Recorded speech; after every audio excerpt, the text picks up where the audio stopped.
What do you see as the biggest challenges in conservation? The growing human population. Because where we are, there's nothing else.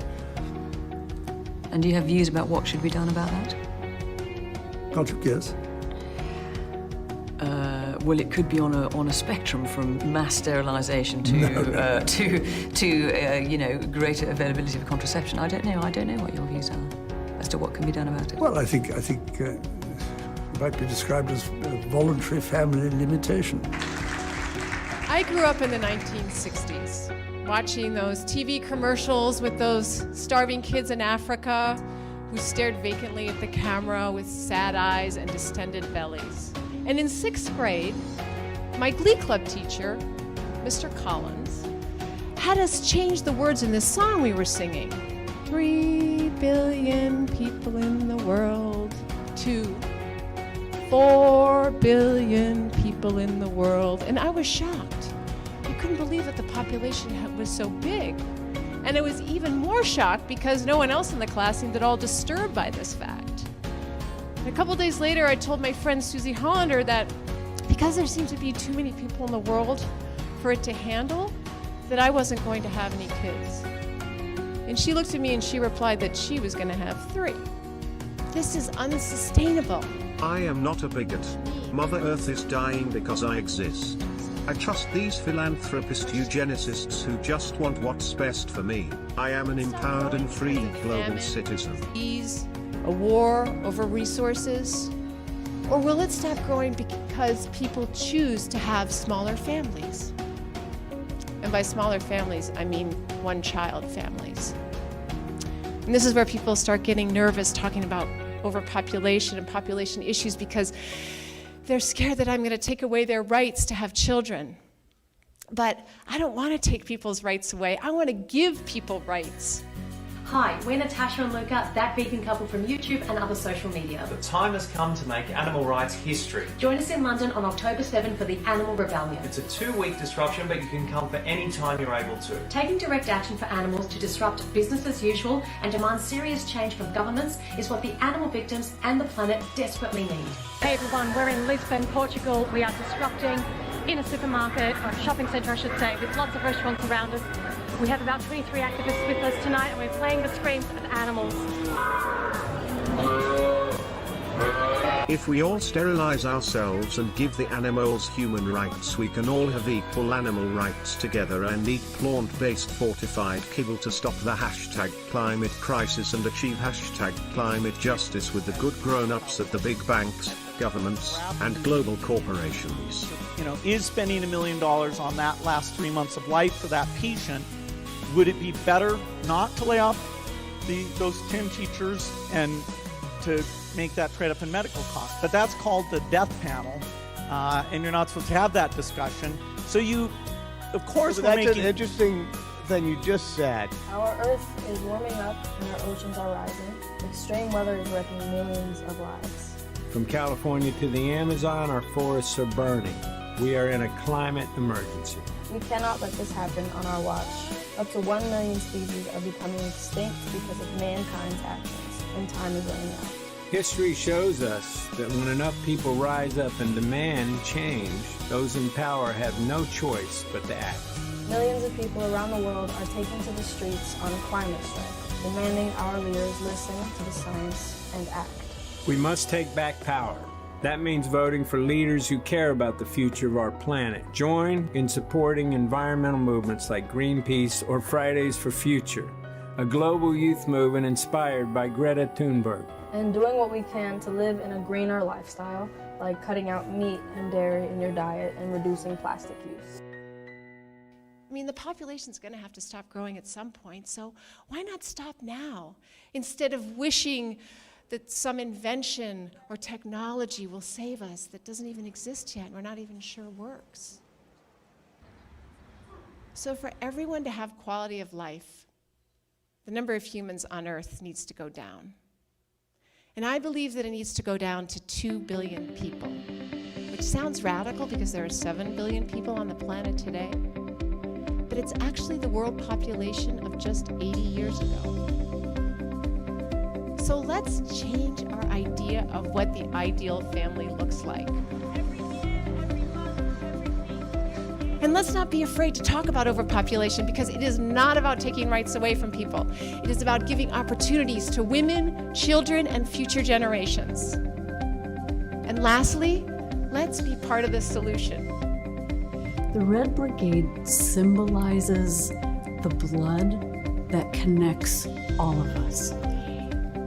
It's the blood that connects humans, species, all of us to the earth. So for me, the Red Brigade is a vessel to hold the emotions of grief and loss and rage and joy and love and peace. And it's those emotions that connect all of us. And we work, or we try to work as one, which symbolizes that we are all connected. We act as one. We move as one. We are all one. Everything is relative and morality is subjective, so we must act together to save the planet. You are highly evolved gods who evolved by random chance through evolution that created something out of nothing in a meaningless cold material universe that evolved life out of nothing by transforming cosmic ponscum into monkeys who must save the planet by getting rid of themselves and creating a totalitarian technocratic global monoculture society. We must eat nutrient-fortified kibble in our smart cities and pay for our cockroach milk and VR porn with carbon credits so the IMF, World Bank and Fortune 100 can save the planet from the evil CO2 we exhale, and poor little Billie Eilish can have her future back. I am not deceived. Pop culture is healthy and is not programming me to self-destruct. I will save the world by eating sustainable vegan kibble and demanding the government give me the same rights as animals. I am not being dehumanized. I am empowered. Veganism and vasectomies should be mandatory. Jeffrey Epstein committed suicide, and I trust the people on the TV screen.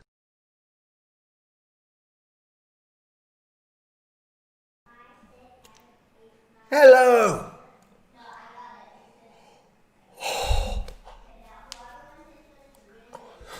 This is debate! This is debate! We got a debate to watch. What's up, everybody? I bet you were thinking we wouldn't make it to this debate. We thought there were going to be 3 of them, too. We watched the first one. The second town hall thing was kind of a mess. And here we go with the third debate. We're going to be doing open lines later on in the show. You guys feel free to call in. If you want to call in and have a chat, if you want to call in and give me a piece of your mind, you got to have the webcam on, though, if you're going to be calling in. So we'll be taking callers in the second half. That'll be fun. Make sure this is... All right, we got a bunch of bigots here. Just a fun, casual stream tonight. Talking about watching this debate. We'll see what happens. We got Uncle Joe Biden, totally mentally capable. Why, of course, the last debate was canceled. Joe Biden versus Donald Trump, aka Orange Man. Orange Man bad, Orange Man good. You decide. We're gonna let you decide. How bad is Orange Man?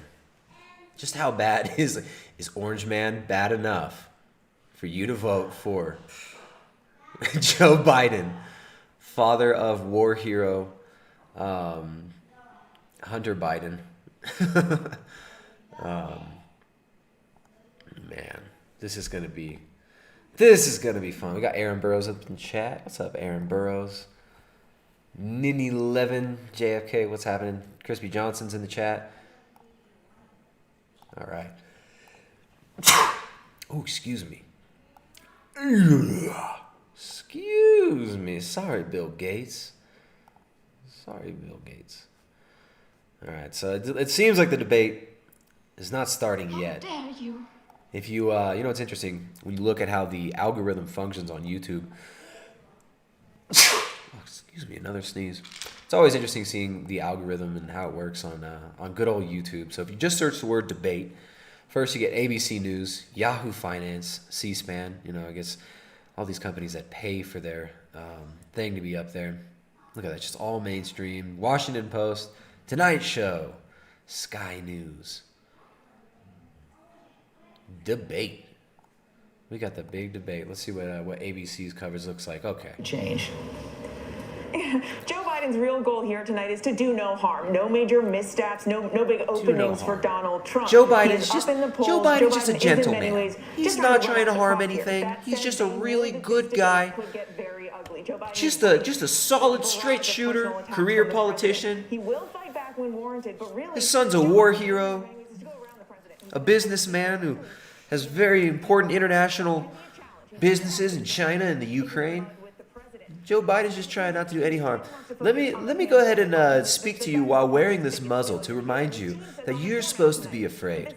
Remember, always cover your face. Always cover your mouth with a face diaper so that you can make sure that you're not getting the full amount of oxygen that your body requires to fully function. But the news anchors don't have to wear a mask. Will be muted. Want to bring in our senior White House correspondent, Cecilia Vega. Cecilia, your colleague on the White House beat from NBC, Kristen Walker, going to be the moderator tonight. President Trump. You guys got any predictions? You guys got any predictions for what's going to happen after this election, after November 4th? We all know this is just getting started. What do you guys think is going to happen? Send them predictions via the Streamlabs. You guys want your comments read on stream? If you want to support the work we do here, if you want to support the stream, send those links via the Streamlabs, or rather those comments via Streamlabs.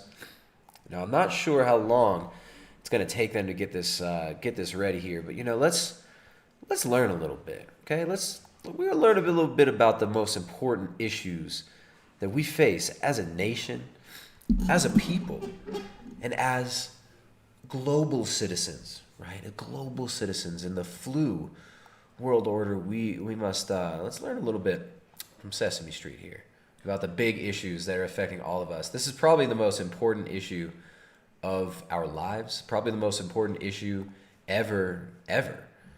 And I'm really glad that Sesame Street is going to help us learn about it. Elmo wants to be an upstander to racism. Yeah, me too. But, well, I don't know what to do. I know it can be hard.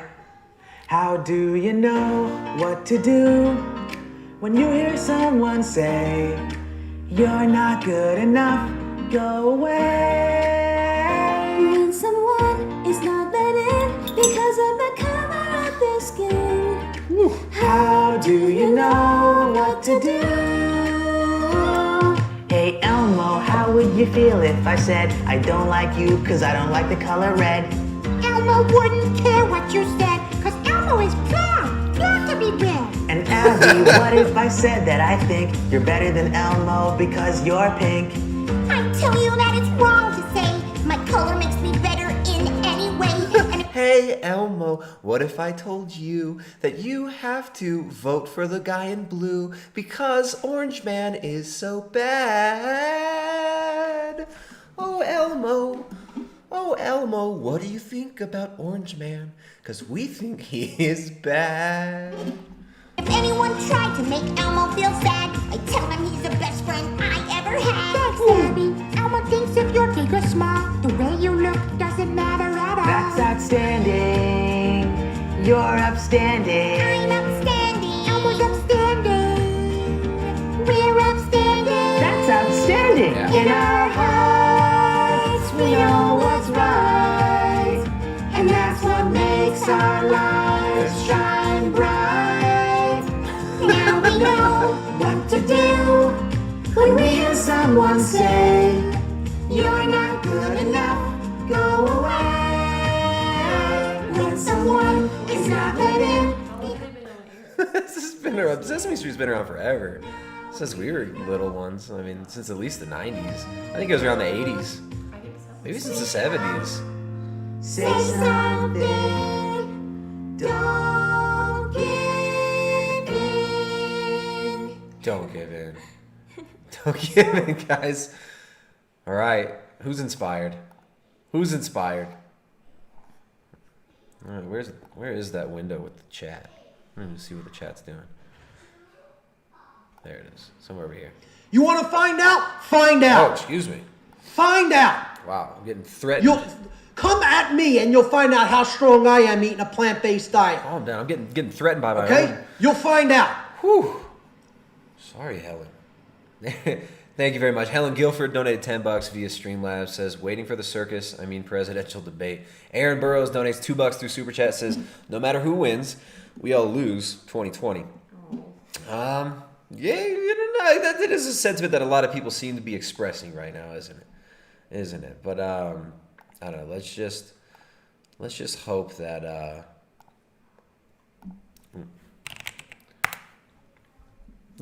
we all don't lose. Let's hope maybe something great will come of this, right? Maybe something great will come of this debate.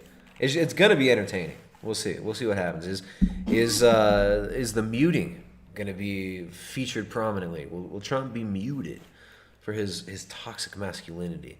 We shall see. We shall see. Let's see what ABC, have they started this yet? You guys are lagging. The debate was supposed to start at 8 o'clock, but they are lagging. But luckily we got to set the mood. We've got the good grown-ups at the UN who worked with Lady Gaga to do their global citizen, the stand up against COVID and lockdown and 2 weeks to flatten the curve global citizen concert. You remember that the UN put on as like a benefit for the WHO. She's just like a nonpartisan artist, just a really artistic, empowered woman. This young empowered woman, Lady Gaga. Let's hear what she has to say about the whole situation. Hi, this is Stephanie Germanata, otherwise known as Lady Gaga, and I wrote a sing-along about voting. Do you know how to vote? I know a place you can go. It's called turbovote.org. turbovote.org.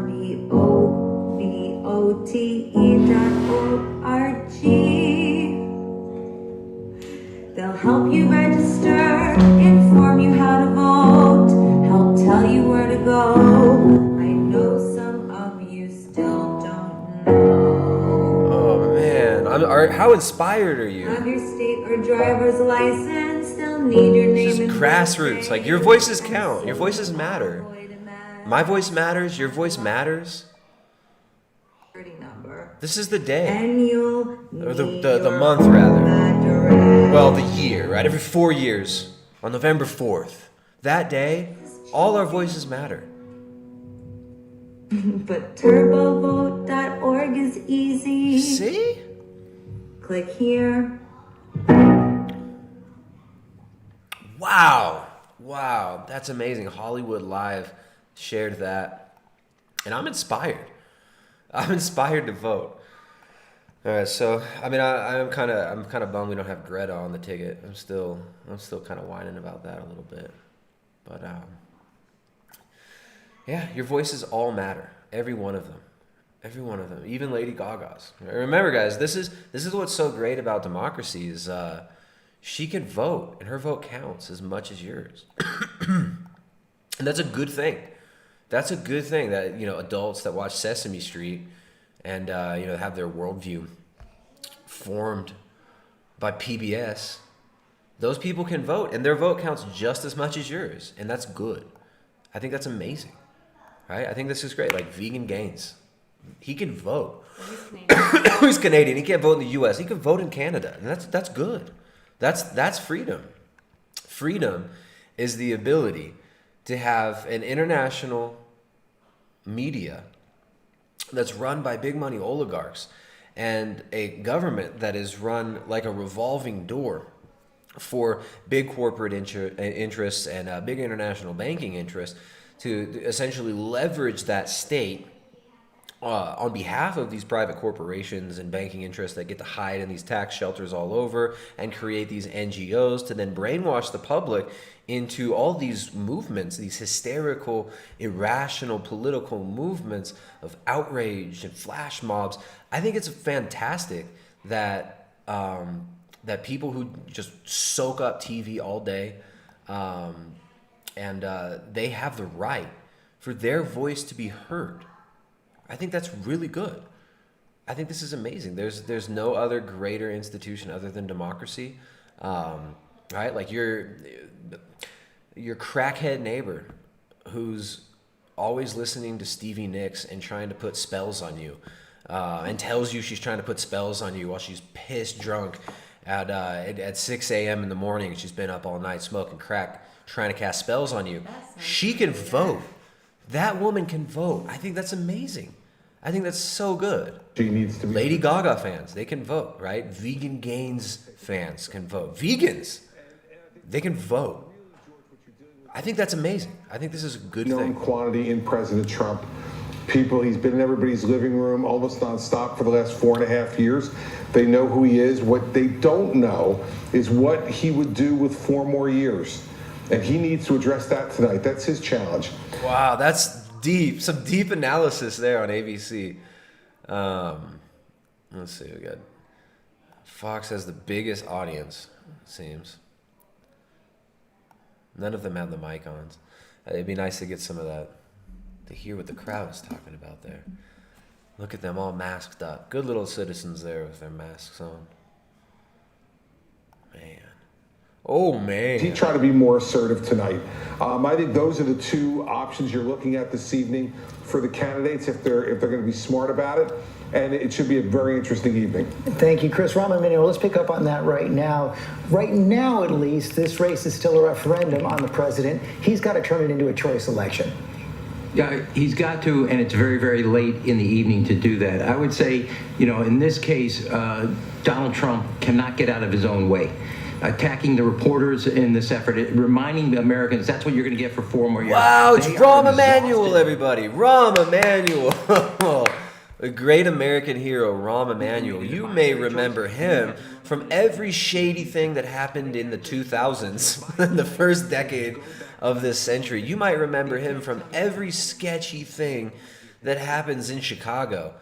Rahm Emanuel. And laser-like focus on the American families, their children, their future, and totally nobody cares more about your children and your families than it's about you. It's about your future, and that's what we should be debating tonight, and deflect that into the core message about bringing the country together. And I don't think I would say this. Definitely don't. Definitely, we should definitely not talk about anything real. We should definitely make sure not to talk about the massive corruption these massive corruption scandals that have come to light over the last few weeks, the last few years. Definitely don't talk about that. Definitely don't talk about the World Economic Forum. We definitely don't need to talk about that. The Great Reset and Davos's projected plans for the Sustainable Development Goal future grid. Definitely don't talk about that. I actually heard some substance from him that evening. He's got to do that again tonight. And when you look at polling, he underperforms a generic Republican many times. It suggests there's some low-hanging fruit for him yet in this election.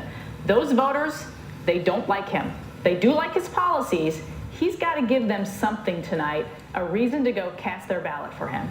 Okay, Sarah, thanks very much. Yvette Simpson, Lindsay pointed out at the that was top some of the program, fantastic teleprompter reading. Really, truly look at this woman. She's so official. She's like a doctor. So the real job for both candidates is to turn out those who are already committed. This woman represents every black person, just so you know.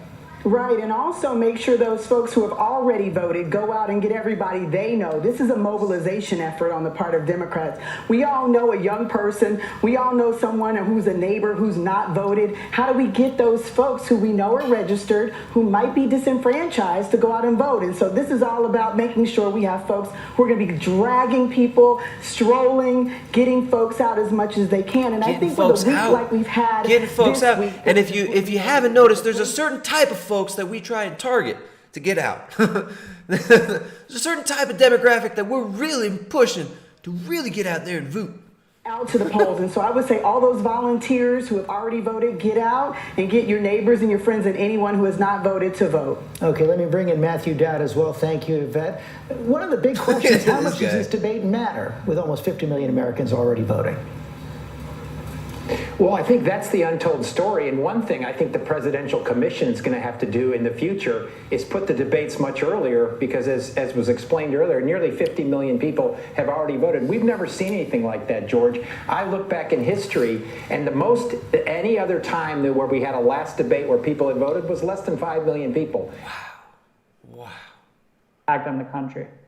PBS. His impact on the country is clearly cemented. No one thought that President Trump was going to win in 2016, including President Trump. So no matter what happens in 2020, there are people who are going to say, look, this was a sort of genius. Hey, remember PBS, this is your tax money.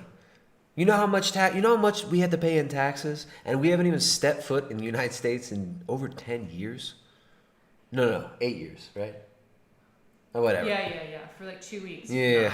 That doesn't Yeah. count. I've been to the U.S. once in the last 10 years, and my tax money gets to go to this.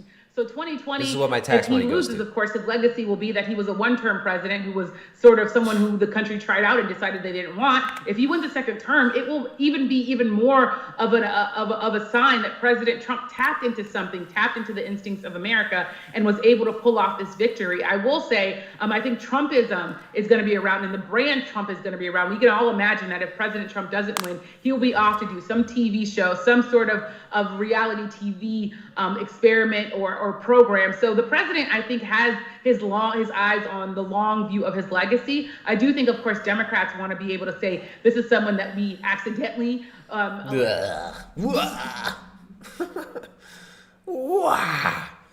right. Come on. This debate is supposed to start 20 minutes ago. There we go. Barack Obama. who's exhausting to the Barack American Obama. people, who has all sorts of complications. You guys remember Obama? Remember how amazing Obama was? Oh, if you just vote for Biden, you're gonna bring back that amazing Obama vibe. You can bring back that Obama vibe if you just vote for Biden. Thanks so much, Dan. And now for a closer look at a critical battleground state, let's turn to Florida and Tom Hudson of WLRN. Tom, good to see you. I don't know. Anybody in Florida? Everybody, we got a few people in Florida. I know it. We got people in New York. I know we got some folks from New York over there. 30 more years of Obama. Yeah. Barack the Liberator Obama. What a great statesman. He's so presidential. That guy's presidential, you know? The media told me that he's really presidential. Super presidential. Orange Man's bad though, right? Is Orange Man bad? That's what I've heard. I heard he's really bad. He's not presidential.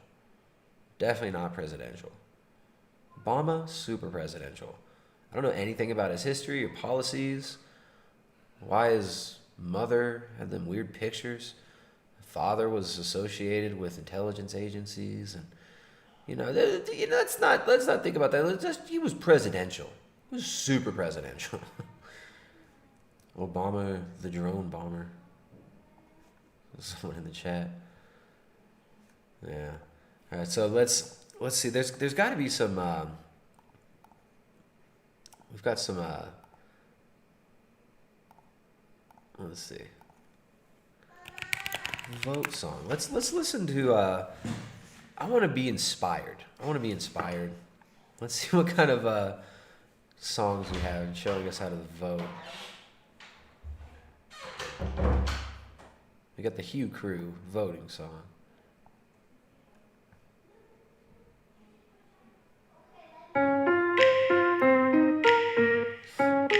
Na na na na na na.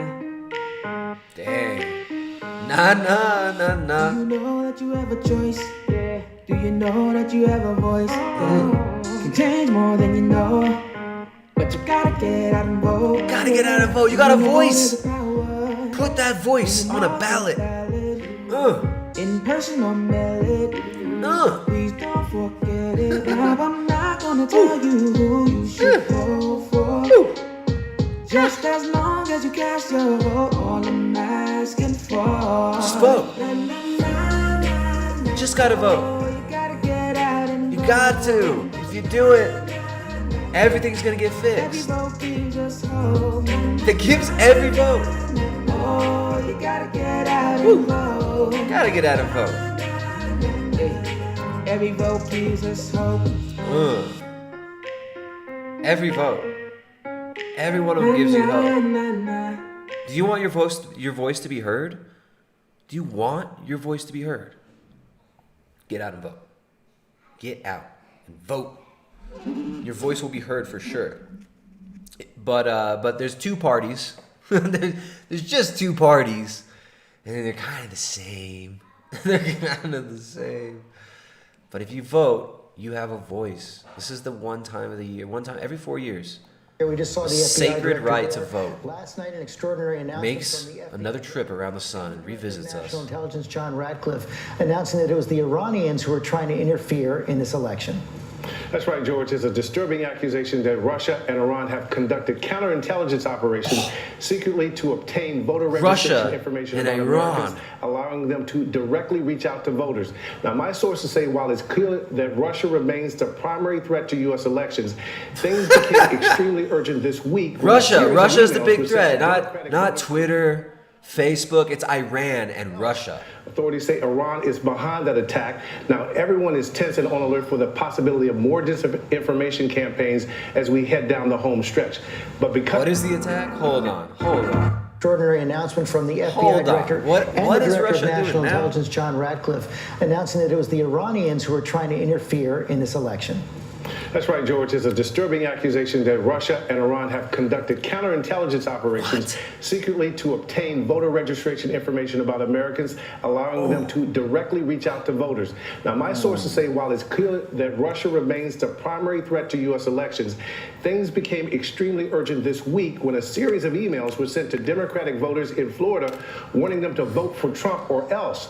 Authorities say Iran is behind that attack. Now, everyone is tense and on alert for the possibility of more disinformation campaigns as we head down the home stretch. But because we're in Washington, political shots are being fired. The director of national intelligence portrayed President Trump as the victim of the attack and did not mention one word about Democratic voters that were targeted, George. And meanwhile, we saw the Democratic those Russians, the meddling Russians.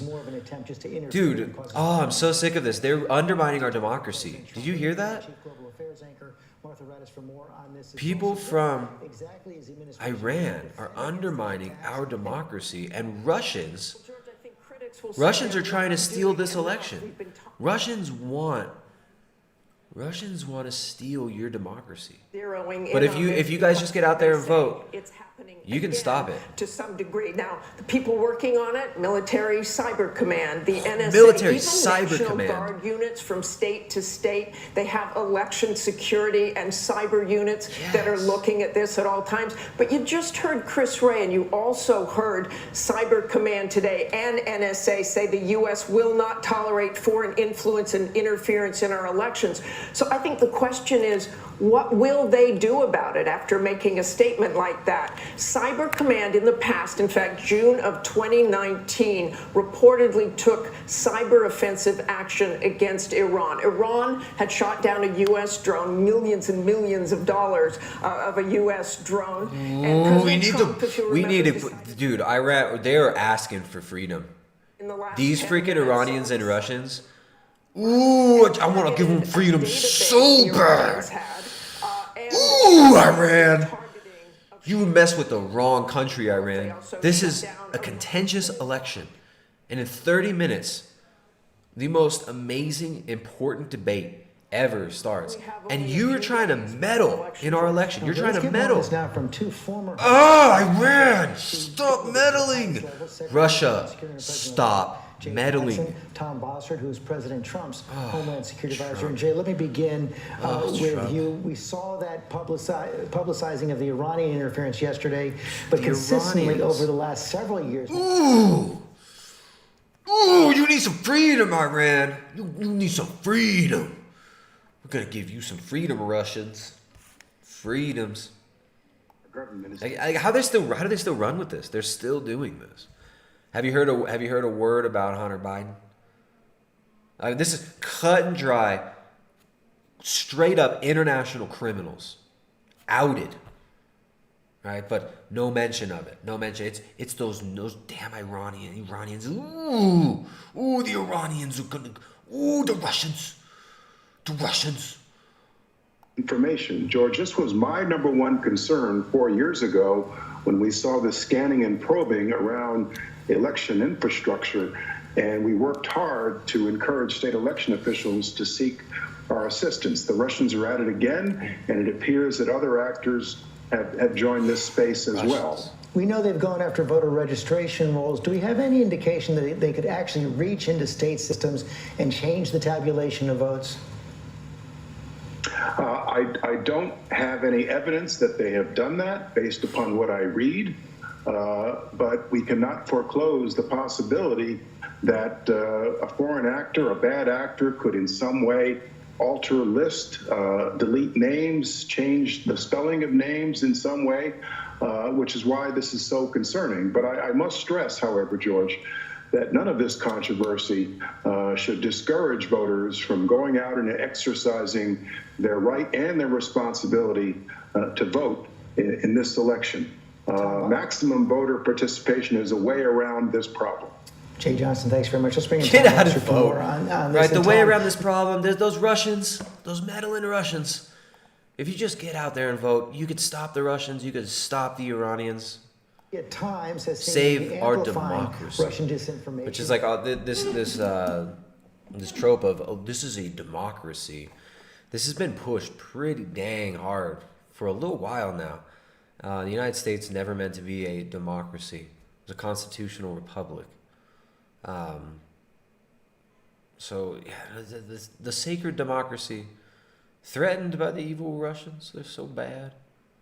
President Trump continuing to deliver a different message. And George, if you will, I think tonight, although it's not normal for foreign policy to really affect the outcome of an election, in this instance, foreign influence is a part of this election. And I think it's absolutely incumbent on President Trump for him to deliver whatever message he intends to deliver to Putin and other like-minded officials. Oh, if Putin. he doesn't address that, I think the next 2 weeks are going to be continued interference. And those foreign leaders. This is the foreign leaders. They just keep messing with the election. What a psyop! What a psyop! All right. So we'll let him gaslight that audience for a little bit more. You guys continue with your gaslighting over there. Don't you mention the laptop. Don't you talk about Hunter Biden. Don't mention that. Let's just talk about and don't talk about the CFR video where Joe openly admitted to the crimes alleged. Let's just talk about the Russian meddlers. What a freaking joke. We need some good quality, wholesome truth here. Let's listen to this PSA. This is so go vote. The YouTube channel, go vote. Get your booty to the pole, get your booty to the pole, get your booty to the pole, get your booty to the pole, get your booty to the pole, get your booty to the pole. Your voice matters. Your voice matters. Did we get your attention? Good. So, you're really not gonna vote? You know it's more than Look at these just the empowered president women. on the ballot, right? Check it. A district attorney decides who to prosecute, Including whether or not to go after dirty cops. Do you know who elects the DA? We do, but you don't want to vote. can't make it rain if you locked up on some bullshit. Want trades and coding taught in our schools? Then vote for the school boards that will prepare us for the job market. Want to end cash bail? Well, then vote for the sheriffs and county officials that feel the same way you do. But you talking about, oh, they gonna pick who they gonna pick, shawty. Ferguson just elected their first black mayor. You know how that happened? Look at this empowerment, black empowerment. This is how the media tells you that black women should act, right? This is empowerment. This is women's empowerment. Look at this beautiful woman that's empowered. Current elected officials. If they matter to you, then don't let other people decide. If you believe that you are being gaslighted, then speak out. Come and speak to someone. Make friends within the vegan community. I'll show you some gaslighting. You guys want to see some gaslighting? Let's go back to on ABC. They're on a break. They're on a break. Are moving as far to the right, moving as close to Donald Trump as they possibly can, and it's likely that we're going to see a runoff in that race, either Loeffler or Collins emerging because they clung most closely to Trump. Get out there and vote. Get out there and vote. Gaslighting. You're being gaslighted. You're being gaslighted. The Russians, they don't want you to vote. DB donates $5 through Super Chat. Says, looks like I joined at the right time. Yeah, you joined at just the right time, DB. Good to see you here, man. Thank you for joining. I'm going to come over here to see what the chat's doing. Aaron Burrows says this shit is cringe and offensive. Yeah. This is how they try to market to you. And they're not marketing. They're not marketing a sale here. Where is all the money coming from? They're marketing you your worldview. They're marketing you your vision of what reality is, right? This is the icon, the false icon they give you of what it is to be a woman, right? This is what it is to be a woman. This is empowerment. You gotta vote. This is what they feed the black community while they tell you, oh, we just care about you. We just gotta get the right guy in. These essential twerkers right here. They know who you should vote for. They know what's best for you. And their vote counts just as much as yours. And that's good. This is great that this bitch with her friggin' big old flapjack titties slapping her ass on a fucking stripper pole all day, snorting coke half the night. Her vote should count just as much. Just as much. Poll. Get your booty to the poll. Get your booty to the poll. Get your vote. For information on how and where to vote, as well as resources to find out who's running where you live, go to getyourbooty. Damn Russians! Those damn Russians and Iranians. Those Iranians. Iran and Russia. Iran and Russia, you guys gotta stop that. You stop that meddling, Iran and Russia. You stop that meddling. Big booties, rocking the vote. Get to the poll. Look at this. Does my vote count? Yeah, your vote counts. Your vote counts just as much as mine does. That's great. That's equality. This is equality. When billions of dollars get spent to brainwash you into a dehumanized state so that then you will vote like herds and you can be herded around using twilight language and mass media. That's freedom. That's freedom and that's democracy. That's democracy. Get out there and vote. Get that WAPs out there and vote. All right, it's just endless. endless ads. Get out there and vote. All right, look at Levi's. All these Fortune 500 companies. Look at these nonpartisan Fortune 500 companies. Oh, look at this. Levi's. Because this is Levi's core audience, right? Morbidly obese, deaf, black feminist women. That's who buys Levi's jeans. What is this? What is it? And Levi's, this totally nonpartisan company. Just get out there and vote. If you just vote, your voice will count. And Levi's, these Fortune 500 companies, they just want your voice to count because they love you.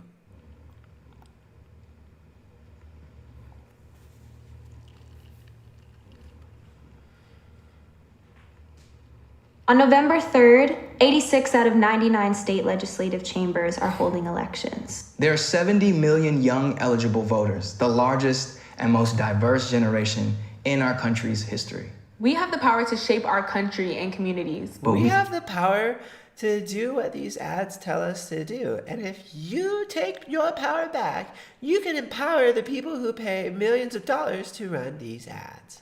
But we need all of us. So picture this. Jaden Smith. On November 3rd, we choose. We choose who sits in 435 seats in the House of Representatives. We choose 24 senators and 13 governors. We choose the sheriffs, the DAs, and the judges too. With 70 million young eligible voters, we choose to align a vision too humane to be political. And make the future prouder than it's ever been.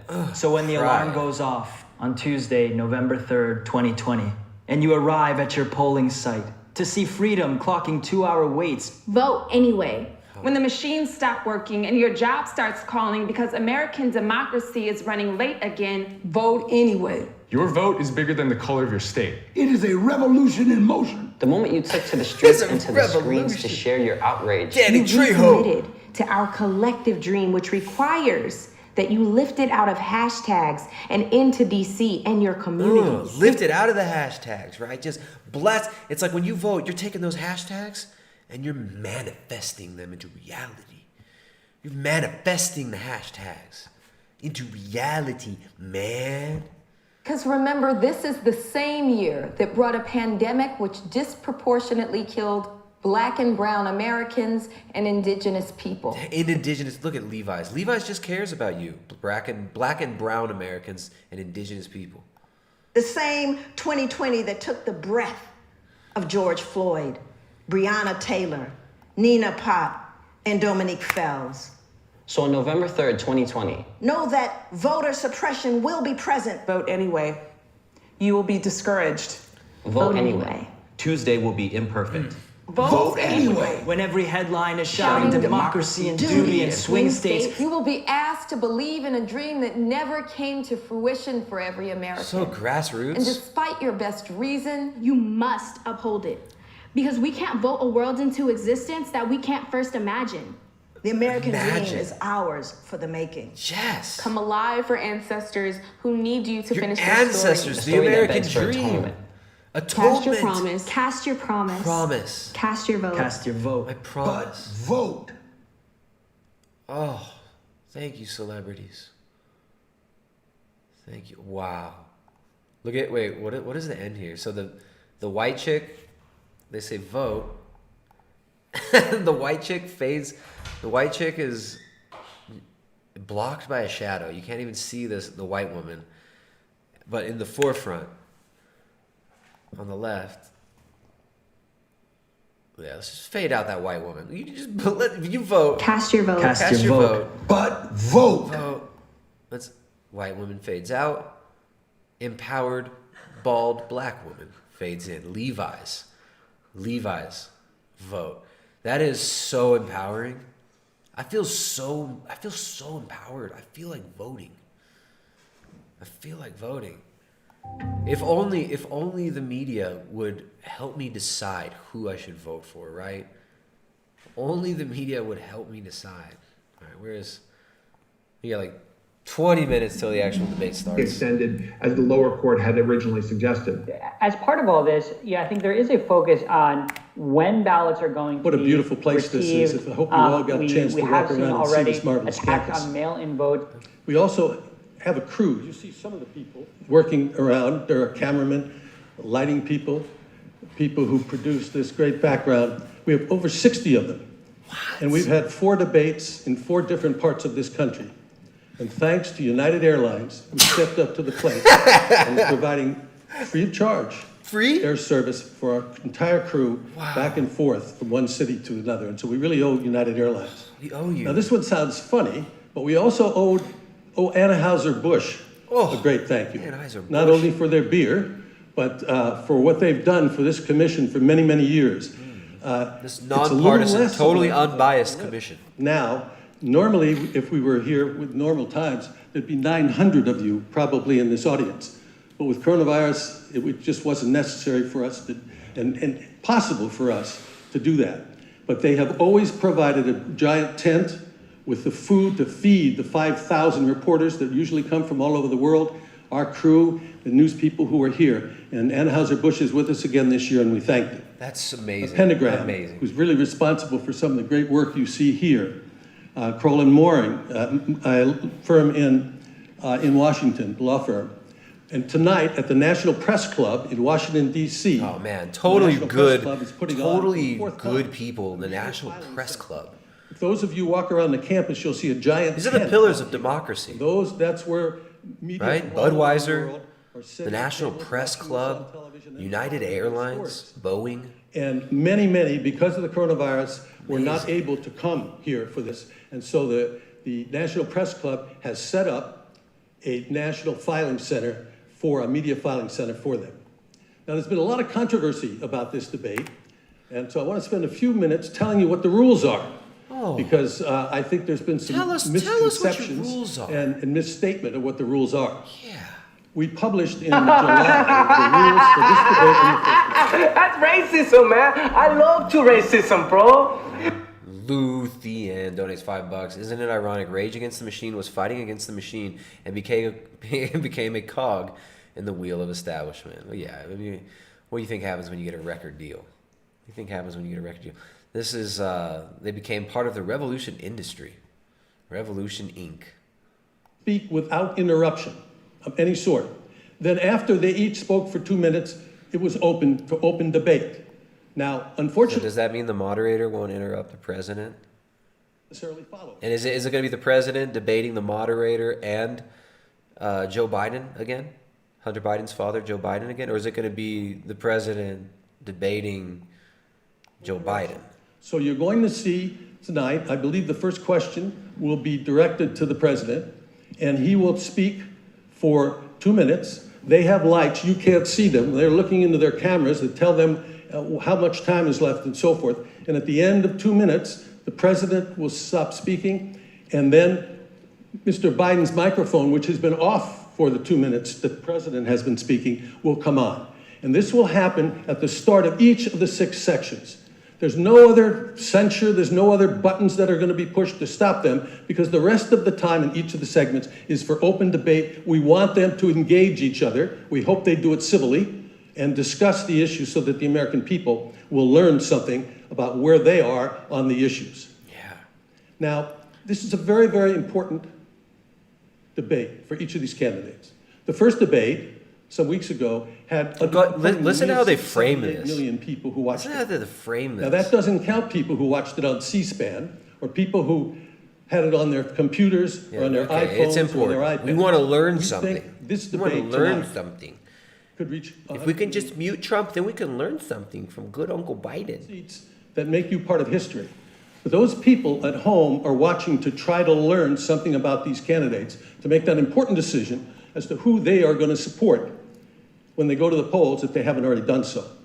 So it's not for you to participate by clapping, by standing up, By bringing up any real issues or some of these real insane criminal scandals, international crimes being committed by these people. Don't bring those up. We're trying to learn something here. It's not only our rule, it's the rule of the city, it's the rule of this university, so that you must wear a mask to come in, and you must keep your mask on. If you remove your mask while you're here, you will be approached and you'll be asked to put it back on.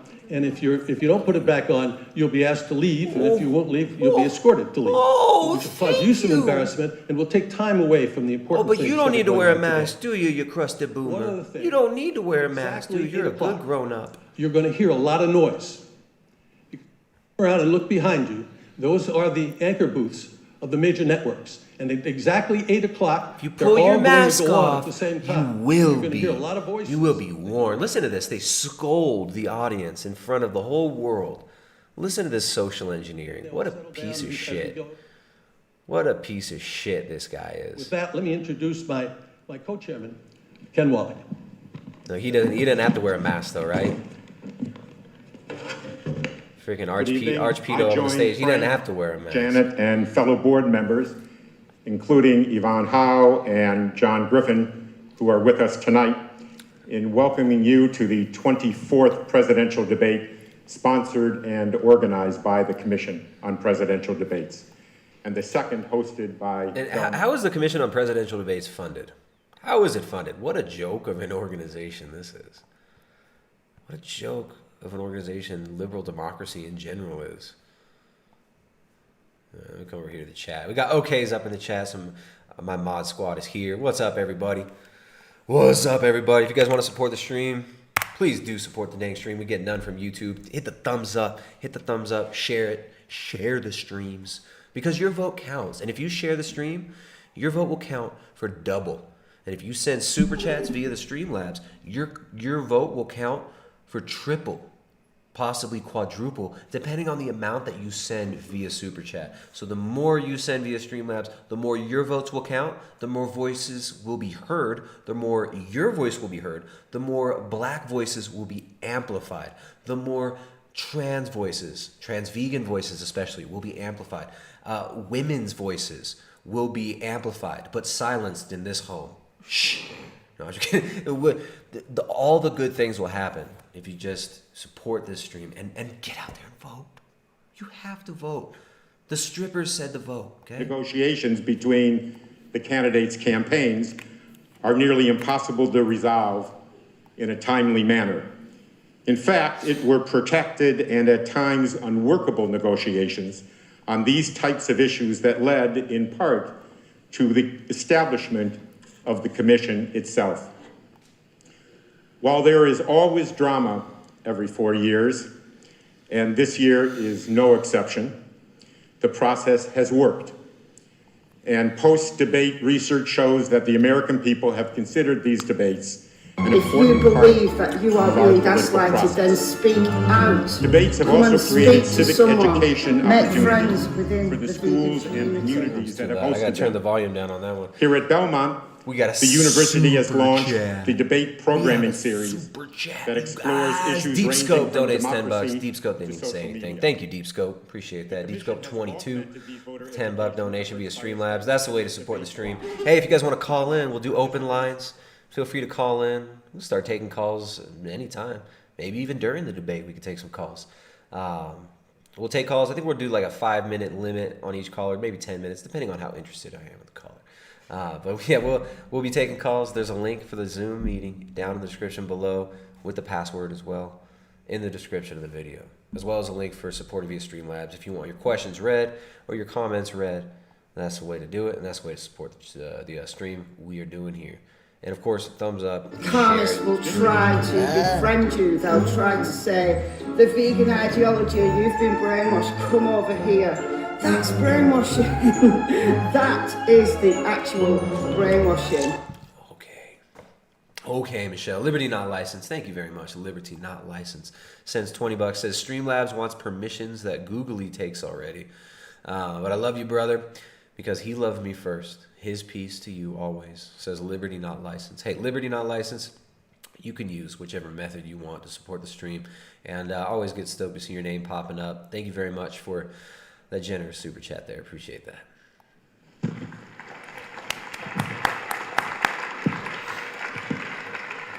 Thank you. Hey, Frank. How are you? Thank you. Thank you. Look at and this. Good evening, Look at this everyone. charade. This is how we shake hands now. We bump our America. elbows. But if We you're bump our Belgian, elbows now. Look at this stupid shit. Look, they're standing right next to each other. Oh yeah, we bump an elbow. Look, oh yeah, no shaking hands. This is I'm new so normal. much better now, and I'm so much bigger and stronger than you. Sideshow Bob, what's up? Sideshow Bob donates $5. Says, you hear John Venus is vegan again. Vegan is he? But was he ever really vegan? We're gonna have to wait. We'll have to wait and see, because from what I heard, John Venus was never really vegan. Technically, he was excommunicated. Vegans did their time travel magic, and they made sure that he was never vegan, can never be vegan again. So we're gonna have to wait for the Vegangelical choirs to sing either their praises or condemnation of John Venus.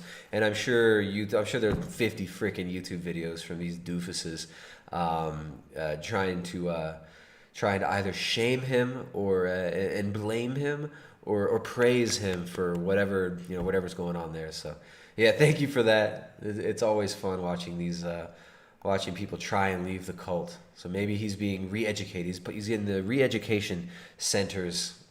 Perhaps with Big Brother Leo Venus, big brain, big handsome, Big Brother Leo Venus, perhaps convinced him to go back to veganism. But we'll see what's up. I don't care. So it's all about pelvic blood flow. You get inadequate clitoral engorgement. Oh, Dr. Greger. Dr. Greger. Such a coomer, that Dr. Greger. But yeah, you know what? I'm happy for John's child. I'm happy that John is not forcing a vegan diet on his boy. And you know what? I wish the best to John always. If he does great on a vegan diet, that's cool. Maybe he's one of the few that can do it right. Even though he was, I guess, never really vegan, he's going to figure out how to do it right. And we wish him the best. Good thing his child is not vegan. He's not doing the vegan child abuse game, which is great. I wish the best for his family, especially his young boy. And yeah, we're good with that. We all good with it. See, we're here to welcome with open arms anybody who decides to leave the vegan cult. right? And it's not if you want to eat a vegan diet, I'm all good with it. I'm all good with it. But what I'm not okay with is this revolutionary movement, right? These vegan revolutionaries LARPing on the internet and LARPing about in real life, thinking that they're going to stomp out our way of life and our way of living and destroy animal husbandry and our ability to feed our own families, right? So, yeah, maybe we can get John to come back on the show sometime soon. We can hear from him straight from John's mouth exactly what's going on. But yeah, wishing John the best and happy for his child, that his child is not being forced in this vegan madness. Dude, why is she wearing a mask? All right. This makes me upset. These masks. This stupid dehumanization bullshit with the masks makes me so upset. Let's see what other... Is there another... Let's find another feed that has louder audio. Let's see if Yahoo Finance will give us some good audio. Nope. All right, let me come over here and read some super chats. We got Alanis Morissette. What's up, Alanis Morissette? I'm glad you're back. Really glad you're back. She says your wife is pretty. Alanis Morissette says your wife is pretty. That's hilarious. It's kind of a jagged little pill to swallow there, isn't it? Where is this video? Thank you, Alanis Morissette. I appreciate that. Now, if only we could get some rain on your wedding day. It's a free ride. We do need some rain. There's no wedding days, but we do need some rain here. Where is this freaking... Let's see. We need a good... Fox has terrible audio, but they're the only ones who are showing the entrances. I want to see them entrances. Look at that. We got 200 people watching. That's awesome. 204 bigots up in the chat. Let's see what the Washington Post is showing. Washington Post. Jeff Bezos is rag. If something moved polls 2%, or like we were talking about earlier, if it dissuaded some people who maybe are kind of center-right, consider themselves sort of conservative, don't like Trump, don't want to vote for him, but aren't sold on Joe Biden, you know, the idea, the intimation that there could be something that's being looked into about Biden might cause some of those people to stay home, which is what Trump wants. And you know, I think that's why the Biden campaign is on edge about Trump manipulating the law enforcement apparatus. Manipulating the law enforcement apparatus by prosecuting international criminals. Oh, that's manipulating the law enforcement apparatus. I cannot believe the gaslighting. We saw Jill Biden. We also saw Melania Trump, the First Lady, seated, both wearing masks. Let's talk about what Melania Trump, the First Lady, has been going through with her own COVID diagnosis recently. Oh, let's go ahead and do some social engineering right now. Let's read our teleprompter scripts. Barron Trump also had the coronavirus, as well as many staffers in the White House and in the West Wing. And it's so interesting to see the Trump family there. They've had their mask on. This is a lot different from what we saw in Cleveland, where they did have their mask on when they walked in. But then we learned a few minutes later that they took them off and did not put them back on, even as the Cleveland Clinic aides asked them to put it back on. This is the first time we are seeing Melania Trump since her battle with COVID. Her battle, her asymptomatic battle, her battle. Gone and keeping. She tested positive. Oh, she had such a battle. Things like the mask politics, because we have to be so scared. Just remember, we're dehumanizing you all, and we're making you afraid of human interaction, so that in the future we can control all human interaction, and you can only interact in a way that big tech approves, because we're going to track and trace every bit of your movement if you allow us to. Because we're dehumanizing you with this mask ritual. Just remember. And canceled because she still wasn't feeling well. I assume she's tested negative to be at the event now. Okay, just remember, we're always going to be taking samples of your DNA from now on, so that the Rockefeller Foundation and the Bill and Melinda Gates Foundation can have your DNA on record, so they can make super healthy, happy medicine injections to give you, and who knows what else. Hee hee. Yay, kids. Pee-pee in the poo-poo. Elmo says, go vote. On the trail, the First Lady showing she is well, them saying Barron Trump is well. does matter for the president. I mean, he is running on basically a platform that COVID is behind us, and if they are continuing to suffer from the effects of an infection, that really undermines their message. And so I think that's one of the reasons you're probably seeing her in the audience tonight. James Hohmann, we heard contrition from Chris Christie, who contracted coronavirus. He was doing debate prep with the president before the last debate.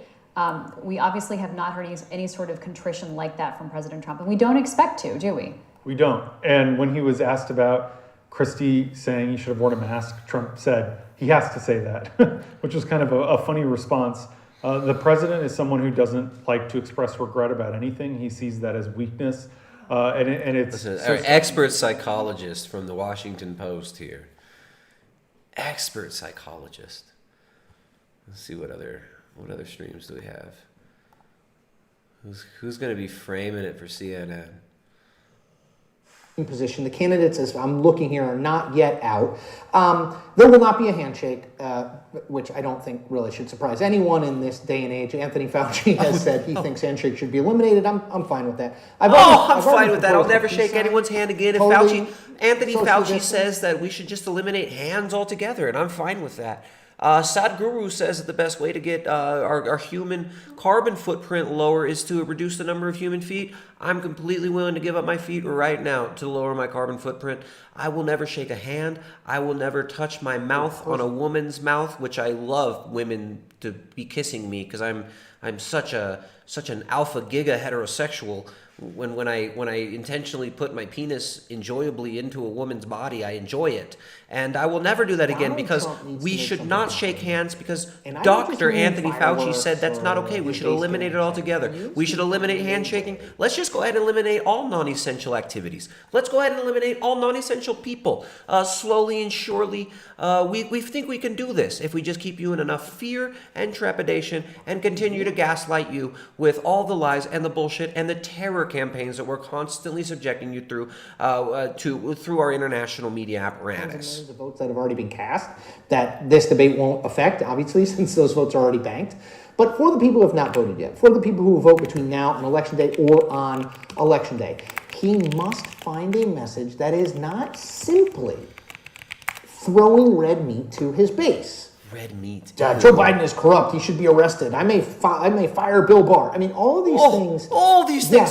Yes, Yes. Joe Biden is admitted international criminal. There's a clip of him admitting his crimes in front of the CFR, bragging about his crimes. But look, we are here to run interference for him because these transnational corporations and international banking interests have Joe Biden as their preferred candidate because he is a total compromised whore. Forget that. Look at what we've seen in Texas.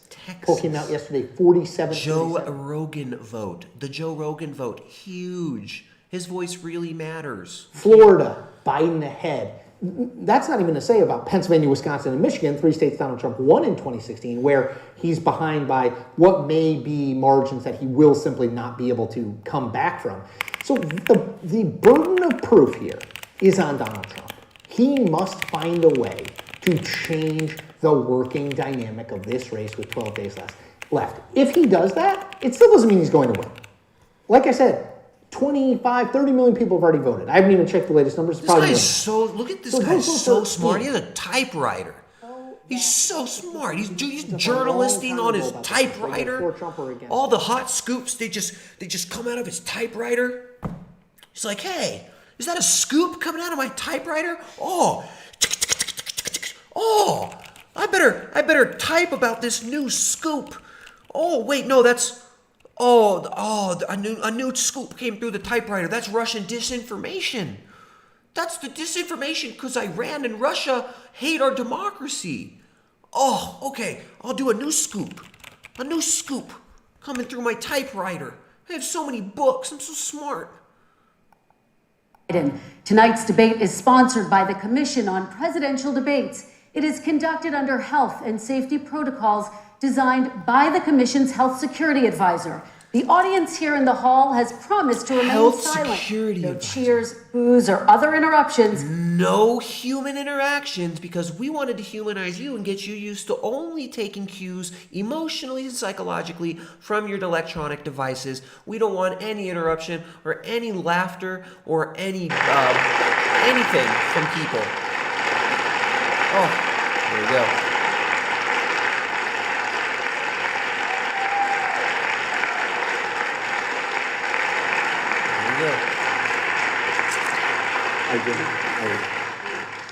And I do want to say a very good evening to both of you. This debate will cover 6 major topics. At the beginning of each section, each candidate will have 2 minutes uninterrupted to answer my first question. The debate commission will then turn on their microphone only when it is their turn to answer. And the What a commission, joke. That's how the debate works. They don't get to answer each other's questions. She asks the both questions. microphones will remain on. But on behalf of the voters, I'm going to ask you to please speak one at a time. The goal is for you to hear each other and for the American people to hear every word of what you both have to say.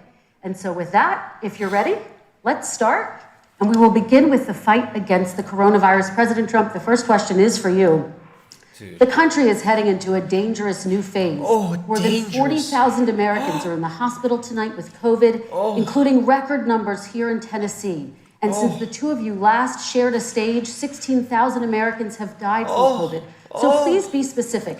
How would you lead the country during this next stage of the coronavirus? How will you help to implement more strategic, as you know, totalitarian measures to track and trace everybody? How will you make it more insufferable for people to be alive under this totalitarian regime? Go in ahead. the world in order to fight this horrible disease that came from China.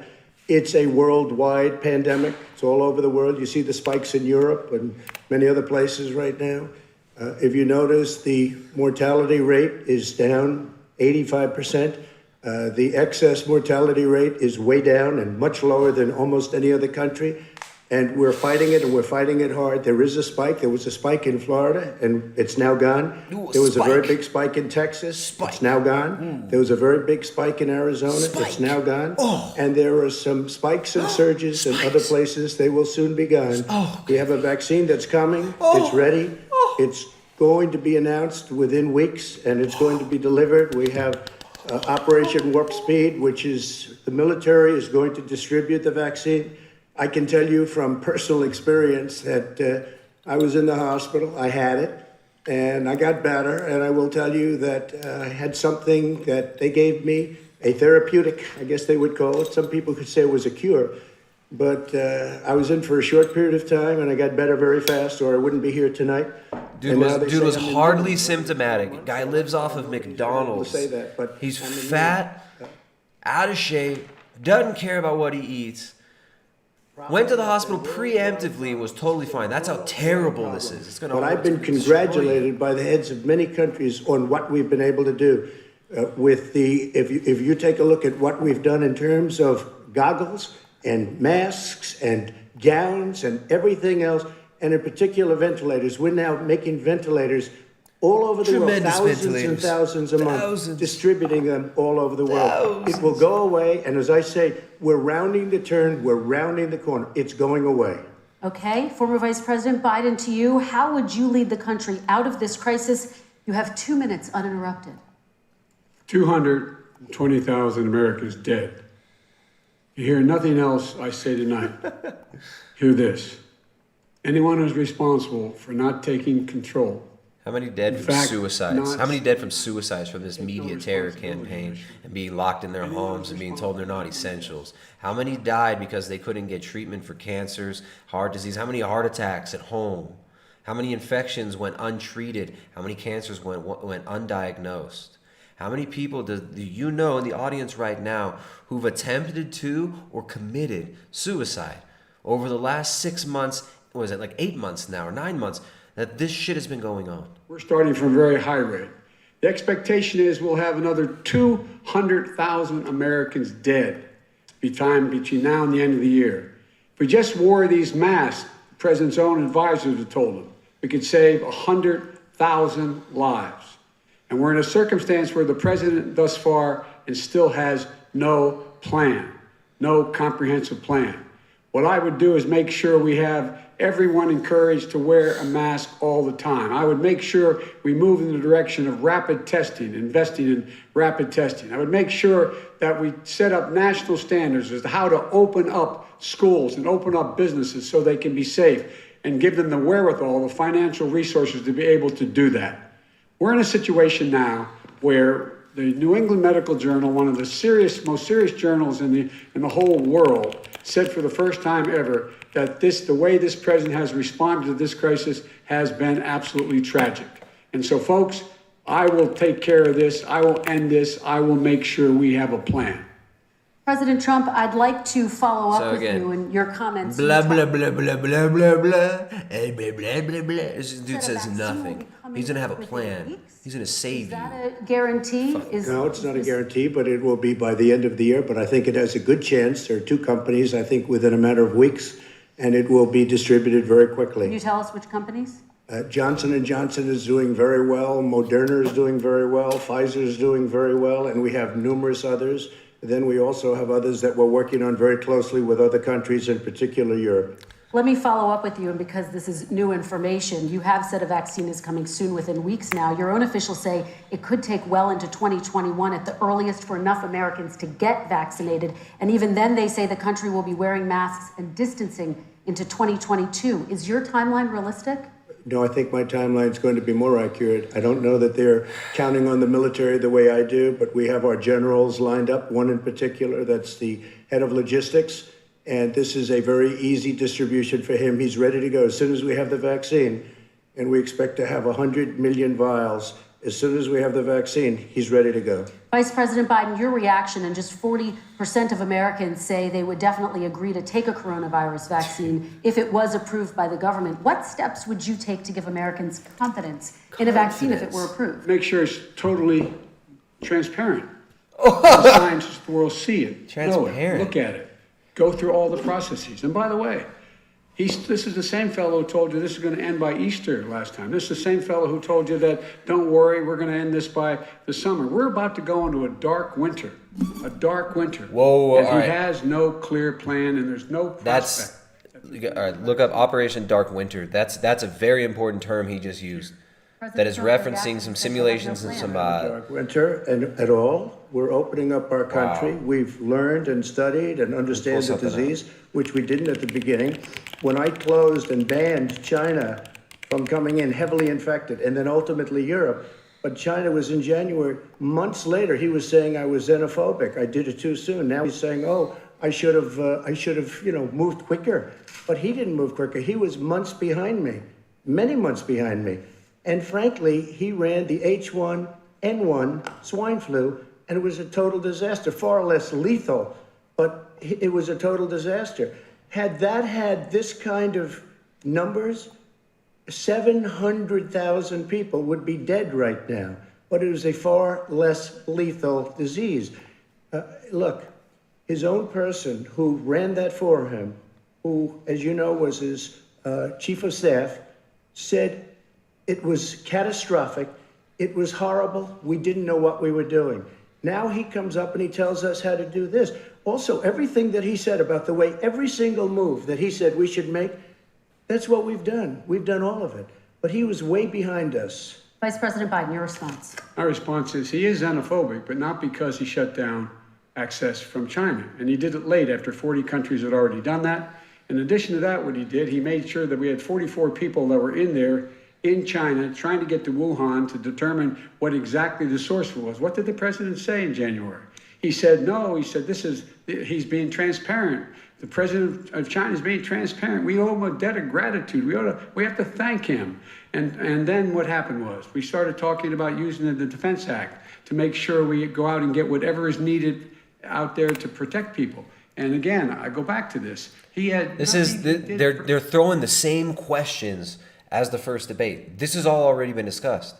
Why are they talking about this again? What a freaking joke this commission is, this presidential debate commission Another is. serious scientist in the world who thinks it's going to be over soon. President Trump? Oh, no, it'll never be over. We got to keep this going forever. With it, we have no choice. We can't lock ourselves up in a basement like Joe does. He has the ability to lock himself up. I don't know. He's obviously made a lot of money someplace.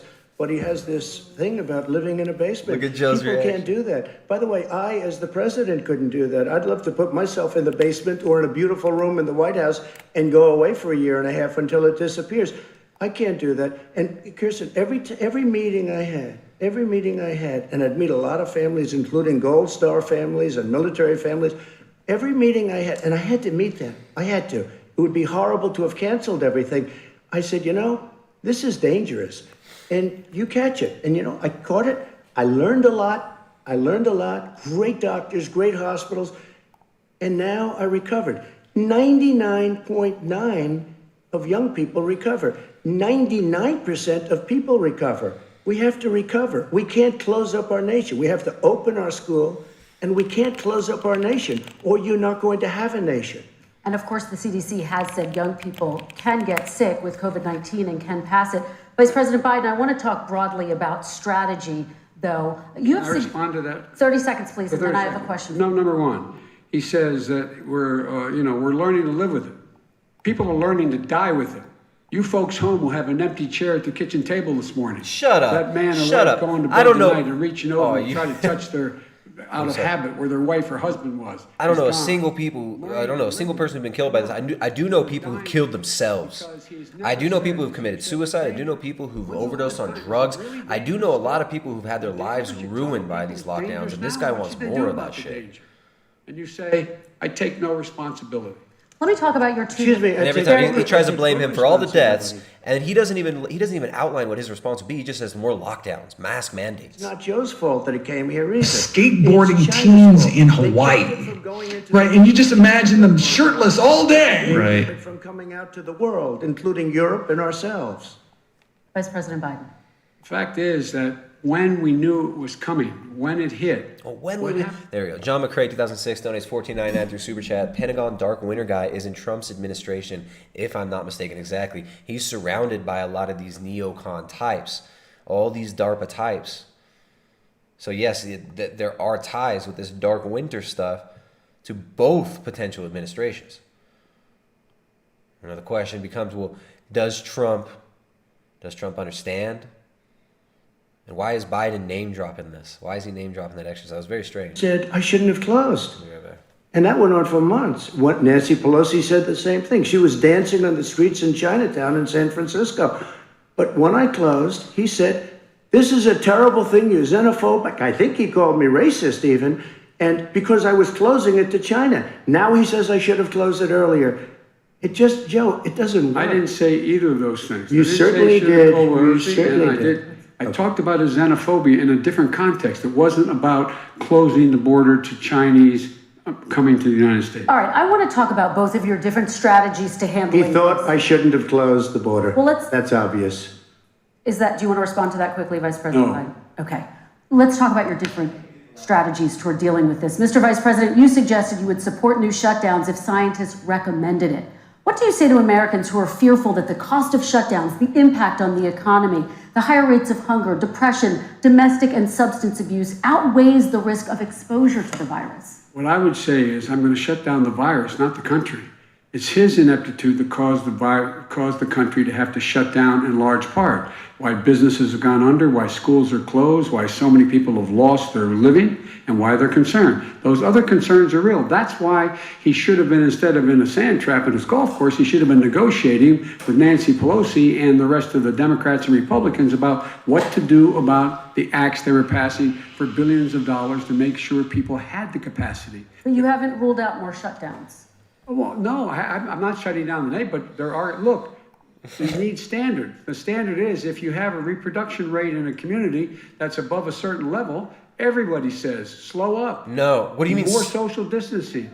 Do not open. Who's everybody? Bars and do not open gymnasiums. Close all small businesses. Only Amazon, only transnational corporations, centrally controlled global economy. Capacity to be able to open and have the capacity. This is that these people want this Green New Deal stuff. They want the Sustainable Development Goals where they shut down every aspect of society, deindustrialize, and then build back better, like the World Economic Forum says, with the Great Reset. where it's a centrally controlled economy where they get to ration you jobs and goods. And then I have a follow-up. Thank you, and I appreciate that. In the whole world. Look, all he does is talk about shutdowns, but forget about him. His Democrat governors, Cuomo in New York, you look at what's going on in California, you look at Pennsylvania, North Carolina, Democrats all, they're shut down so tight and they're dying. They're dying. And he supports all these people. All he talks about is shutdowns. No, we're not going to shut down, and we have to open our schools. And it's like, as an example, I have a young son. He also tested positive. By the time I spoke to the doctor the second time, he was fine. It just went away. Young people, I guess it's their immune system. Let me follow up with you, President Trump. You've demanded schools open in person and insist they can do it safely. But just yesterday, Boston became the latest city to move its public school system entirely online after a coronavirus spike. What is your message? See what a to scam parents this is? that This send online school stuff, this has been planned for a long time. They want all your children in front of their iPads all day. They want to destroy human interaction and turn you all into automatons who only receive signals from your Pavlovian response training devices. They want to create a Skinner box society. That's what it's about. Country with a massive economy. People are losing their jobs. They're committing suicide. There's depression, alcohol, drugs at a level that nobody's ever seen before. There's abuse, tremendous abuse. We have to open our country. You know, I've said it often. The cure cannot be worse than the problem itself. And that's what's happening. And he wants to close down. He'll close down the country if one person in our massive bureaucracy says we should close it down. Vice President Biden, your response. Simply not true. We ought to be able to walk and chew gum at the same time. We ought to be able to safely open, but would they need resources to open? You need to be able to, for example, if you're going to open a business, have social distancing within the business. You need to have, if you have a restaurant, you need to have plexiglass dividers so people cannot infect one another. You need to be in a position where you can take testing rapidly and know whether a person is in fact infected. You need to be able to trace. You need to be able to provide all the resources that are needed to do this. And that is not inconsistent with saying that what we're going to make sure that we open safely. And by the way, we got to track and trace. We got to contact tracing. Surveillance. This is what it's about. Full-on surveillance, right? This is what the neocons wish they could have pushed in 2001. It's gone way further. To New York, it's a ghost town. It's a ghost town. And when you talk about plexiglass, these are restaurants that are dying. These are businesses with no money. Putting up plexiglass is unbelievably expensive, and it's not the answer. I mean, you're going to sit there in a cubicle wrapped around with plastic. These are businesses that are dying, Joe. You can't do that to people. That's the aesthetic they want. Plastic bubble world for you. My wonderful city for... Right, it's like, hey, look, Trump's got a lot of blind spots, or who knows what's really going on, right? But I gotta say, at least he pushes back against some aspects of this nonsense. Yeah, the Dark Winter reference, that was crazy. Check out the Last American Vagabond, Whitney Webb and Raoul's article from April 1st, 2020 on Dark Winter. It's an important one. They're all Americans. They're all Americans. And what we have to do is say, wear these masks, number one. Make sure we get the help that the businesses need that has money's already been passed. Masks that do nothing. It's been out there since the beginning of the summer, and nothing's happened. President New York has lost more than 40,000 people. 11,000 people. Yeah, there you go. G-Dub sends a $20 super chat. Says Pepsi/Coke. Either way, we will still occupy Syria, still support Israel. They will print debt-based currency, and we will continue to be ruled by the Council on Foreign Relations while they shut down our basic rights. If you look at Council on Foreign Relations publication Foreign Policy, you can see that they're very against nationalism and Trump in general. So although he is still surrounded by a lot of these neocon types, Dark Winter type characters, it's interesting to see that the CFR is definitely not a big fan of him. He has created a major schism, and obviously there's a lot of hatred coming at him from from Foreign Policy magazine. So check out, if you want to understand what's going on, you follow some of these accounts like Foreign Policy, the Atlantic Council, World Business Council for Sustainable Development, World Economic Forum, a lot of these like Davos affiliated internationalist profiles on Twitter, they'll give you a good idea of where they want the world to go. It's pretty interesting. But yeah, thanks for that, man. G-Dub, you're right on, man. The fake two-party system, this false dialectic that they try to create. And you can see Trump's always trying to break through that media barrier, but they want to keep media is the real powerhouse here. They want to keep this in a specific. They want to keep the dialogue going in a specific way. And of course, that's going towards more surveillance. That's going towards what the Council on Foreign Relations and the World Economic Forum want. Right, so this is you read Foreign Affairs magazine, Foreign Policy, I think it's called Foreign Affairs. What's it called? A Twitter handle where they tweet out a lot of their websites, articles. You want to understand where they want this to go. It was much worse than the flu. He went on record and said to one of your colleagues, recorded, that in fact he knew how dangerous it was, but he didn't want to tell us.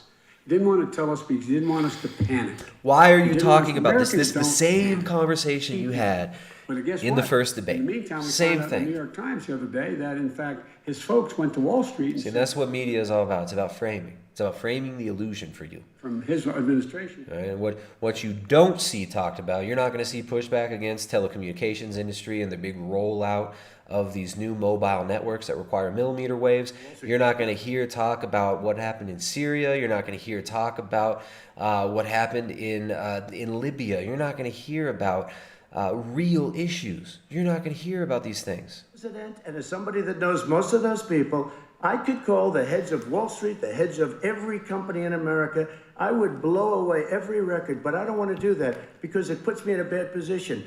And then you bring up Wall Street. You shouldn't be bringing up Wall Street because you're the one that takes the money from Wall Street, not me. I could blow away your records that like you wouldn't believe. We don't need money. We have plenty of money. In fact, we beat Hillary Clinton with a tiny fraction of the money that she was able. All right, gentlemen, we're going to move on. $43. All right, we're going to move on to our next section, which is national security.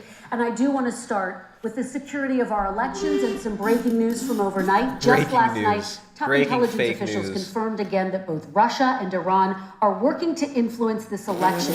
Both countries have obtained U.S. voter registration. Russia and Iran, but not information, Twitter and officials say, Facebook and and Iran Google. sent intimidating messages to Florida voters. This question goes to you, Mr. Vice Iran President. What would you sent do to put an end to this threat? You have 2 minutes uninterrupted. We heard that Iran wrote a letter and said, if you don't vote for Trump, we're going to beat you up. Signed, Iran and Russia. Will pay a price. They will pay a price. It's been overwhelmingly clear this election, I won't even get into the last one, this election, that Russia has been involved, China has been involved to some degree, and now we learn that Iran is involved. Ooh. They will pay a price if I'm elected. They're interfering with American sovereignty. That's what's going on right now. They're interfering with American sovereignty. And to the best of my knowledge, I don't think the president said anything to Putin about it. I don't think he's stalking them a lot. I don't think he said a word. I don't know why. Joe Biden, he's going to take Putin. He's going to be like, hey, and I don't know what he has recently said. I'm going to give you some freedom if you don't shut up. My guess is he'd probably put your freaking shirt on, get off the horse, and put on your mask, Putin. Where we have foreign countries trying to interfere in the outcome of our election. His own national security advisor told him that what is happening with his buddy, I will. His buddy, Rudy Giuliani, he's being used as a Russian pawn. He's Russian being fed pawn. Information that there's the narrative. That is not true. And then what happens? Nothing happens. And then you find out that everything is going on here about Russia is wanting to make sure that I do not get elected the next president of the United States because they know I know them and they know me. I don't understand why this president is unwilling to take on Putin when he's actually paying bounties to kill American soldiers in Afghanistan, when he's engaged in activities that are trying to destabilize all of NATO. I don't know why he doesn't do it, but it's worth asking the question. Why isn't that being done? Any country that interferes with us will, in fact, pay a price because they're affecting our sovereignty. President Trump, same question to you. Let me ask the question. You're going to have 2 minutes. What about the WHO, Greta Thunberg? They're not meddling, right? What would you do in your next term World to Economic put an end to Forum. this? 2 minutes, Well, uninterrupted. let me respond to the first part as. What about Sacha Baron Cohen? What country does he represent? And it came through Putin because he was very friendly with the former mayor of Moscow, and it was the mayor of Moscow's wife. And you got $3.5 million. Your family got $3.5 million, and someday you're going to have to explain why did you get 3.5. I never got any money from Russia. I don't get money Trump, from Russia. you need to go Now, ballistic about right your now. thing You need to be last night, I dropping knew all these about bombs, that. dude. And through Trump needs to go scorched John, earth. John Ratcliffe, who's fantastic, DNI, he said the one thing that's common to both of them, they both want you to lose because there has been nobody tougher to Russia. Between the sanctions, nobody tougher than me on Russia. Between the sanctions, between all of what I've done with NATO, I've got the NATO countries to put up an extra 130 billion. You see how they gaslight it? Hey, you know what's funny? During the Soviet Union, did you know that the United States never put sanctions on the Soviet Union? Did you know that? Did you know that there were never sanctions on the Soviet Union? Did you know that the Soviet Union's automobile manufacturing was set up by GM? Did you know that General Electric set up the electrical grid in the Soviet Union? Do you know where the money came for Trotsky when he took a ship from New York back over to the Soviet Union before the Soviet Union was the Soviet Union during the Revolution? Did you know that there was never a single sanction on the Soviet Union by the United States?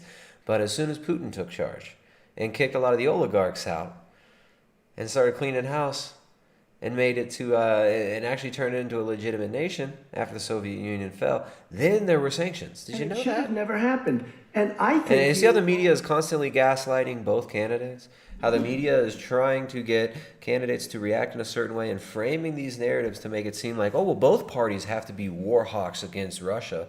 Both parties have to continue this Russia and Iran rhetoric until we invade them both. President Biden, you may respond. These three here. And then I do want to follow This up is CNN. These are the people who sold you on the Iraq War. These are the people who sold you on both Iraq wars. Kosovo. These are the people who have lied to you about WMDs in Iraq, who lied to you about Afghanistan, With the Taliban. China, does business in China, and in fact is talking about me taking money. I have not taken a single penny from any country whatsoever, ever. Oh, yeah. Number one. Number two, this is a president. I have released all of my tax returns. 22 years. Go look at them. 22 years of my tax return. You have not released a single solitary year of your tax return. What are you hiding? Why are you unwilling? The foreign countries are paying you a lot. Russia's paying you a lot. China's paying you a lot. And your hotels and all your businesses all around the country, all around the world. And China's building a new road to a new a golf course you have overseas. So what's going on here? Why don't release your tax return or stop talking about corruption? President Trump, your response. First of all, I called my accountants, underwrote it. I'm going to release them as soon as we can. I want to do it. And it'll show how successful, how great this company is. But much more importantly than that, people were saying $750. Still zero talk about any real policies, right? What did I pay? They said, sir, you prepaid tens of millions of dollars. I prepaid my tax. Tens over the last number of years. Tens of millions of dollars I prepaid. Because at some point they think it's an estimate. They think I may have to pay tax. So I already prepaid it. Nobody told me that. Did your account Nobody tell told when you you that. released Excuse them? me. And it wasn't written whenever they write this. They keep talking about Why is the moderator jumping into debate Let too me just tell again? you, I prepaid millions and millions of dollars in taxes. Number one. Number two, I don't make money from China. You do. I don't make money from Ukraine. You do. I don't make money from Russia. You made $3.5 million, Joe, and your son gave you. They even have a statement that we have to give 10% to the big man. You're the big man, I think. The big I don't know, guy, maybe Joe. you're not, Who's the big but guy? You're the big man, I think. Your son said we have to give 10% to the big man. You see how he Joe, rehearsed that, like look down and shake your head? Ask you both some He was questions coached about all of on this, but I'm going to let you both respond very quickly. You just said you spoke to your accountant Yes. about potentially releasing your taxes. Did he tell you when you can release them? Do you As have soon a as the audit is deadline for finished. when you're going to release them I to the get American treated people? worse than the Tea Party got treated. Because you I have a don't lot have of people in there, deep down in the IRS, they treat me horribly. We made a deal, it was all settled until I decide to run for president. I get treated very badly by the IRS, very unfairly. Very bad. But we had to deal Nobody's been treated worse by the IRS than me. I did more for But the IRS I have than paid anyone. millions and millions of dollars, and it's worse than paying. I paid in advance. It's called prepaying your taxes. I paid in advance. I want to ask you both about questions regarding your potential foreign entanglements and questions that have been raised to give you both a chance to talk about this more broadly. Respond very quickly, and then I'll get to my question. Why did he's been saying this for 4 years? Show us. Just show us. Stop playing around. You've been saying for 4 years you're going to reduce your taxes. Nobody knows, Mr. President. What they do know is you're not paying your taxes, or you're paying taxes that are so low. Still no policy being discussed. Still nothing real being discussed. See how they frame it. I'm coming here to the chat. What's going on, chat? What do you guys think about this? Who's winning? Who's losing? I was put through a phony witch hunt for 3 years. See, and Joe in this debate, they try to act like his taxes are some big deal. What we want to know about is Hunter Biden and that laptop. What we want to know about is this Ukraine stuff that you openly admitted in front of the CFR, Joe Biden. We want to know about that. We're sick of this. We're sick of there not being justice for these corrupt politicians. And they found absolutely no collusion and nothing wrong. 48 million. I guarantee you, if I spent 1 million on you, Joe, I could find plenty wrong. Because the kind of things that you've done and the kind of monies that your family has taken. I mean, your brother made money in Iraq. Millions of dollars. There you go. See the Your sweetheart other deals? brother made a fortune. And it's all through you, Joe. And they say you get some of it. And you do live very well. You have houses all over the place. You live very well. All right, gentlemen, let me just ask some questions about all of this broadly. Vice President Biden, there have been questions about the work your son has done in China and for a Ukrainian energy company when you were vice president. In retrospect, was Talk about the anything laptop those and the relationships emails. inappropriate? Listen, or he's never denied the emails. He just says Russians. Here's what's the deal. And the media runs interference. With regard to Ukraine, we had this whole question about whether or not, because he was on the board, I later learned of a Burisma, a company, that somehow I had done something wrong. Yet every single solitary person, when he was going through his impeachment, testifying under oath who worked for him, said, I did my job impeccably. I carried out U.S. policy. Not one single solitary thing was out of line. Not a single thing. Number one. Number two. About when you told the CFR exactly what you did and how you you leveraged $1 billion deal and threatened to remove $1 billion if they didn't fire a prosecutor for you. You bragged about that. This thing about, what are you talking about? China. I have not had it. The only guy who made money from China is this guy. He's the only one. Nobody else has made money from China. President Trump, let me By the ask way, my question to you. But could I just, one thing? Very quickly. His son didn't have a job for a long time, was sadly no longer in the military service. I won't get into that. And he didn't have a job. As soon as he became vice president, Burisma, not the best reputation in the world. I hear they paid him $183,000 a month. Listen to this. $183,000, and they gave him a $3 million upfront payment. All right. And he had no energy. I'm going to let the vice president respond. She doesn't let him and then finish. I need to get to a question to you. No basis for that. Everybody investigated that. No one Everybody said anything he investigated did was wrong in Ukraine. Okay, President Trump, this is for you. Since you took office, you've never divested from your business. He You've shouldn't just let that go. promoted He your should keep properties pressing. abroad. A report this week, which was referenced, does indicate that your company has a bank account in China. So how can voters know that you don't have any foreign conflicts of interest? I'm a soy boy. DB, what's up, DB? Since Canadian $2 says Joe's malfunctioning. Man, doing business. The bank account you're referring to, which is everybody knows about it, it's listed. The bank account was in 2013. That's what it was. It was opened it was closed in 2015, I believe. And then I decided, because I was thinking about doing a deal in China like millions of other people. I was thinking about it, and I decided I'm not going to do it. Didn't like it. I decided not to do it. Had an account open, and I closed it. Okay. Excuse me. And then, unlike him, where he's vice president and he does business, I then decided to run for president after that. That was before. So I closed it before I even ran for president, let alone became president. Big difference. He is the vice president of the United States, and his son, his brother, and his other brother are getting rich. They're like a vacuum cleaner. They're sucking up money President every Trump, place thank he you. We goes. do need to move on. I do want to ask you, Not true. Vice Not President true. Biden, about China. Dad, not Let's true. talk about China more broadly. There have, of I mean, course, President Trump. I would has said that I would they should advise Trump pay to go for harder on it. not He's got to keep fully harping on about transparent this. in regards to the I mean, it's coronavirus. open and shut. This dude is an international criminal. Trump is not a saint, but this guy is a straight up career politician criminal. Not Like like what they he's- did in Ukraine. He has caused the deficit of China to go up, not down, with China. What this guy helped to not do in Syria and sure that in order to in do Libya. China, you have to My get goodness. all your intellectual property. You have to have a partner in China. It's 51%. We would not do that at all, number one. Number two, we're in a situation where China would have to play by the rules internationally as well. When I met with Xi, when I was still vice president, he said we're setting up air identification zones in the South China Sea. You can't fly through them. I said, we're going to fly through them. We just flew B-52, B-1 bombers through it. We're not going to pay attention. They have to play by the rules. And what's he do? He embraces guys like the thugs like in North Korea and the Chinese president and Putin and others. And he pokes his finger in the eye of all of our friends, all of our allies. We make up we're 25% of the world's economy. We need to be having the rest of our friends with us saying to China, these are the rules. You play by them or you're going to pay the price for not paying by them economically. The super That's the friends way gotta I will come run together. it. And that's what we did. This whole idea of like you have your friend countries and then you're not friend countries. What a joke. Excuse me, I have to respond to that. Okay. Very quickly, and then we're Son going to move walked on out to with North $1.5 billion Korea. from China to manage after true. spending 10 minutes in office and being in Air Force Two.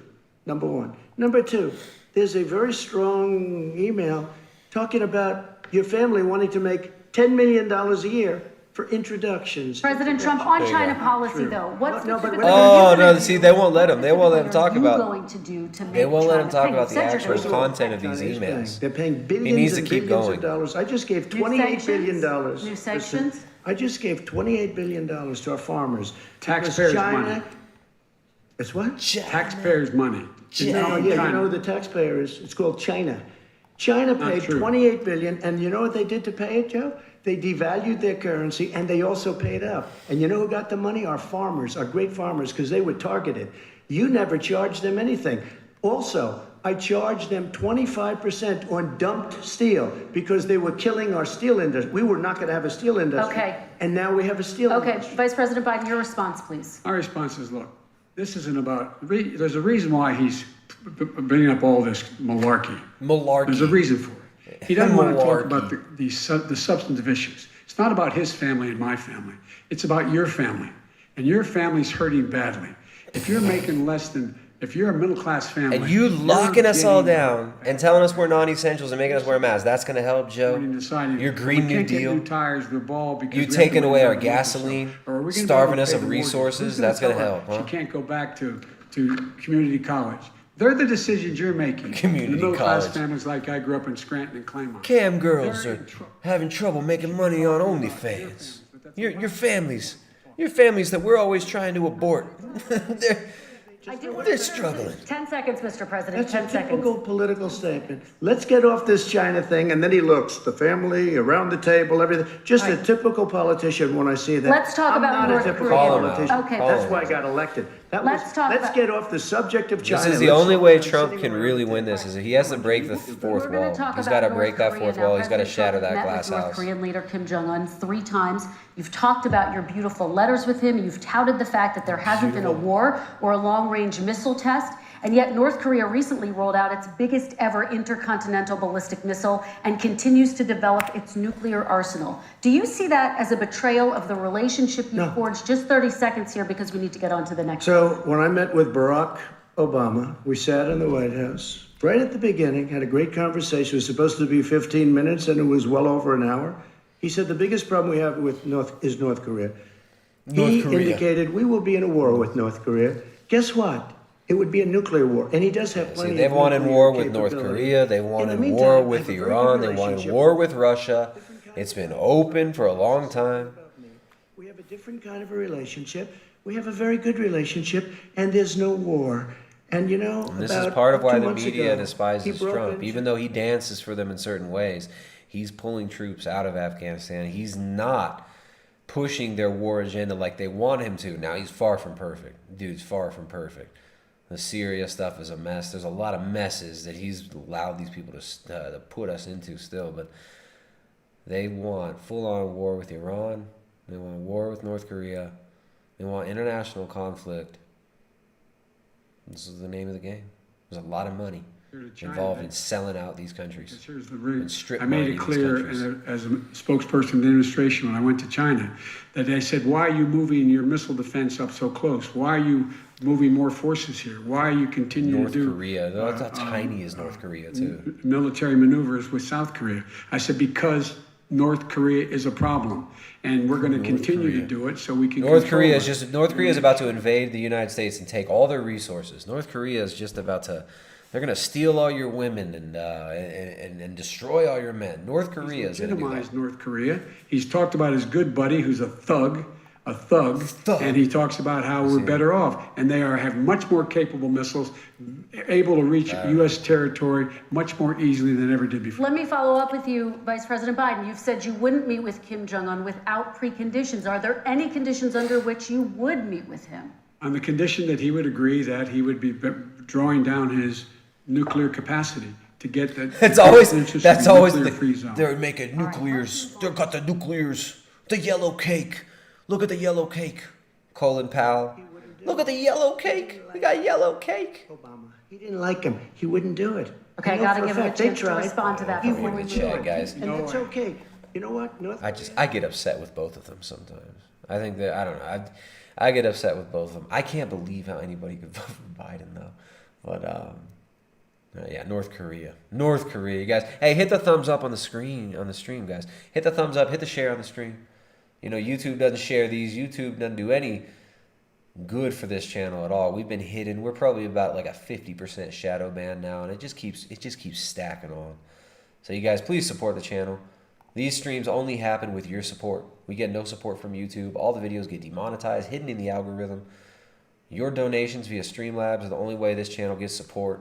If you want to see this channel, if you want to see more from this channel, please support. I can't say it enough. We get nothing from the YouTube. Nothing. This is all you guys. This is all your support. So there's a link for the Streamlabs down below. If you got any questions, if you guys want to call in, we'll do open lines soon. We'll start taking some calls. Feel free to call in for open lines. You can give your opinion. I don't know if it seems like they're going to keep this at a stalemate. They're going to keep this from getting into any real issues. There was a key vote on a new Supreme Court Justice, Amy Coney Barrett, and healthcare is at the center of her confirmation fight.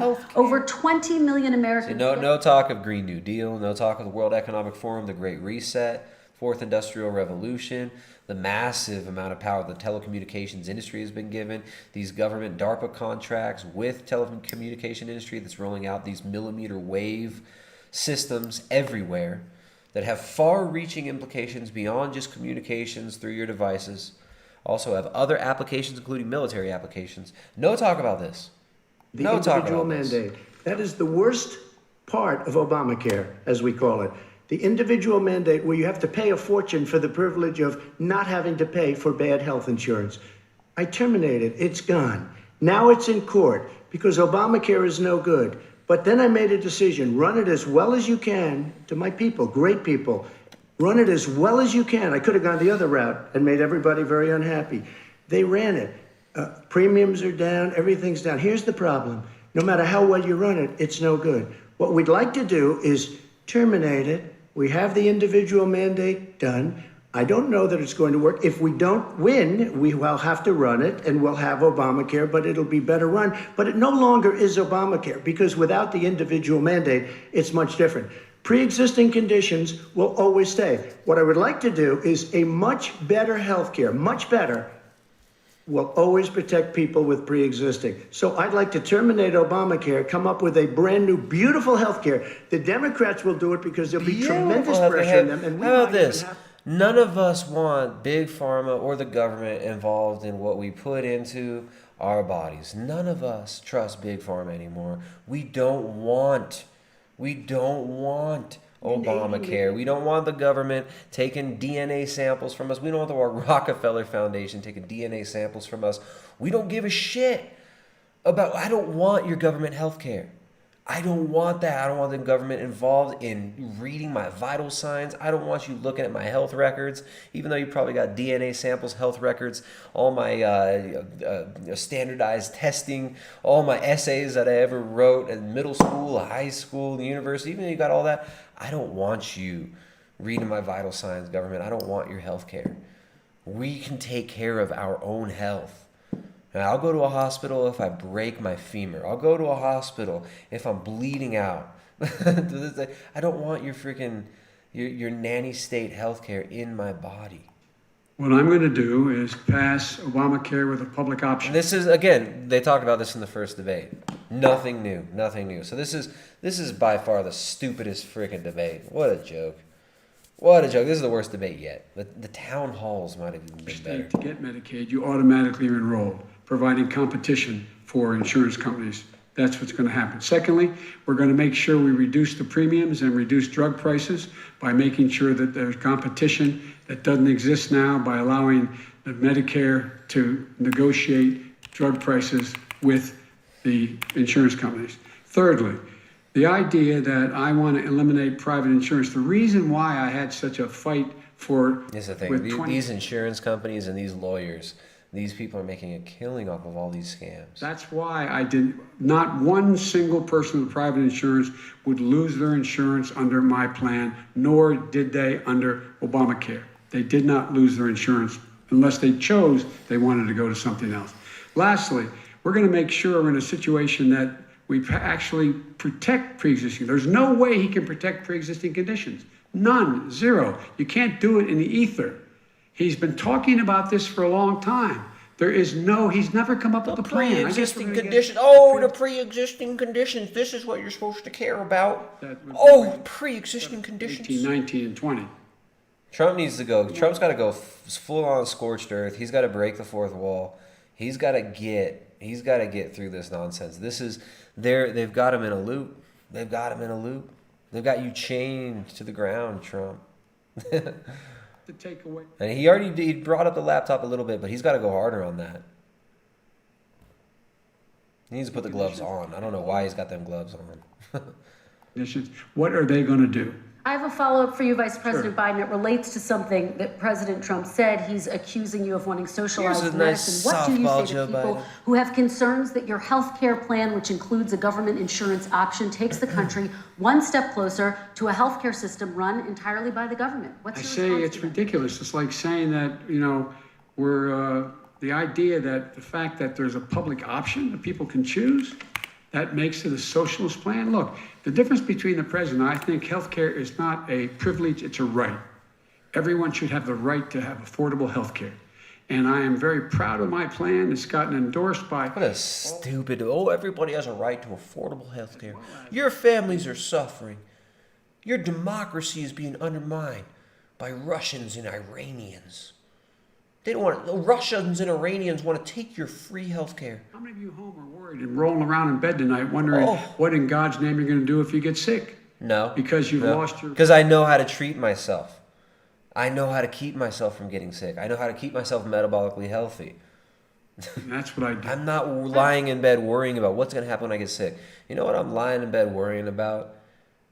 If you and your crazy Green New Deal World Economic Forum people are going to try to take our livestock and take our ability to even live where we live, if you guys are going to cut off our access to gasoline to save the planet, what I'm worried about are hordes of brainwashed, zombified, Bolshevik-style revolutionaries sweeping through cities, then suburbs, then rural areas, destroying the very way of life that we've worked hard to build here, despite your greatest intentions to destroy it. That's what we're worried about. We're not worried about waking up in the night and, oh my goodness, what am I going to do about my pre-existing conditions on my health care plan? And by the way, so far, I respect very much the way you're handling this, I have to say. By the way... But somebody should ask the question. You can ask... He goes for a year There will be We no have fracking. There will we do be have no a number of petroleum. topics we're No, going to but get that's a to. big- that's a big And question. we're going to get to It's the same thing with socialized I have to medicine. respond. Vice President, your response, please. My response is people deserve to have affordable health care, period. Period, period, period. And the Biden care proposal will in fact provide for that affordable health care, lower premiums. What we're going to do is going to cost some money. It's going to cost over $750 billion over 10 years to do it. And they're going to have lower premiums. You can buy into the better plans, the cheaper plans, lower your premiums, deal with unexpected billing, and have your drug prices drop significantly. He keeps talking about it. He hasn't done a thing for anybody on health care. Not a thing. Tristan, when Very he quickly, says, then I want to talk when about he what's says happening on public Capitol option, Hill. he's talking about socialized medicine and healthcare. When he talks about a public option, he's talking about destroying your Medicare, destroying your Social Security, and this whole country will come down. You know, Bernie Sanders tried it in his state. He tried it in his state. His governor was a very liberal governor. They wanted to make it work. Okay, let's let Vice President Biden respond. It doesn't Vice work. President He's Biden, a very your response. confused guy. He thinks he's running against somebody else. He's running against Joe Biden. I beat all those other people because I disagreed with them. Joe Biden he's running against. And the idea that we're in a situation that they're going to destroy Medicare, this is the guy that the actuary at Medicare said, if in fact, at Social Security, if in fact he continues to withhold his plan to withhold the tax on Social Security will be bankrupt by 2023 with no way to make up for it. This is the guy who's tried to cut Medicare. So the idea that Donald Trump is lecturing me on Social Security and Medicare? Come on. Come on, man. Come on, man.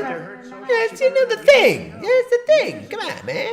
Go back and look at the records. He tried to hurt Social Security years ago. All right, let's move on. This I'm is the going to move guy on. that when they Mr. announced President, I have to move on to the next question. They said or the else stock we're not market going to will have time boom to talk about it. if I'm elected. If he's elected, the stock market will crash. Okay, let's biggest move on to the analysts are next saying question. Very quickly. Look, come on, man. The idea that the stock market is booming is his only measure of what's happening. Where I come from in Scranton and Claymont, the people don't live off of the stock market. Just in the last three years during this crisis, the billionaires in this country made, according to your $700 billionaire billion more funders. dollars. Your billionaire $700 billion funders, more Biden. dollars. Because that's his only measure. And that's who you're going to empower more when you do more lockdowns. You're empowering Walmart. You're empowering Amazon. You're empowering those massive corporations and Jeff Bezos and these other He billionaires. doesn't come from Scranton. That's like he lived there for a short period of time before he even knew. We're going to move on to the Listen how she interrupts him, but not Let me Joe. move on to my next question, They gentlemen. understand. As of tonight, more than 12 million people are out of work. And as of tonight, 8 million more Americans have fallen into poverty, and more families are going hungry every day. Those hit hardest are women and people of color. They see Washington fighting over a relief bill. Mr. President, why haven't you been able to get them the help they need? 30 seconds here. Because Nancy Pelosi doesn't want to approve it. I do. But you're the president. I do, but I still have to get. Unfortunately, that's one of the reasons I. All right, we're doing open lines tonight, guys. We'll start taking calls in. I don't think this is going to go Because anywhere. she'd love to have. Women in pox are suffering. Nancy Pelosi does not want to approve it. Call in. We got open lines. Feel free to call in, guys. Don't forget, we've already approved. Call in. Let's hear what you guys got to say. Keep it YouTube friendly, of course. Hey, guys, we need your support as well. The only way these streams keep going is by your support. There's a Zoom link in the description if you want to call in. The Zoom link is down below in the description. You can have your comments, your questions read via the Streamlabs link in the description as well. But I don't know if this is really going to go anywhere. I don't know if this is going anywhere. Call in. Well, let's hear your opinion. Vice President Biden, a question. I saw You are Jay the Dyer leader in the of chat. Feel free to Democratic call in Party. yourself, Why Jay. have you not pushed the Democrats to get a deal for the American people? Well, I have, and they have pushed it. Look, they passed this act all the way back in the beginning of the summer. This is like it's not new. Can we move on? Can we move on to another subject? It's been sitting there, and look at what's happening. When I was in charge of the Recovery Act with $800 billion, I was able to get $145 billion to local communities that have to balance their budgets and states that have to balance their budgets, so then have to fire firefighters, teachers, first responders, law enforcement officers, so they could keep their cities and counties running. He will not support that. They have not done a thing for them. And Mitch McConnell said, let them go bankrupt. Let them go bankrupt. Come on. What's the matter The with bill that was us? passed in the House was a bailout of badly run, high crime, Democrat, all run by Democrats, cities and states. It was a way of getting a lot of money, billions and billions of dollars to these kids. It was also a way of getting a lot of money from our people's pockets to people that come into our country illegally. We were going to take care of everything for them. And what that does, and I'd love to do that, I'd love to help them, but what that does, everybody all over the world will start pouring into our country. We can't do it. This was a way of taking care of them. This was a way of spending on things that had nothing to do with I'll be right COVID, back. as per your question. But it was really a big bailout for badly run Democrat cities and states. By the way, if I get elected, I'm running as a proud Democrat, but I'm going to be an American president. I don't see red states and blue states. What I see is American, United States. And folks, every single state out there finds themselves in trouble. They're going to start laying off, whether they're red or blue, cops, firefighters, first responders, because they have to balance their budget. And the founders were smart. They allowed the federal government a deficit spend to compensate for the United States of America. I want to talk about the minimum wage, gentlemen. Mr. Vice President, we are talking a lot about struggling small businesses and business owners these days. Do you think this is the right time to ask them to raise the minimum wage That's racism, man. I love to racism, I do, because bro. I think one of the things we're going to have to do is we're going to have to bail them out too. We should be bailing them out now, those small businesses. You got 1 in 6 of them going under. They're not going to be able to make it back. They passed a package that allows us to be able to call PPP. Money is supposed to go to help them do everything from organize how they can deal with their businesses being open safely. Schools, how they can make classrooms smaller, how they can hire more teachers, how they can put ventilation systems in. They need the help. The businesses as well as the schools need the help. But these guys will not help them. It's not giving them any of the money. We are going to move on to immigration, but I want to say get we your have to help our reaction. small businesses by raising the minimum wage. That's not helping. I think it should be a state option. Alabama is different than New York. We got some super chats here. There we go. We got the chat is waking up. Thank you, chat, for supporting. We got autistic spectrum warrior donated $10. Says my city in Melbourne signed up. Skateboarding teens in Hawaii. Right, and you just imagine them shirtless all day. Right. Thank you. We got a couple super chats. Thank you guys. Every once in a while, we get that good support from the audience, and we appreciate that. Autistic Spectrum Warrior donates $10 via Streamlabs. Says my city, Melbourne, signed up to the Rockefeller Foundation's Resilient Cities Network in 2014, ostensibly to deal with the chronic stresses and acute shocks Melbournians are likely to experience. Wow, the Rockefellers are so prophetic. Yeah, well said. Keto Miner also donates $5.49 through Super Chat. Doesn't say anything. $5.49 in euros on Super Chat. Thank you very much. Appreciate that. You guys, these are supported by you. We get no support from YouTube. If you guys like these streams, support via the Streamlabs. If you guys got any questions or comments, throw them through there. And feel free to call in. We're going to be taking calls in. There's a link for open lines down in the description, as well as the link for the Streamlabs to support the stream. And we're going to talk about families within this context. Mr. President, your administration separated children from their parents at the border, at least 4,000 kids.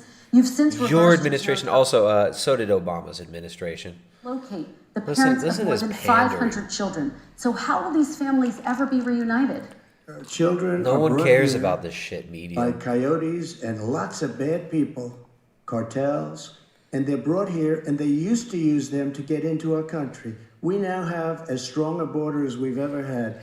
We're over 400 miles of brand new wall. You see the numbers, and we let people in, but they have to come in legally, and they come in through But America. how will you But let reunite me these just tell kids you, with their let me families, just tell you, Mr. they President? built cages. You know, they used to say, I built the cages, and then they had a picture in a certain newspaper, and it was a picture of these horrible cages, and they said, look at these cages, President Trump built them, and then it was determined they were built In 2014, that was him. Do you They have a built plan to cages. reunite the kids? Yes, with we're their working on families? it we're trying very hard. But a lot of these kids come out without the parents. They come over through cartels and through coyotes and through gangs. Vice President Biden, let me This is bring so you. funny. It's like we live in Ecuador, right? Ecuadorians do not want open borders. Nobody in South America, none of these South American nations want open borders. This is such a funny American issue and European issue that's been hoisted on these people. And what a joke. And then they make it like it's some race thing. Oh, Trump, you're so racist. Mr. Trump, I have a question for you. Why do you hate children? Why are you racist? And Biden, what kind of ice cream do you like? And how do you keep yourself so squeaky clean and just the idealistic candidate that should get our votes? Who built the cages, Joe? Let's talk about what Who we're built the talking cages, about. Let's Joe? talk about what we're talking about. What happened? Let's talk about what we're talking Parents about. were ripped, their kids were ripped from their arms and separated. And now they cannot find over 500 sets of those parents, and those kids are alone. Nowhere to go. Well, Nowhere to the go. Clinton Foundation better It's help them criminal. out. Why don't you send Hunter Biden to go help them Listen, out? I will say this. Send Hunter to help. We brought reporters, everything. They are so well taken care of. They're in facilities that were so clean. But some of and them have gotten haven't been such good. reunited But with just their ask families. one question. Who built the cages? I'd love you to ask them that. Who built the cages? Let me ask about your immigration policy, Mr. Vice President. The Obama administration did fail to deliver immigration reform, which had been a key promise during the administration. It also presided over record deportations as well as family detentions at the border before changing course. So why should voters trust you with an immigration overhaul now? Because we made a mistake. It took too long to get it right. It took too long to get it right. I'll be president of the United States, not vice president of the United States. Hey, what's The up, fact is, Tristan? I've made it very clear. Hold on. Within Pull you 100 in a days, second. I'm going to send to the United States Congress a pathway to citizenship for over 11 million undocumented people. And all of those so-called dreamers, those DACA kids, dreamers. they're going to be immediately certified again to be able to stay in this There we go. country and put on a path to citizenship. The idea that they are being sent home by this guy and they want to do that is they go into a country they've never seen before. I can imagine you're 5 years old, your parents are taking you across the Rio Grande River and it's illegal. And you say, The "Oh, Rio no, Grande I'm River, here. I'm man. not You gonna can go." you imagine that? You're They've 5 been years here. old. Many of them Your are parents are mobs, taking you over across the Rio 20,000 Grande were River. First responders out there taking care of people. That's a during funny the crisis. written line. That's obviously We owe written, them. right? Like this dude's We not owe thinking them. that. Tristan, he had 8 years to do what he said he was going to do. And I've changed without having a specific. We got rid of catch and release. We got rid of a lot of horrible things that they put in and that they lived with. But he had 8 years he was vice president. Getting cut off from He 3 did to nothing except build cages to keep children in. Yeah, cut him off. Mr. President, why are you orange and why are you so bad? Why are you racist? Mr. President, you didn't answer the question. When did you become a racist and why do you love being Dude, racist? this is crazy. Guess what? They showed up. I mean, I gotta say, Tristan, your boy is getting stomped on right now. Dude, I'm riding with Biden all day. Biden is my boy. I'm saying like if Biden doesn't win, I'm gonna move to what did he say? Australia, like Bruce Springsteen. Me and Bruce Springsteen are gonna move to 2-1's Australia. never a good fight though. 2-1. He's been getting jumped every debate. Isn't it fun? It's weird, man. And this is a nonpartisan moderator. She's totally unbiased. A murderer would come in. A rapist would come This is in. what happened in 2016. They made it so obvious that they hated Trump, and they made the American people hate them so much that the American people said, "Fuck you, we're going to vote for Trump." And it seems like that's what's going to happen again. Like this is I mean, 2016 was a fuck you vote. Yeah. Pretty much. Come back in Yep. 2 years, 3 years. We're going to give you a court case. You need Perry Mason. I We're going to think give but you I a court won't. case. I won't. When It's you still. say I they still come got the back, ballot they don't like on my kitchen table. I have not opened it. I was gonna throw that. I forgot that I registered, but I was like, you know what? Let me have the option. But I don't even think I'm gonna do it. Honestly, I've never voted. I mean, I was really big on the Ron Paul 2012 thing, and then back in 2009, 2010, we were trying to get Ron Paul to get that nomination, and it was just, I mean, I saw the corruption, and This was in 2008, 2009, 2010, the libertarian types, which I was involved in at that time. We were trying to get Ron Paul to kind of become this, what Trump ended up becoming. Ron Paul was the guy that we wanted to get in there and just kind of break the paradigm, shatter the glass, call out the Federal Reserve. Someone actually sense. Right, actually pull us out of these wars, actually talk some sense as far as, at least some of the critiques on the Federal Reserve go. And I saw how corrupt it was and how messed up it was. But man, even now, like with just the amount of corruption that has been shown to be coming from the Biden campaign. It's completely disheartening. Like I give you credit for like diving into the muck all the time because I check out all day. I don't care anymore. Like this is just like what's gonna happen is gonna happen, and it's scripted. Like this doesn't look like Trump's. I think Trump knows he's gonna lose, and that's why he's like not playing as hard. I don't know about that. I mean, he definitely gets thrown in like 20,000 different directions all the time, So he's always like on the back pedal, but it's taking a toll on him. And whatever they shot Biden up with is working. They gave him the super good. Biden said nothing. That's the funny thing is Biden's really actually said nothing. Trump hasn't been the bulldog he should have been. He should have really gone hard. They've kind of pushed it into this corner where no real issues are going to be talked about. No one's going to question the why are we talking about big tech? Why aren't we talking about Twitter, Facebook, the massive social engineering campaigns that are going on using these big tech platforms? Why aren't we talking about Ukraine? Why aren't we talking about Hunter Biden? Like the subjects that actually, like the real scandals, they just say, oh no, that's Russian disinformation. And it's such a psyop. Trying to say something about it. Even when Trump trying to say something about it, they just next question. Yeah. Well, and that's how they keep him. That's how they keep him controlled too. Is just like constantly framing the narrative. Trump, the virus is so bad. What are you going to do to lock people down and destroy their lives more, so that we can have more big tech and big pharma and DARPA control over your everyday lives and your movements and everything you do, think, and say? How are you going to help us with that? And anytime he tries to kind of like say, look, like we need to get back to work. People want to open their businesses. They're like, no. Let's go slow it down. Look at the death count. Look at all these cases. It's like it's just gaslighting. It's just constant gaslighting from media. No real issues get brought up. As soon as Trump tries to bring up real issues, they stonewall it. So it's like, I don't know. I don't think Trump is like. I don't think he's in on it. I don't know. I really don't know. In 2016, I thought like. In 2016, it was like, oh, this is so obvious. They want, Trump is the new Biden, or the new Obama, rather. I thought in 2016, I was like, Trump is just the next level of social engineered, media manipulated, false imagery, false icon for people to project their hopes, their fears on.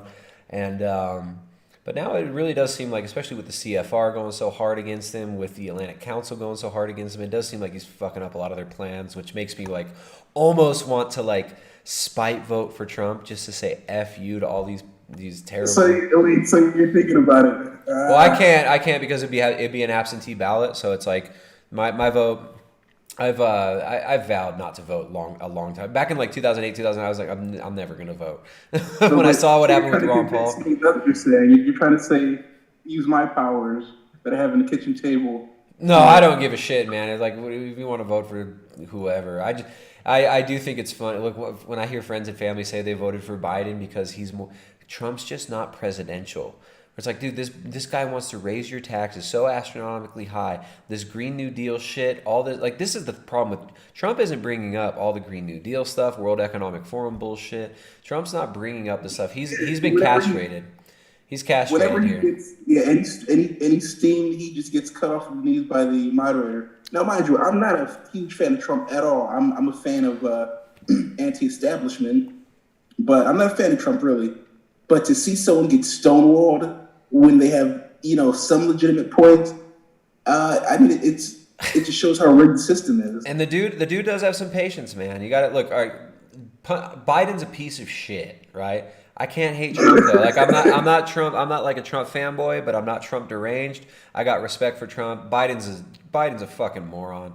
Biden is a crony. Biden's an old school, just whore politician.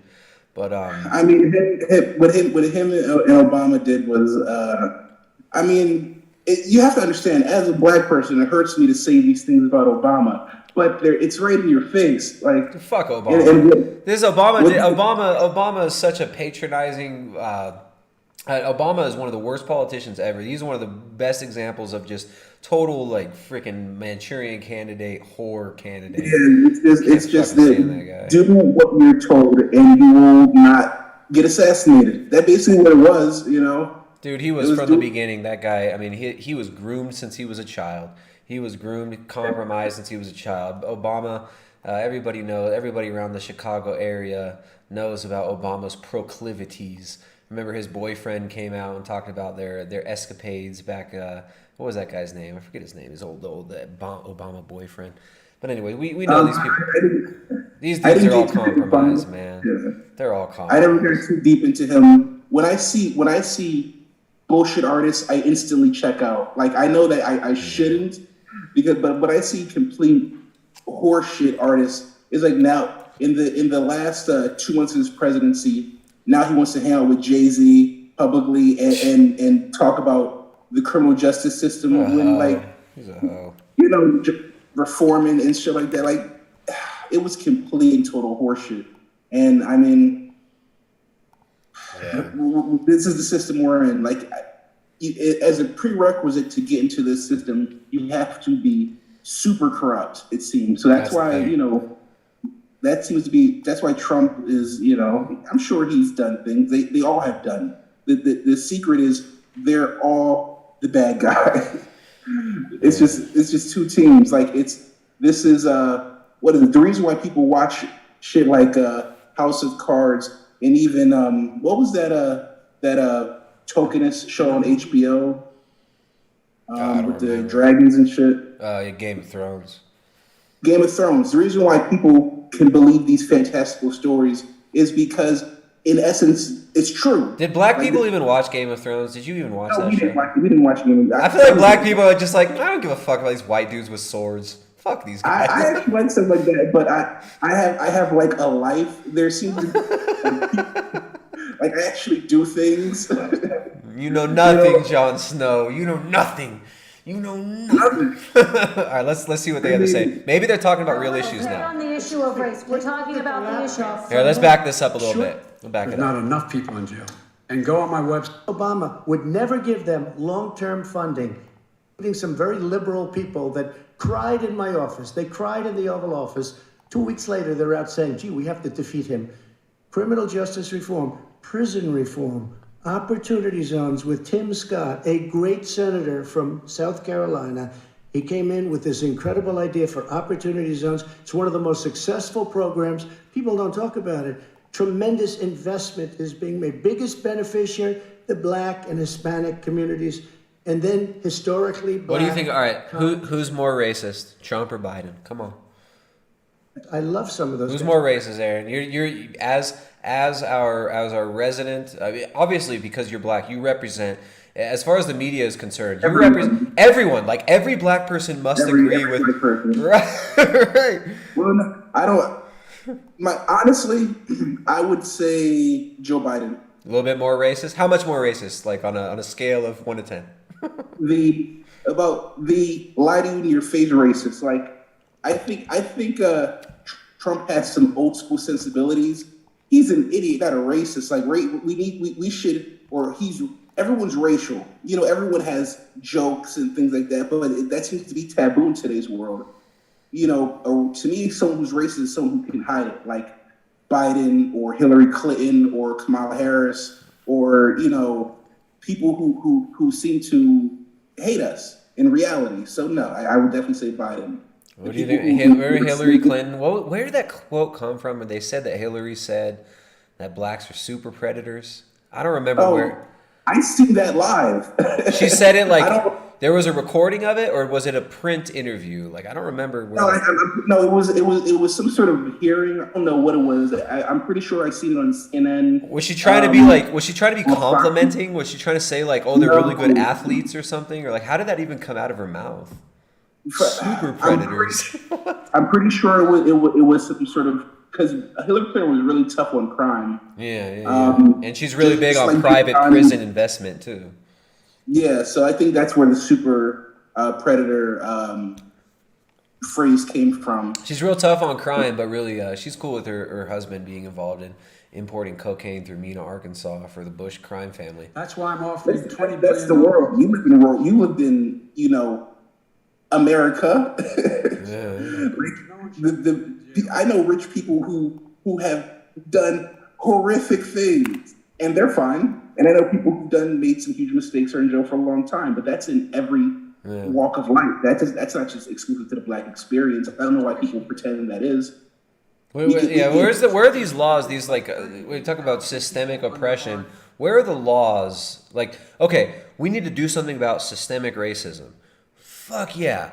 Where's the laws? Let's stop. We've got to get rid of the systemic racist laws. Let's do it. Let's repeal all the systemic racist laws. Please show me those laws. It's like, no, those don't exist. Yeah, the systemic racism thing is interesting because media is constantly trying to push the Black community into just all sorts of degeneracy, violent crime. Like, look at Cardi B and all these like mumble rappers and like the drugged out rappers that they tell you, oh look, this is Black culture. Black culture is just like spend all your money stupidly on gold chains and do drugs, and like they do the same thing to every race, right? Whites, Blacks, Mexicans. They do the same message of like spend your money in a stupid way, buy cars with big rims, buy gold chains.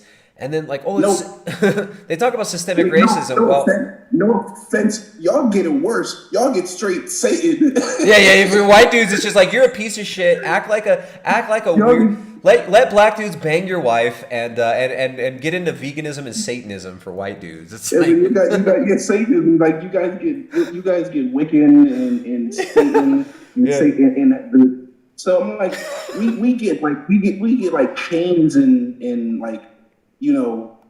Promiscuity. You guys get the devil. So it's like, God damn, it's like for everybody. Well, no, you guys got Jay-Z and Beyonce. I think that's pretty demonic. That's close to satanic. Yeah, it's the same themes.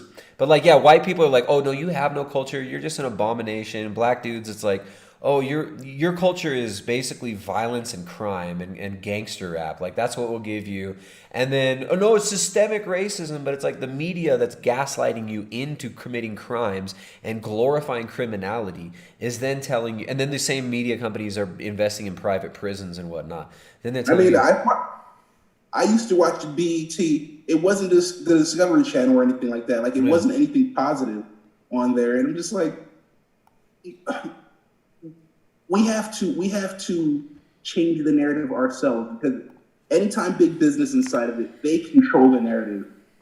There's no more positivity in the Black community. No, there is positivity when it comes to women. When it comes to guys, you don't see any. You see how George, even though I don't care about this shit, but George Floyd was quickly changed into Breonna Taylor. Like they, you know what I'm saying? Like Black men, Black trans lives matter. It was Black Lives Matter, and then suddenly it's let's all chant Black trans lives matter. It's all about trans. It's like 3 weeks, it changed in like a fucking month, and I'm like, where did the Black man come into play? Last time if you see pictures or imagery, our art, it's always depicts Black women. Like we're the ones that are getting shot in the street. What the fuck is going on here? Right. Can you? But they tell, and then they tell you, no, it's cool to shoot each other in the street. Like this is great. Like all you have to do is have like your harem of bitches and hoes and get whatever drugs you want, and that's what's cool. They tell white people it's just like smoke meth and freaking and try to imitate. White men, you are nothing. Yeah. I've heard. Should we listen to this? Yeah, let's listen, because I think they're talking about race. I think these are the ones who really should be talking about race. These are the grown-ups. Let's listen to them. They have said that this has all the 5 former heads of the CIA, both parties, say what he's saying is a bunch of garbage. Nobody believes it except his and his good friend. We should really trust the heads of the CIA. You mean the laptop is now another Russia hoax? That's exactly what. This is exactly what. This is shit. I'm gonna back it up. This is big. Who he is. Finally, he talks about initiated with Tim's start business. Gotta be good. Let's hear the question. Something about people of color. They're sitting in squalor on the other side of the room. Squalor. He can't say S's. He's got to do SH. And it makes us a laughing stock and violates every notion of who we are as a nation. Let me ask you a follow-up Tristan, question. they did it. We changed the policy. Your response they to did that? It. We changed. did not. Your court case. When you say they come back, they don't come back, Joe. They never come back. Only the really, I hate to say this, but those with the lowest IQ, they might come back. Okay, But President they're Trump, very, let's very give few. Vice President Biden a chance to respond, and then we're going to move on to the You next don't know section. the law, Joe.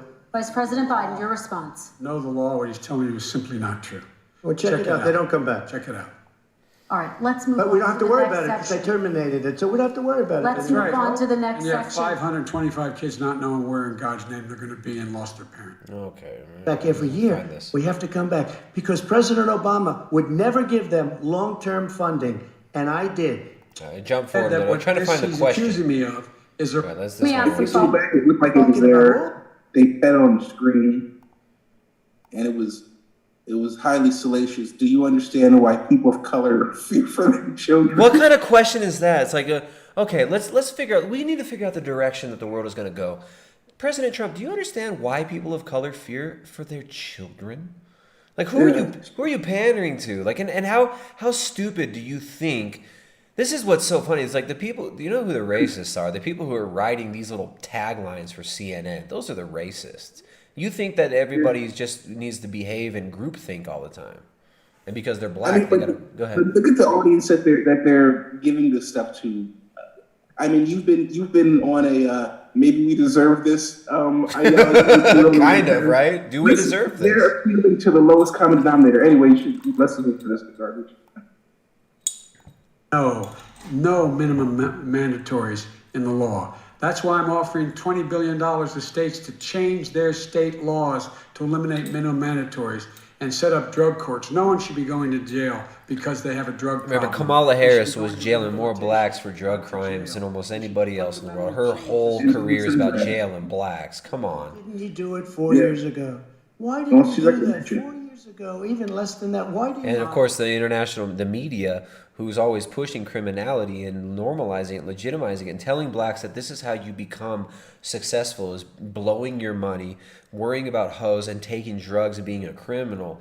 That's who's behind this candidate as well. If I thought you did a What good a job, I joke. would have never run. I would have never run. I ran because of you. I'm looking at you now. You're a politician. I ran because of you. All right, Vice President Biden, your response to that, and then I do have some questions. That was actually kind of a good line. that was not bad. I hope he does look at me because what's happening here is you know who I am. You know who he is. You know his character. You know my character. You know our reputations for honor and telling This is the same thing he said before. He's so good right now because he had three or more weeks to rehearse this shit. Remember back, like the first debate, it is what it is because he is who he is. If it's true about Russia, Ukraine, China, other countries, Iraq, if this is true... Someone asked then earlier these what I was people eating. That's just some cheese. That's some cheese that just come in. about how you're this innocent baby. Joe, they're calling you a corrupt politician. Nobody. President Trump, I want to stay on the issue of race. We're talking about the issue. I'll get better for you, cheese. We're talking about race right now, and I do want to stay on the issue of race. President Trump, please respond to that. Please, Because look, very quickly. there are 50 former national intelligence folks who said that what he's accusing me of is a Russian plan. They have said Russian that plan. this has all the 5 former heads of the CIA, both parties. So the 5 former heads of the CIA. Oh, you mean like Poppy Bush? And we should trust him, who lied about where he was when JFK was assassinated. Okay, let's listen to them. Another Russia hoax? And that's exactly what. This that's where you're exactly going? what. This is where he's going. The laptop is Russia, Gentlemen, Russia. I want to stay on the issue of race. You okay? have to be kidding. Here we Mr. go President, again with Russia. We're going to continue on the issue of race. Mr. President, believe you've that one. described the Black Lives Matter movement as a symbol of hate. You've shared a video of a man chanting white power to millions of your supporters. You've said that black professional athletes Totally exercising neutral. their First Amendment rights Totally should be neutral. fired. What do you say to Americans who say that kind of Neutral language from the moderator. president is contributing to a climate of hate and racial strife? Well, you have to understand, the first time I ever heard of Black Lives Matter, they were chanting Pigs in a blanket, talking about police. Pigs. Black Lives Matter, pigs, which is an talking about openly police. Marxist Pigs in a organization. They say they want blanket, to fry 'em. dethrone the patriarchy and get rid of the traditional family. Come on. And that was my first glimpse of Black Lives Matter. I thought it was a terrible thing. As far as my relationships with all people, I think I have great relationships with all people. I'm the least racist person. least in this room. racist person in this room. I don't know. I mean, I don't know what to say. I got criminal justice reform done and prison Biden reform said and the N-word opportunities 5 times backstage. in universities. I don't know what to say. They can say anything. I mean, they can say anything. It makes me sad because I am the least racist person. I can't even see the audience because it's so dark. But I don't care who's in the audience. I'm the least Dark? That sounds racist. person in this room. Sir, why did you use the term dark? Very quickly, Is and then that I have a follow-up racist? question for you. Abraham Lincoln here is one of the most I think racist that's man. presidents we've had in I our actually history. so He pours fuel on every single Abraham racist Lincoln? fire. What is Abraham Lincoln? Every single one. Started off his campaign. Look coming at his down crazy the eyes. Right? Rid of Crazy those- Eye Joe. Meth Juice eyes. is really working. The juice is like really going into his bloodstream now. When the Ritalin really kicks in. everything worse across the board. He says about the poor boys. Last time we were The on poor vacation, boys. He said, I You told mean the them to Proud stand Boys? down and stand ready. See, now they keep trying to say the Proud Boys are a white supremacist group somehow. It's like, what? President Trump, I'm gonna give you 10 seconds. Members? It's run by a Mexican dude. That come in. He called them the You said poor it, boys. Abraham Lincoln. Where did that? No. I said not since Abraham Lincoln. Fine, has just old man ripping at this point. for the black community. Now it's just like, who's the most racist? This is what we really need to know. Who's the most or least racist? What I've done for the black community. Now, that more for you the black- have done nothing other than the crime bill. Look at Biden. Jesus, this is I love his coach, like, look down and smile thing. Like, oh, in jail. All right, let me You know ask what? President Because if Biden you look at what's happening with the voting right now, Let me ask they Vice remember President that you Biden treated them about- it's like he needs a Trump, if he was smart, he would talk about the voter fraud. Now, this has been outed many times on social media already. The voter fraud is massive in this. Like, why isn't he talking about this? Come on, Trump. Black men. I wonder- Small. Go ahead. He's not coaching. He's not coaching. He's not like getting coached anymore. Like he's like he's winging it. What I did last time is going to work.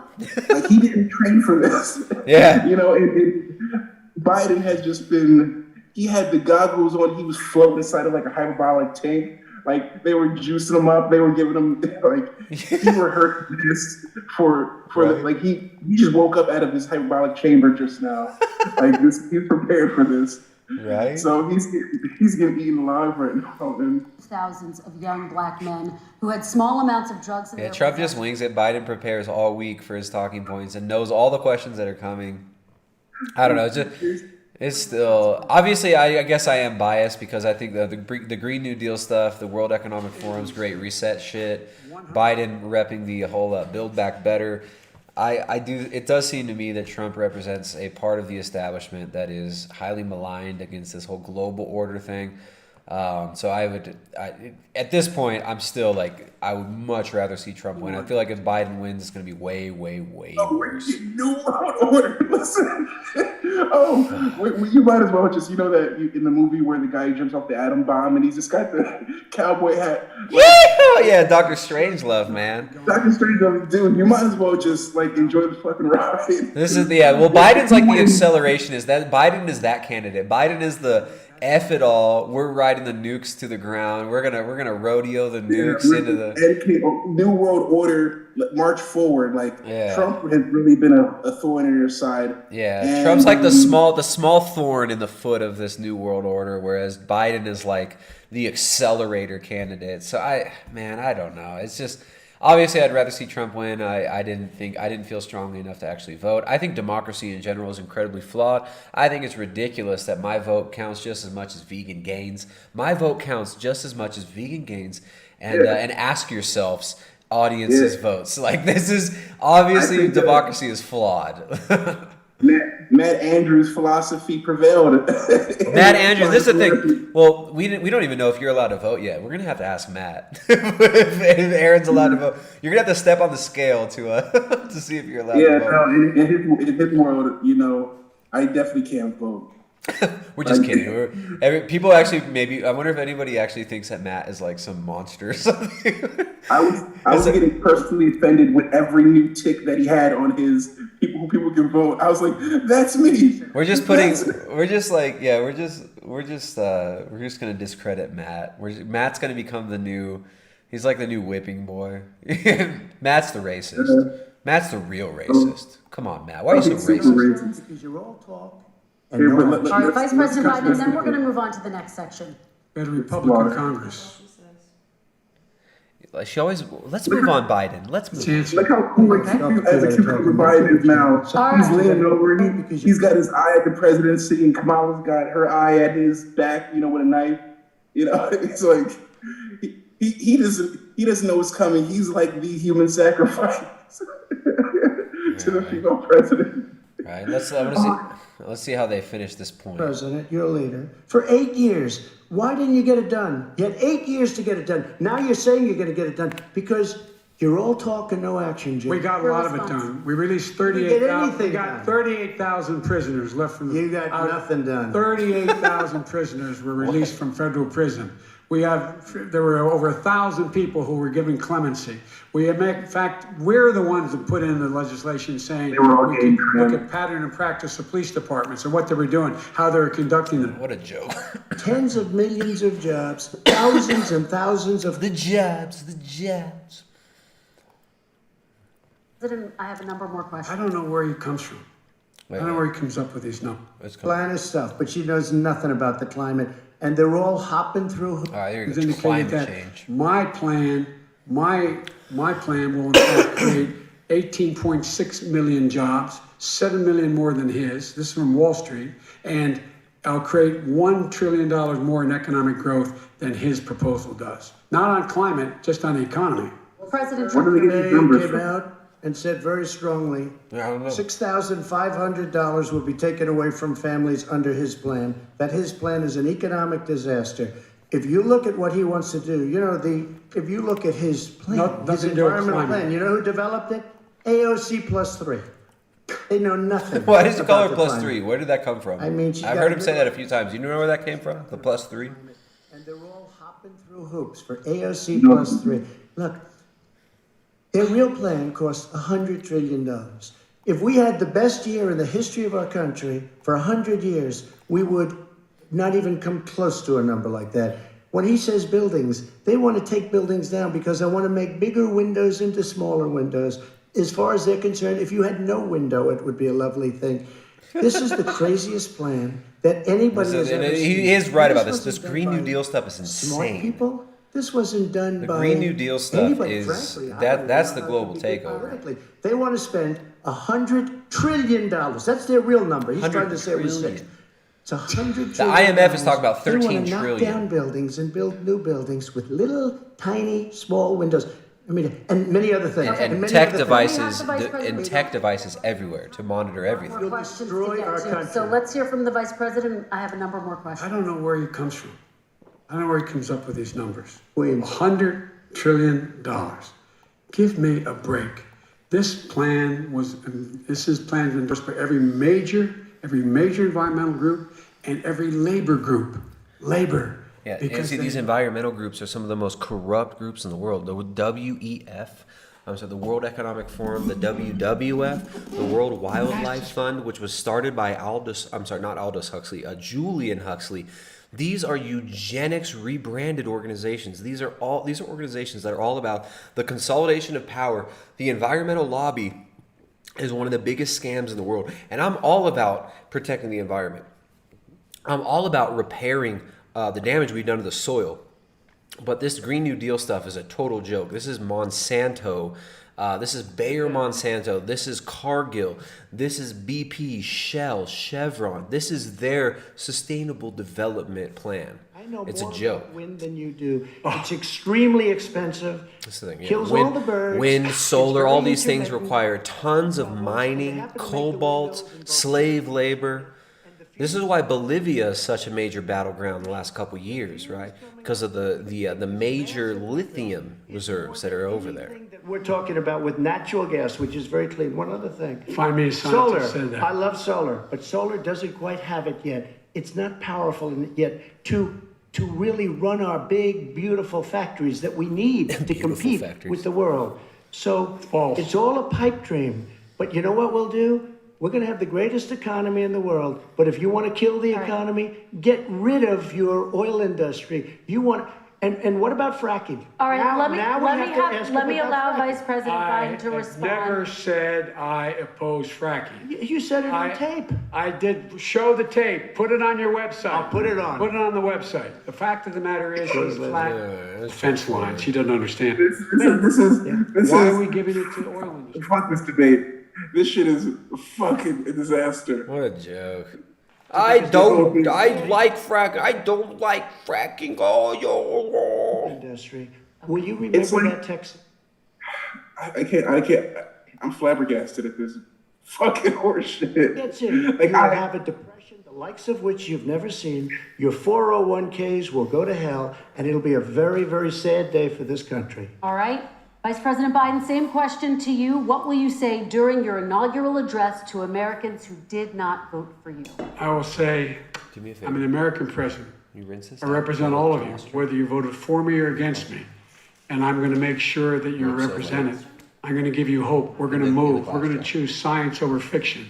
We're going to choose hope This is over rhetoric. fear. Science, We're going to science, choose fiction, to move hope. forward because we have enormous opportunities. Science. Enormous mean, opportunities I to have make to things better. I have to admit, I think Biden's going to win this one. Deal with the Science. systemic racism, and at the same time, He's on the Trump has too many forces against him, man. I'm sorry. He's on the side of run, science. moved and motivated by clean energy, creating millions of new jobs. Clean energy. And that's the fact. That's what we're going to do. And I'm going to say, as I said at the beginning, what is on the ballot here is the character of this country: decency, honor, respect, Just treating people empty with rhetoric, dignity, empty making rhetoric. Let's sure- jump forward. This was Yeah, a he just needs to make people feel good right now. That's all he needs to do. Science over Oh, he gets the last word? What they call fence lines. He doesn't understand. Wait, who? What is? Excuse me, 50,000. And Russia to Trump, he gets the last And word. then I want to. We're going to have the greatest economy in the world. But if you want to kill the economy, get rid of your oil industry. You want, and what about fracking? All right, Now- let me now we let me have to have ask let me about allow fracking. Vice President Biden to I respond. never said I oppose fracking. You said it on I- tape. I did. Show the tape. Put it on your website. I'll put it on. Put it on the website. The fact of the matter is, Sure, he's Liz. flat lying. Would you Flat- rule out banning fracking? I do rule out banning fracking because the answer we need other industries to transition to get to ultimately a complete zero emissions by 2025. Zero what I will emissions. do with fracking over time. Remember, these people want to tell you that your exhalations are toxic, are toxic byproducts. That your exhalations are environmental toxins. They want to classify you as environmental toxins and non-essentials. Excuse me, he was against fracking. He said it. I will show that to you tomorrow. I am against fracking. Until he got the nomination, went to Pennsylvania, then he said, but you know what, Pennsylvania? He'll be against it very soon because his party is totally against it. Fracking on federal land, I said no fracking. You and said no federal oil on land. federal Let land. me ask this I final did. Not on question in federal this land. section, and then I want to move on to our final section. President Trump, people of color are much more likely to live near oil refineries and chemical plants. In Texas, there are families who worry the plants near them are making them People sick. of color. Your administration has The rolled important back people. regulations People on of these color. kinds of facilities. Why should these families give you another 4 years in office? The families that we're talking about are employed heavily, and they're making a lot of money, more money than they've ever made. If you look at the kind of numbers that we produce for Hispanic, Tremendous. for Black, for Asian, Tremendous. it's 9 times greater the percentage gain than it was in 3 years, than it was under 8 years of the two of them, to put it nicely. 9 times more. Now, somebody lives, I have not heard the numbers or the statistics that you're saying, but they're making a tremendous amount of money economically. We saved it, and I saved it again a number of This is months like the ago. closing statement. This is the biggest issue. Come on, man. We got, say what you want about relationship, we got Saudi Arabia, Mexico, and Russia to cut Did you say Soda Arabia? our oil industry, and now it's very vibrant again. All And right. everybody has very inexpensive gasoline. Remember Vice that. President Biden, your response, and then we're going to have a final question for both of you. My response is that those people live on what they call fence lines. He doesn't understand this. They live near chemical plants that in fact pollute, chemical plants and oil plants and refineries that pollute. I used to live near that when I was growing up in Claymont, Delaware. Don't lie. And Don't all lie. the more oil refineries in Marcus Hook in the Delaware River than there is any place, including in Houston at the time. When my mom get in the car and when there was first frost to drive me to school, turning the windshield up, there'd be oil slick in the window. That's why so many people in my state were dying and getting cancer. The fact is, those frontline communities, it doesn't matter what you're paying them, it matters how you keep them safe. What do? And you impose restrictions on the pollutions the pollutants coming out of those fence lines. So he means you make people pay higher prices for gasoline. That's really what it comes down to. Which is, what is that going to do? Transition from the oil industry, yes. Transition. I would that's a big transition. statement. It is a big statement That's a because big statement. I would stop. Why would you do that? Because the oil industry pollutes significantly. I see. Here's All the your deal. old car. I drive a 40-year-old vehicle. My car is older than I am. My car was made in 1980. No, 1982. Over the one I time. drive almost every day. I got a car from 82 and a car from 1980. 40-year-old vehicles. I keep those on the road. I keep them running. Nothing has been remanufactured. I mean, I got some heads on it and some headers that were made recently and some little aftermarket parts. But this is the same vehicle that was made 40 years ago. These people want to tell us that, no, that's bad. We got to get rid of those. We got to get new electric vehicles. They're going to be more expensive. They're going to cause more environmental devastation from cobalt mining, from lithium mining, all this stuff. It's like, oh, it's so bad. The oil's so bad. It's like, Let alone the how shitty they're manufactured. Let's just say that cars nowadays feel like plastic. You have to understand that if it's beneficial for the world, for the powers that be, it's the only thing that's pushed. Yeah. Did you want me to skedaddle, get some other people in here? No, dude. I'm quite enjoying your presence, man. We're trying to get. We'll see if anybody else calls in, they can jump in, but I'm not trying to kick you off, man. I was just checking if there's somebody else in the room. All right, just making sure. I never want to take too much of your time. We're gonna amplify the black voices, right? Like we gotta amplify the. If I kick you off, then I might be racist. Oh yeah, I would definitely go to the news. No, but dude, like this whole thing about getting rid of fossil fuels, what a joke. How about you teach people how to take care of their old vehicles, right? We don't need to be manufacturing all these new vehicles. If people actually understood how to take care of their older vehicles, how to tune a carburetor, how to rebuild an engine, if you got to replace a head gasket, how to pull the heads. If we understood how to do these basic things, we wouldn't be buying all these new vehicles all the time. And all these new autonomous vehicles. They want autonomous vehicles. They don't want you to own private vehicles. This is the thing. They're saying they want you to just buy new vehicles. Like this is their plan. Yeah. Like this is totally their plan. Like why? Like that's why they make every vehicle different now. This is why they've completely restructured everything. This is why they did Common Core. This is why they do everything now. If it's going to make people more reliable on the manufacturer or them, i.e. the company, that's what they're going to go for now. Yeah. So that's the thing. All these electric vehicles, okay, yeah, it sounds really cool, but no, it's actually bullshit. You have to generate that electricity. How are you going to generate the electricity? You've got options. You've got hydro, which is pretty decent, right? But also there are downsides, right? Rivers can reroute. Rivers are constantly changing their course. So hydro is not necessarily the greatest option ever, but here in Ecuador, most of our power actually comes from a hydroelectric plant that was made via big loans from China, of course, right? They have these big loans that are always attached to these things, but there was this huge hydropower plant that was built, And Ecuador actually provides some power to Colombia and I think Peru as well, because of the massive amount of electricity they're generating from this hydro plant. So look, hydro can be a useful thing, but you have to generate the electricity, right? You're going to do that from coal, from hydro, from nuclear, from other methods. There's no like avoiding having to get mined minerals, right? There's no avoiding having to, devastate certain environments. Like the Congo is being mined for all this cobalt that's being used in electric vehicles, as well as cell phones, and also vegan supplements, right? You have slave labor, little black African children being used for slave labor for your methylcobalamin supplements, you vegans out there, and you think you're changing the world, saving the world. There are downsides to all this stuff. We live in a fallen world. Nothing comes for free, right? But thinking that like somehow, if we just call these things fossil fuels and create this artificial scarcity about it, then we could transition to a total controlled rollout economy where everything is doled out to you from a centralized government, and we're going to tell you it's sustainable. It's a joke. If people would understand how to take care of their cars that were built in the 60s, 70s, and 80s, we wouldn't need any new vehicles. My truck is a 1982 Jimmy.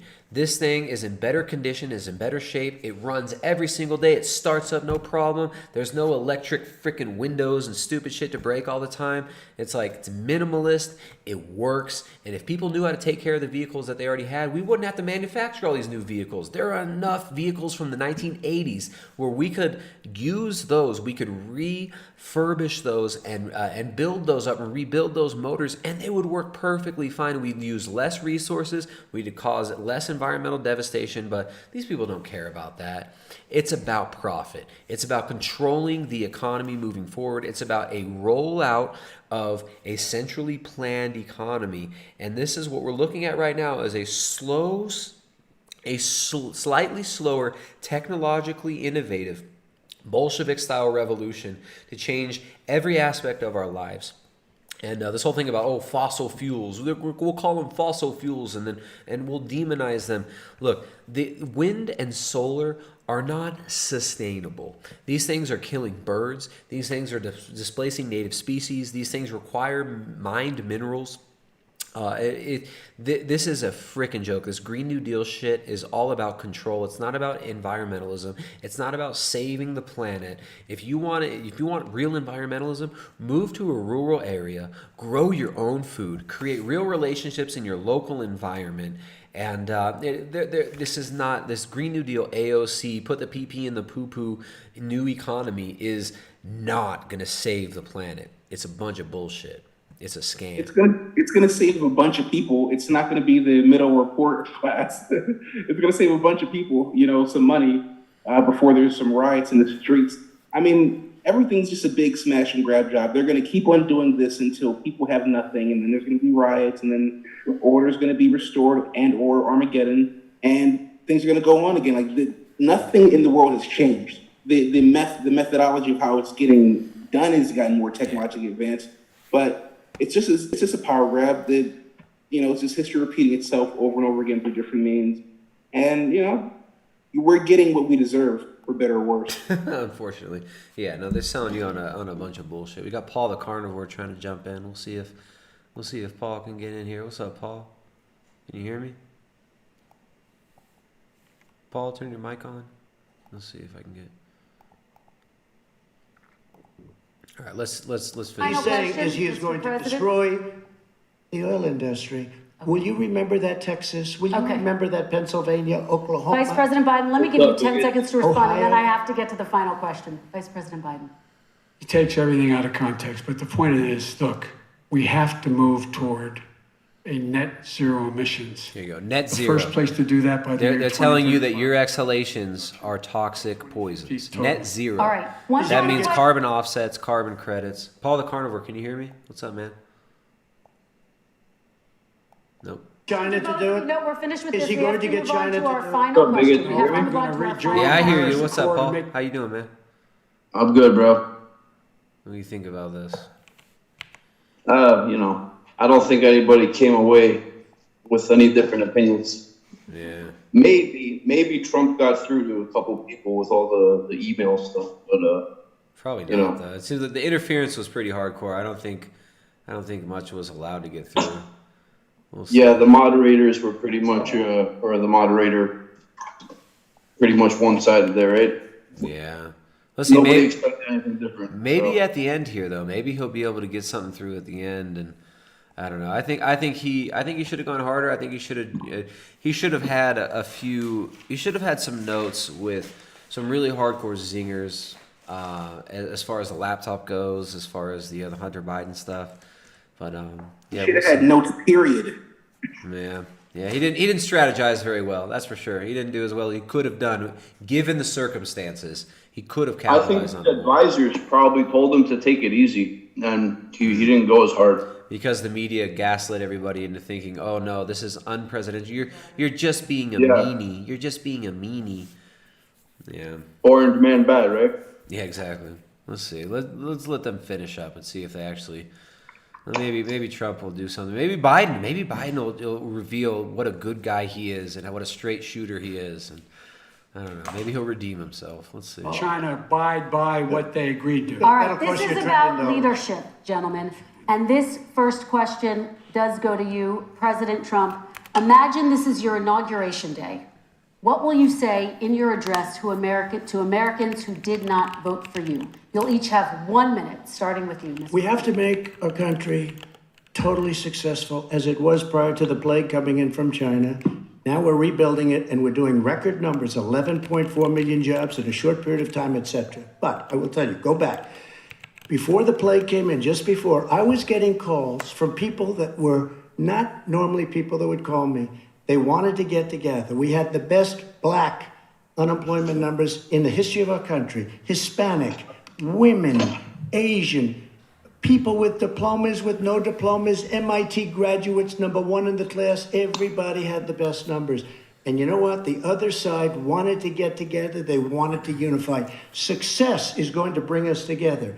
We are on the road to success. But I'm cutting taxes, and he wants to raise everybody's taxes, and he wants to put new regulations on everything. He will kill it. If he gets in, you will have a depression, the likes of which you've never seen. Your 401ks will go to hell, and it'll be a very, very sad day for this country. All right. Not a bad Vice closing President Biden, statement. Same It was question all right. to you. What will you say? He hit on the emotions, right? That like the people's fear of, oh, you're not going to be able to have money. I mean, it is. I definitely think that there are better criticisms he could have made, but I guess that's not a bad closing statement. Let's see what Biden does. Let's guess. Trump's racist. Trump's bad man. Something about Russia, perhaps, and maybe even Iran and Putin. Let's throw in a Putin as well. We'll see if I'm right. You guys got any predictions for Joe Biden's closing statement? I'm still just flabbergasted and feel pretty bad for Trump over there. Little Trump. Poor little Trump. What about you, Paul? What do you think? Any Yeah, I don't know, man. I mean, it seems like Trump is kind of taking a beating, but, like I said, I don't think it really is going to change anything. Yeah. All right, Joe Biden. Let's see if Joe Biden redeems himself and rallies the country and heals the nation's wounds right here with his closing statement. Bring your inaugural address to Americans who did not vote for you. I will say, I'm an American president. I represent all of you. Wait, I'm an American president? Wait. I was going to say he's going to go full Captain America again. Like he's been staring at the camera doing that, but I was like that. I wasn't going to say that, but this whole thing is just scripted. So I'm just so pissed off. If you ain't black, I don't know if it's scripted. I mean, Joe Biden's words are scripted, but I'm with you, Tristan. Trump seems to be fighting against the establishment. I don't know. It's hard to tell sometimes. It does seem like he fights. There's a certain angle that he's taken that they don't like. There's some things that they've gotten to play ball with, and yeah. I think there's like two different factions. Like a lot of people think everything is like this one big super conspiracy against for globalism. But I think there's like multiple interest groups involved, and like Trump is probably controlled by a different group. Yeah. He's like old school Americana. He wants globalism run by America. He doesn't want globalism run by the UN and the World Economic Forum. And but that's not just America isn't profitable enough. Yeah. But Man, yeah, it's a weird. What a weird time. Let's see. Well, come on, Biden. What you got? What you got for us, Biden? Heal the nation, Biden. But I will tell you, go back. Wait, come on. To bring us together. We are on the road to success. Sorry. If he Let's jump forward We here. can deal with the systemic racism. I represent all of you, whether you voted for me. If he gets in, you will have a depression the likes of which you've never seen. Your 401ks will go to hell, and it'll be a very, very sad day for this country. All right. Vice President Biden, same question to you. What will you say during your inaugural address to Americans who did not vote for you? What will you say in your inaugural address? Some nice predictive programming there. I'll say, I'm an American president. I represent all of you, whether you voted for me or against me. And I'm going to make sure that you're represented. I'm going to give you hope. We're going to move. We're going to choose science over fiction. Science We're going to choose over hope fiction. over fear. We're going to choose to move forward because we have enormous opportunities to make things better. We can It's grow. like Joe Biden says all the things I hate. Trump sometimes says some of the things I like. This is where we're at right now. Joe But Biden. They already told Joe Biden to not concede, right? Like, Yeah, he's not going to concede. It's going to be, no matter what happens, it's going to be contention. It's going to be unrest, and that's what they've seen. Yeah, you just doubled. Is that some carrot with butter? You just out carnivore. Tristan. Say just chomping butter. I just have chunks of cheese here. Yeah, you got me hungry.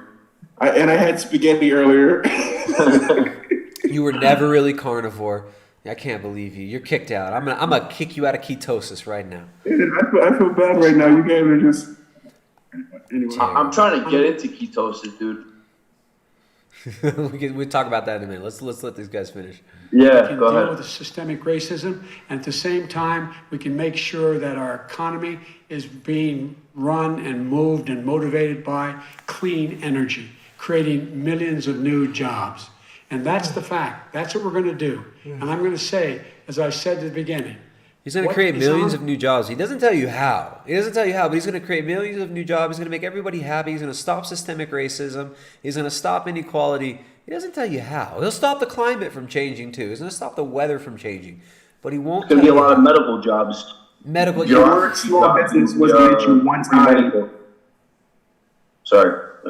No, sorry. I said the word small business wasn't mentioned not one time. Yeah, right? Because they're all going to be gone by the time this is done. Exactly. It's all Amazon. the ballot here is the character of this country. Decency, honor, respect, treating people with dignity. making Rhetoric, sure that empty everyone has a- rhetoric, slogans, marketing campaigns, public relations firms, Emotional berets, responses. right? Yeah. Twilight language, MK Ultra. This is what we stand for. Even chance. And I'm going to make sure you get that. You haven't been getting it the last 4 years. All right, I want to Biden, thank you you love both for a very robust hour and a half, a Robust. fantastic debate. Really appreciate it. President Trump, former Vice President Joe Biden, Aw. thank you to Belmont University for hosting us tonight. And most importantly, thank you to those watching tonight. Are they going to shake hands? Yeah. Om Namah Shivaya. Ahom. Ahom. So there you have it, a much more coherent debate. No shaking compared to hands. That first matchup a few weeks Coherent. ago. The President of the United States obviously Look at listened Joe to Biden. his key What is- advisors here. There was very little interrupting. They mostly followed the rules, but still focusing in on some of the major differences that they have. The American public clearly has a better appreciation. Take of off your where mask, these two votes Melania. stand on some of the- If you take off your mask, you might convince me to vote. Nope. Okay. I'm still not voting, Melania. We're going to watch before they both disappear. But Jake, this was clearly a much different debate than the first one. Yeah, that's right. What is Biden saying? It was definitely a more. It was like word for word the same debate. Same debate. Yeah. Same. Let's see the the news anchors debate the policies that they brought forth. No, there's no debate on policies. What are you talking about? We They're don't need talking about- policies here. all they're going to talk about is how more civil the debate is. They're not going to talk about the contents of it at all. I got Tapper here. Tapper. What a joke. What a freaking joke. No, what a... Oh, man. I'll come over here to the chat and see what's up. So what do you guys think? You guys think the nation is healed, right? We're all good now? Yeah.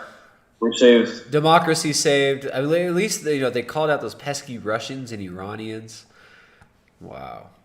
So like it was all projection from the beginning, all that Russian collusion stuff, To the Russian collusion. It was like People still- let's just people talk buy it, about dude. Trump doing it. That way, when it comes out about us, we don't look as bad. I don't know. People buy into that Russian stuff, man. People really buy into it. Yeah, well, if you repeat it enough times, it becomes true. It's like a magic trick, repetition. Abracadabra, abracadabra. It only works if you're international media, though, because I repeat so many times. I tell people, hey, support the stream. We got no support except unless you support via Streamlabs, and still we get no support. So I think maybe the repetition doesn't work as much. Maybe there is hope, because no matter how many times I repeat, you guys got to support this channel if you want to keep these streams coming. We still don't get support from the audience. So Yeah, I was waiting to see my face interrupted by somebody, by Greg or somebody. What happened? I don't know, man. I don't know. Maybe people aren't happy tonight. They're racist. They're racist and bigots. That's what it is. Put It's those because Masonic hand symbol to use, man. I know, right? I have to do the Get that Mason magic involved. I mean, well, I get so you can get more super chats. I'm gonna leave. If no one give them super chat in about 30 seconds. Yeah, just stay. We can guilt them. We can use your black privilege. We'll tell them that that they need to fight fight your white privilege by sending super chats. No, hey Aaron, thanks for calling in, man. I know you got things to do. You got family. You got a robust business and a beautiful family over there you're taking care of. I appreciate you calling in, man. Always appreciate you. What's up, dude? Thank you. And you guys have a good day.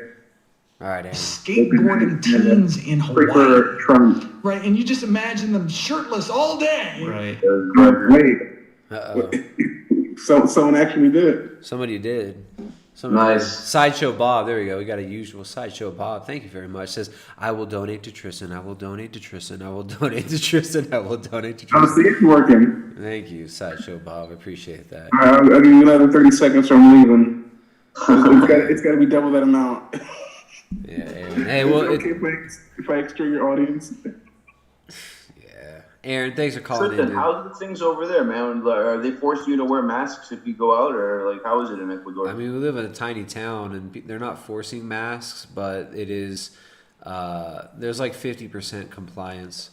I think technically they can fine you for not wearing a mask, but half the people are not wearing masks. Well, again, I'm bigger and stronger than you, so I won't worry too much. There we go.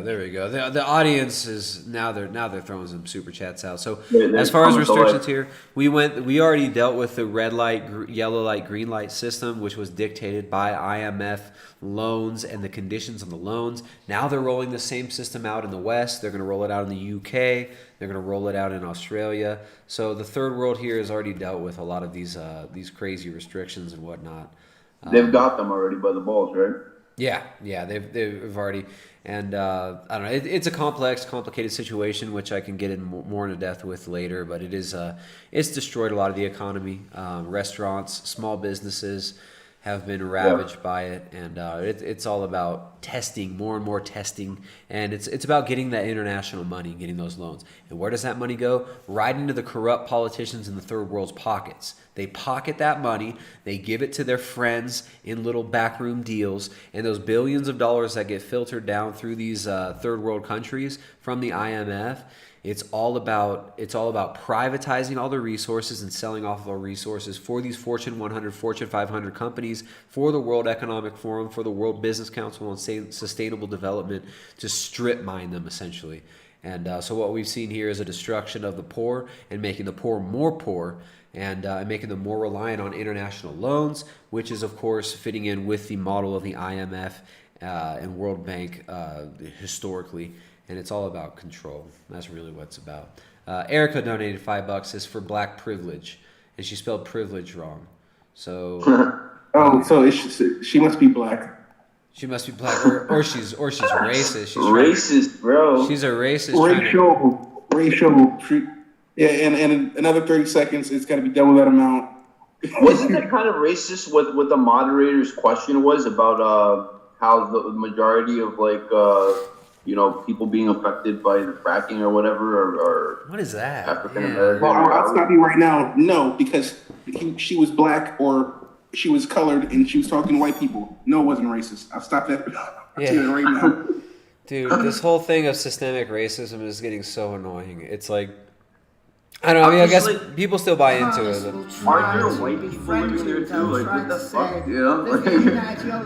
Sorry, guys. It seems like it sounds like a human problem, not a color problem. It's like, has anyone ever been to like a podunk white town? Like, these things are happening everywhere. Dude, yeah, what's going on? They act like there's systemic racism. Have you seen what meth has done to the white rural population?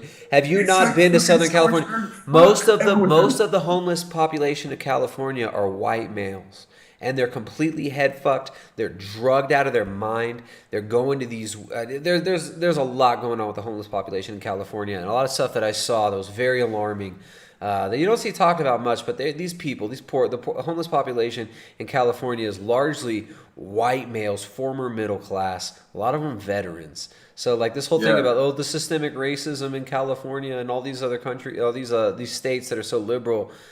I don't know. I wasn't seeing it. Most of the people I saw getting psychologically broken and head fucked were white males, and I'm not saying white males are so oppressed. It's like the destruction of culture is this is a non-racist destruction of all cultures. It's like every culture. This is a class war. This has always been a class war disguised as a race war. Exactly.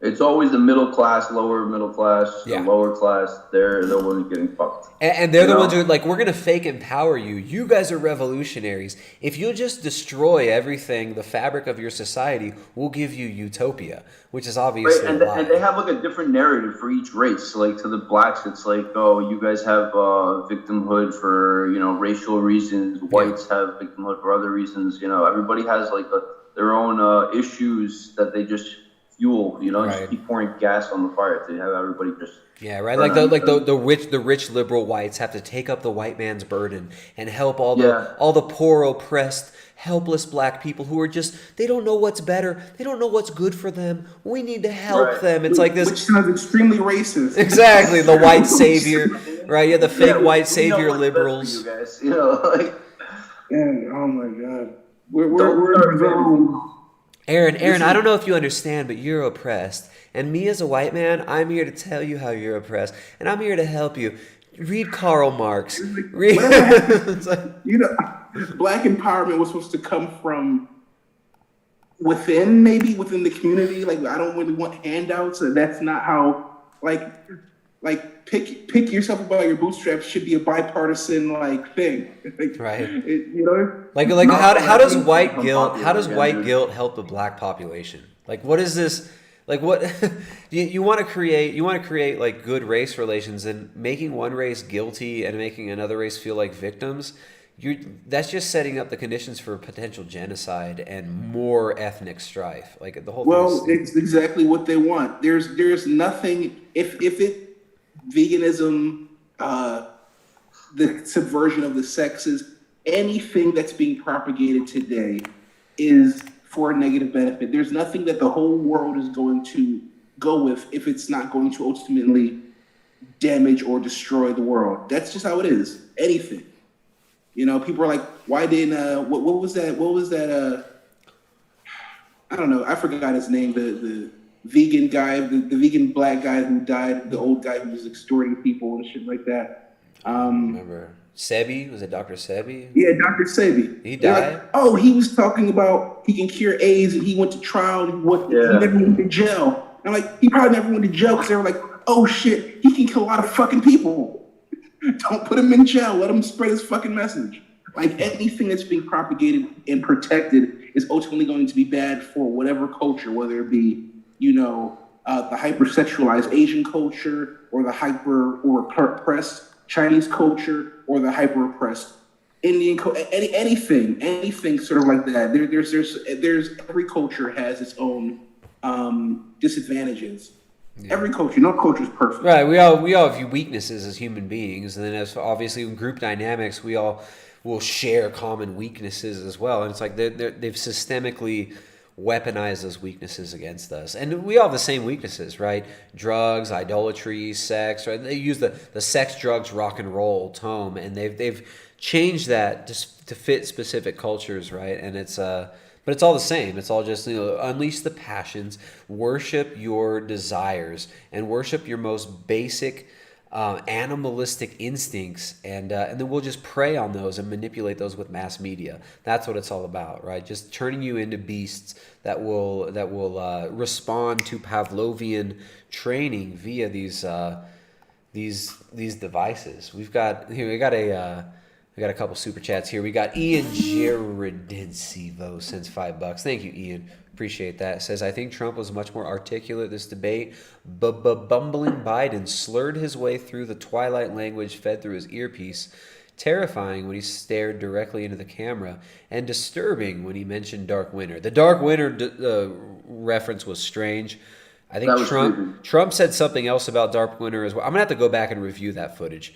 The Dark Winter stuff is very strange. I think both parties are infiltrated by these influences. ASDFO1 donates $20. Thank you very much for that donation. Just sends a smiley face. Racist, whoever that was. You're not racist. That guy who donated $5, he's a little racist. I can tell. Which one? Whoever the guy before with that $5 super chat, he definitely said the N-word to somebody. Because he said Dark Winter, like dark, like no. Because his super chat's too low. It's only 5.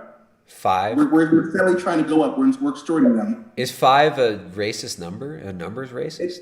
Hey, all my best relationships with my black friends have always included some racism. Not for nothing. This is the thing, dude. Like, this is the thing about word. That's how it works. Listen. Most black people don't give a shit. I don't. If you ask all my friends, they don't give a shit. If they don't give a shit, no one gives a shit. But you give a shit about it. Like, if somebody's actually racist and saying, like, oh, look, you're how I don't know anybody who thinks people are lesser because of their race. This is the thing. It's like only liberal elites, right? Like Bill Gates. Bill Gates is obsessed with depopulating the third world. Obsessed with depopulating Africa. Yet he's somehow this bastion for equality, right? Like Trump. The whole thing of like Trump is racist. Of racism. I don't understand how he openly experiments with black people for decades. Dude, and blacks, Indians, everybody. No, but if you question him, then you're you're a terrible person. He's just a philanthropist. He just wants to save the planet. How is he any different than like a Nazi scientist? Well, his father wasn't his father involved with like a eugenics program with Planned Parenthood. Yeah, his dad ran Planned Parenthood. I think he was a board member of Planned Parenthood. William Gates Sr. is a major eugenicist. His mother, Mary Maxwell, was I think it was her father ran the Federal Reserve branch of I think it was in Washington. I think it might have been, I forget which city in Washington, but he comes from a rich banking family. Your size. Oh no! Wait a minute. I'm far bigger and far stronger than you. Luthien the Mortal donated $5. Says the tribe of the chosen seems to be the only group who does fine. Well, I mean, there are a lot of I know a lot of people from the tribe of chosen that are not very well off as well. I think to throw out blanket statements like that, regardless, it could be dangerous. But it is dangerous, dude. I live so close to these people. The chosens. I mean, I've met good ones. I've met pompous ones. I've met, I know plenty of chosens who are more poor. I know chosens who are way more poor than me and who don't have as many opportunities as I do. I think to racialize everything is a big mistake, and I think this is exactly I'm not to cut you off. You just talked about Bill Gates' father. What's his name? William Gates Sr. So I'm going to give you my authentic reaction in my head after you said that. What the fuck? Like this is common knowledge. How do you not? I don't understand how you, Tristan, do not go crazy every. I don't know how you still sane. Because when I hear these things, this is why I'm sane. Did you just say I'm sane? What is your? It's open knowledge, but it's like it's maddening how out there it is and how no one sees it. nobody blinks an eye because it's all about distractions. You know, the media will just bicker over here and have you focused on some, you know, like the debate tonight instead of focusing on real problems. Like, you know, they're operating under the pretenses. Trump is saying, yeah, we're going to have the vaccine by the end of the year. Oh, you mean the vaccine that's being funded by this eugenicist from, you know, that's doing experiments in Africa? You mean that guy? Yeah, but I get, this is why I check out. This is why every time I come in here, I say I haven't watched anything because I cannot. I think I'm the opposite Tristan now. Like you're doing the Lord's work by trying to get through to people, but they're lost, man. Dude, this is how it's always been, dude. This is how it's always been. We're in a fallen world. We're fallen people. We easily fall prey to emotional manipulation of the passions. We usually fall prey to traps like pornography and distractions like, you know, just grand spectacles and explosions and Hollywood movies. Like, we're all human. But I think deep down inside, we all do have that connection to God. We're all made in the image and likeness of God, and we all have the ability to tap into that, to the truth. And the truth is right before us. You know, Jesus says he stands at the door knocking, right? It's like we all have this opportunity to allow revelation, allow divine truth to flow through us and to enlighten us per se. But instead, people choose that false light. They choose that Luciferian enlightenment, that nonsense. They choose to want to have power over other people. They choose to want to have this false illusion of worldly power. Yeah. Truth comes with a lot of responsibility. You know, it changes your whole paradigm of like your whole outlook on what the world is about. You know. Yeah, that's been my take on like sort of the quote unquote truth is that it is so in your face that people see through it. People choose to see through it. They choose. It's a choice. Yeah, and because the ultimate truth requires, like, if you want to fully go with the truth, it requires a lot from you, and like that's the thing. Abandoning society. Yeah, you know? That's the thing. Is real truth. Real truth only comes from God. It doesn't come from all these worldly fun things. You're not going to find, you know, the real truth and a righteous life is not like going to Disneyland. It's about stripping off the layers of falseness. It's about repentance. It's about dropping all the bullshit that we've carried with us for so long. And that's not fun. It's not sexy. It's not cool. And it's like people rip their face off. It's not profitable either. It's not profitable either. Yourself, you know, like yeah. That's why it's so hard. Yeah, man. No, sorry, you were saying something, Paul. I didn't mean to cut you off.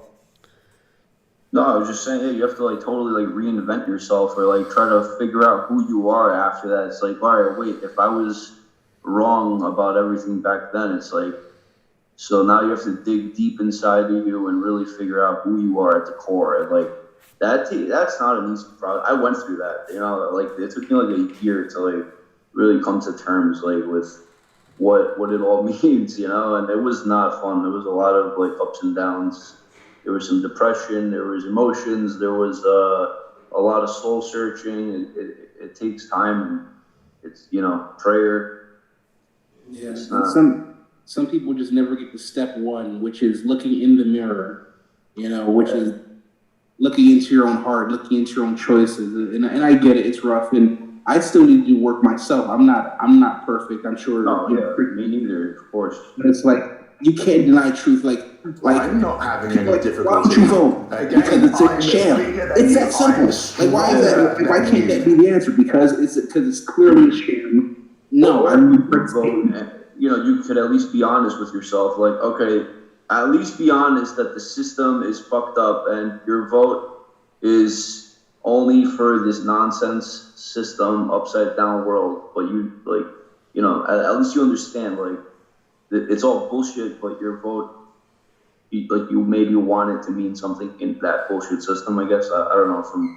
I'm not really articulating this well, but I don't know. I mean, everybody, they're really doing it, but to make the choice of following what people feel inside, like, you know, Tristan was saying the word like choose, and it's very important because you watch every day people choosing bullshit. choosing the negative. They're going down, whether it be,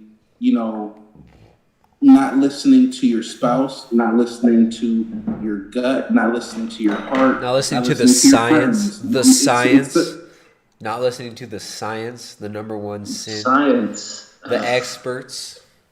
The mask is a perfect example of what we're talking about here. Like when you walk down the street, like when you choose to put that mask on, I don't know, for me, it's like you're being dehumanized. Okay, it's so offensive. I get so pissed. That it's not real. I'm not. So mad, man. I'm only putting it on for a moment. If I have to. I really rarely ever put it on. No, it's so I feel upsetting. like a liar to myself if I wear it all the time. So then you imagine putting, it's a lie, it's bullshit, and you keep putting it on, you keep putting it on. Yeah. Every time you put it on, it's like a little piece of your soul gets thrown under the rug, right? You're killing another piece of your conscience, and that's the same time. Exactly. Anytime we repeatedly commit a sin, and I'm not saying wearing a mask is a sin, but I'm saying look, this dehumanization ritual that we're going through. This is what it's about. It's about disconnecting you. It's about disconnecting you from family, disconnecting you from friends, from neighbors, from real interaction, from real human connection. That's what it's about. It's about putting these electronic devices. I'm looking for my phone. I don't know where it is. I thought it was next to me. Putting your phone in between you and every interaction, every social interaction, every skateboarding teen interaction, every financial interaction. Right. Yeah. Excuse me. It's about dehumanizing. So it's I'm not saying I'm not gonna, if you got to wear a mask to go and buy your goods in a store, what can you do about it? But it's if enough of us stand up and say, no, this is BS, and if enough people start to say, no, we're not buying the narrative, we don't want your stupid fake green economy, we're going to keep using our cars from the 1970s and 80s, which require, the whole thing about this new green economy, fake bullshit, new Green New Deal stuff, this annoys me so much. I got a 40-year-old vehicle that I've taken care of better than 95% of car owners. Right, I know how to take. Every nut and bolt on this vehicle has been taken off, and I know everything. I know everything that's in this. I know what type of head bolt I have. I know the thickness of my head gasket. It's if people would understand how to keep their vehicles moving and on the road, we wouldn't be able to be sold on constant, unnecessary new consumer products. Right? It's there's. This whole thing about it goes into what Aaron was saying, this is people just want the easy way out, and that's another part of it. It goes into every aspect of your life. You want the easy way out, you know what I mean? Not wanting to take responsibility, accountability for your actions, or you want to be some social justice warrior and just have the easy way out. You want to virtue signal and be environmentally friendly with your fucking Tesla or whatever new model electric cars are coming out. Not that there's anything really bad with owning a Tesla, but they're trying to ban gas. How are you generating this electricity? There's nothing more sustainable about generating electricity via coal or via these other methods, via hydro, than actually using gasoline. This whole thing about sustainability is bullshit. Anybody who's actually produced their own food understands that there's a necessity for animal foods. Animal foods are the only foods you can grow and produce on your own land. They want to eliminate those. They want to make you dependent. They want to make you do regenerative farming, which actually is sustainable and environmentally friendly. There's a negative. They've hijacked these words of restoration, sustainable, reforestation. They turn these into anti-human slogans when really human intervention is necessary for managing all ecosystems. We're the stewards of the earth. We were made in the image and likeness of God. The crazy thing is, who would have knew that? Practices that got us, moving forward for, thousands of years, might be beneficial for us. The new way just seems to just trying to, usurp the old way. And it's just it's not working. It's completely not working. You're trying to make a new wheel with an octagon. It's it's not working out. Can we just admit that it's not working? Are we just And the answer is no. We're going to ride this bitch until we fall off the cliff. That's the answer that we have gotten over and over and over again. We're not going to admit that we were wrong. We're not going to admit that we need to turn back. And the people, unfortunately, us, we're a rare breed. We're, there was always going to be a little flock, who are going to be around, but it's always going to be a little flock. It's not, the masses are just not going to do it. Yeah. We're fucking that up. But on that note, the super chats have slowed down. We got a couple though. Let me read a couple. We got Fab donates $5. Says, guys, how long before we get a trans pope? What do you think? Are you talking about trans vegan? Because I would, if you can, I will be the first. I don't think we're that far away. I mean, he basically came out as a homosexual today, didn't he? Yeah. When was it? Just the other day that they legalized. Yeah, and then or not legalized, but like made it acceptable, like for. Well, Pope Francis. Yeah, Franco's going to come out as gay, I'm sure, in the next few years. Who knows, man? Trans vegan. Maybe I could be the first trans vegan pope. Fab donates $5. Thank you. Palmer Elrich donates $10. Says, thanks for being our guide through this 3-ring circus. Hey, I am. I'm not a guide. I'm here trying to figure this stuff out. I'm here trying to serve God as best I can. And I'm not clergy. I'm just a dude. You're the Illuminati. You got Thomas DeLauer. Oh, that's right. Yeah, no, I am. I'm sorry. I'm a high level freak. I would chop my arm off right now to get an interview with Thomas DeLauer. Thomas, hey, guess how much work I had to do to get an interview with Thomas DeLauer. I had to email him. And Thomas was like, "Yeah, dude, let's talk." And guess what? He'll come on again because we had fun talking about his badass Malibu. No, it's not even a Malibu. He's got a Nova. Thomas DeLauer has a badass Chevy Nova, and Thomas DeLauer. How can you guys hate on Thomas DeLauer? Not you guys, but it was only Frank hating on Thomas DeLauer. That dude works hard. That's crazy. He was the coolest. Like every time a health person goes in their interview spree, if they go on yours, I'll listen to it first because it will always be the realest interview. Thanks, man. The funnest interview. Like you get Tristan. I never seen Thomas. It'll be chill. I mean. I've never seen Thomas so real. Dude, that interview with Thomas DeLauer, Thomas DeLauer, you try to hate on Thomas DeLauer all you want. That guy works hard. That guy came on my show. That guy had a nice, real conversation. That guy's got a badass Chevy Nova, and he was putting he was getting his Holly Sniper installed that day, which is like, my hillbilly goals is to get fuel injection on my 1980 Chevy, my Jimmy. GMC Jimmy, excuse me. So Thomas DeLauer. Shout out to Thomas. What I took from that conversation was, he really just talks like that. Yeah, that's how he is. You guys, we got a new super chat coming in. Hey guys, remember the best way to send super chats is via the Streamlabs. Thank you guys for supporting the show. We've if you want to make sure. Look, the systemic racism is terrible. The systemic racism is everywhere. And if you want to stop systemic racism and you send Streamlabs, that's how you stop it. You'll stop climate change, right? The climate won't stop changing. It refuses to stop. If you send Streamlabs... Well, again, I'm bigger and stronger than you, so I won't worry too much. You don't have to worry. If you send Streamlabs is funding regenerative farming in Ecuador, so... Exactly. No, also, no more climate change. Perpetual daylight, perpetual light mist everywhere, forever, if you just send Streamlabs. No more climate changing. No more seasons. No more night and day. Nothing. It feels so good, like... asking people for money, and it's coming up. Yes. Extortion. Awesome. Alanis Morissette, since $4.99, says, "Isn't it ironic, don't you think? A little too ironic. And I really do think." Thank you very much, Alanis. If Tristan doesn't get a $50 super chat, I'm going to put myself in bondage. If you don't... Not that other bondage, like enslaved. I'm going to enslave myself. If you guys want, I will release Aaron as a slave if you send a $50 super chat, Aaron. If you don't send a $50 super chat, Aaron is going to enslave all of his neighborhood and sell them through Wayfair. He's going to sell them on Wayfair if you don't. Super cheap. Over. It's like rain on your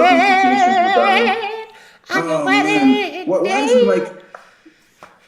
if people could actually have racial jokes amongst each other again, can we get racial again? Like that's the 2021. Dude, we can, man. In my private it's so circle, fun. I'm telling Just you, not on it's YouTube. nice, Just not on you know YouTube. what I mean? We'll have to end the stream here, and then we could go to D Live, and you can make all sorts of funny racist jokes. Like Chappelle's show, 2003 Chappelle's show would not get banned on D Live, but it would get banned on YouTube right now. I live in New York City too, so just throwing that out there. Not everybody's a liberal kook. That's the crazy thing, man. A lot of people, most people, they want to get on with their lives. They don't want the government taking all their money.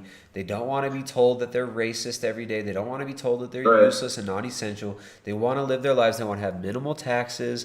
They don't want to have their cities burning down. They don't want this nonsense. The average person just wants to go to work, come home, and have a comfortable life. And you know what? There's nothing wrong with somebody who wants to go to work, come home, drink a beer, go to sleep, wake up, try to do their best as a father or a mother. There's nothing wrong with that. But it's like this middle class lifestyle has been completely demonized. You're told that if you want to be middle class, this must be like some sort of white privilege. This is terrible. We all have to be dirt poor. We all got to just take rations like we're starving slaves in some imperialist, rationalist, nihilist economic model of what do you even call it? Like, what do you even? That sounds like equality. Equality. Right? This is equality.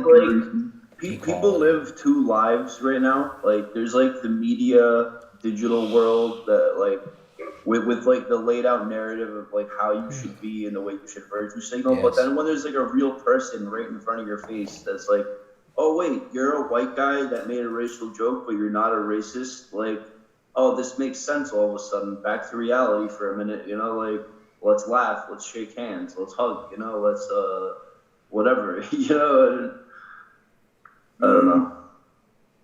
It's beautiful. We're gonna make America racial again. But I don't like see for that now, because people are not fully dehumanized yet, right? Like, wait till we're all like, we have a freaking what's that Elon Musk Neuralink in your brain, hooking you up to 6G, or let's say, like. Once we're all Joe Rogan, dude. If we could all just be Joe Rogan, we could all just be wired in with Neuralink. We could all think the same thoughts. Smoking pot. It's so stupid. It's so stupid. Well, I don't see this figured out super chat, so I'm gonna go in bondage now. All right, Aaron. We appreciate you coming on, man. Always enjoy the calls. Aaron, the Big Black. You got. Come get you, Aaron. Where's your YouTube channel, Aaron? I know you got a couple YouTube channels. Where you want to send put people? you back in chains, man. Well, you can look up Aaron the Big Black Dude. I haven't made any content on there since the beginning of the pandemic. Since early in the pandemic, and I also have. I don't really promote this because I don't know how I feel about it yet, but I have a channel called the Ultimate Universe, ALT Universe. Cool. I actually made some, I guess you could say still like drawings. I made sort of like a video narrative right there. I think I sent it to you at one point. But check it out. It's actually pretty nice. They're like moving pictures. I'm an artist actually, so. But that's it. I'll be making some new Aaron the Big Black Dude videos soon. Hopefully I won't get banned because I really want to say some crazy shit.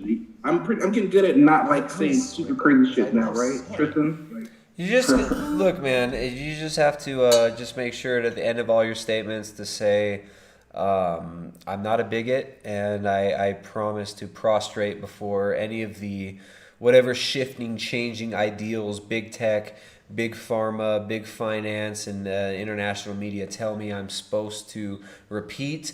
And you just constantly repeat those, and you'll be okay. You'll be all right. That's right. I'm gonna try.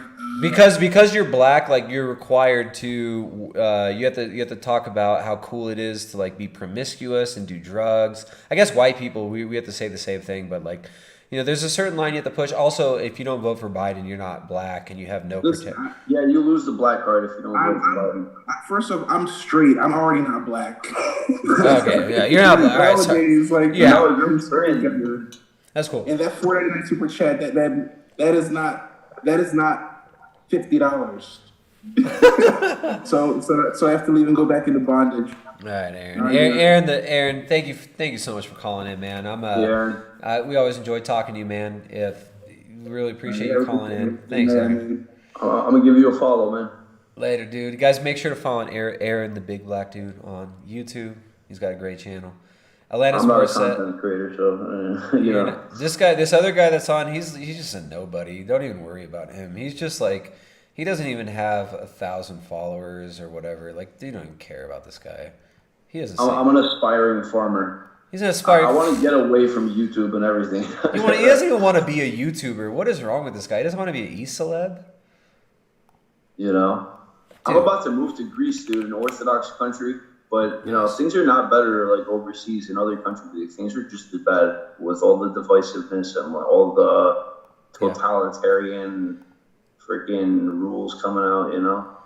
You know, that is true, man. That is true. It's not like it's better here. People think there's somebody in the chat bitching. There's always somebody in the chat who's got to bitch and cry. Let me read this dumb comment. Yeah. Some stupid bitch made a stupid bitch comment. Let me find it. Where did that go? Well, dude, you're living in Ecuador in paradise and not in the suburbs of Detroit.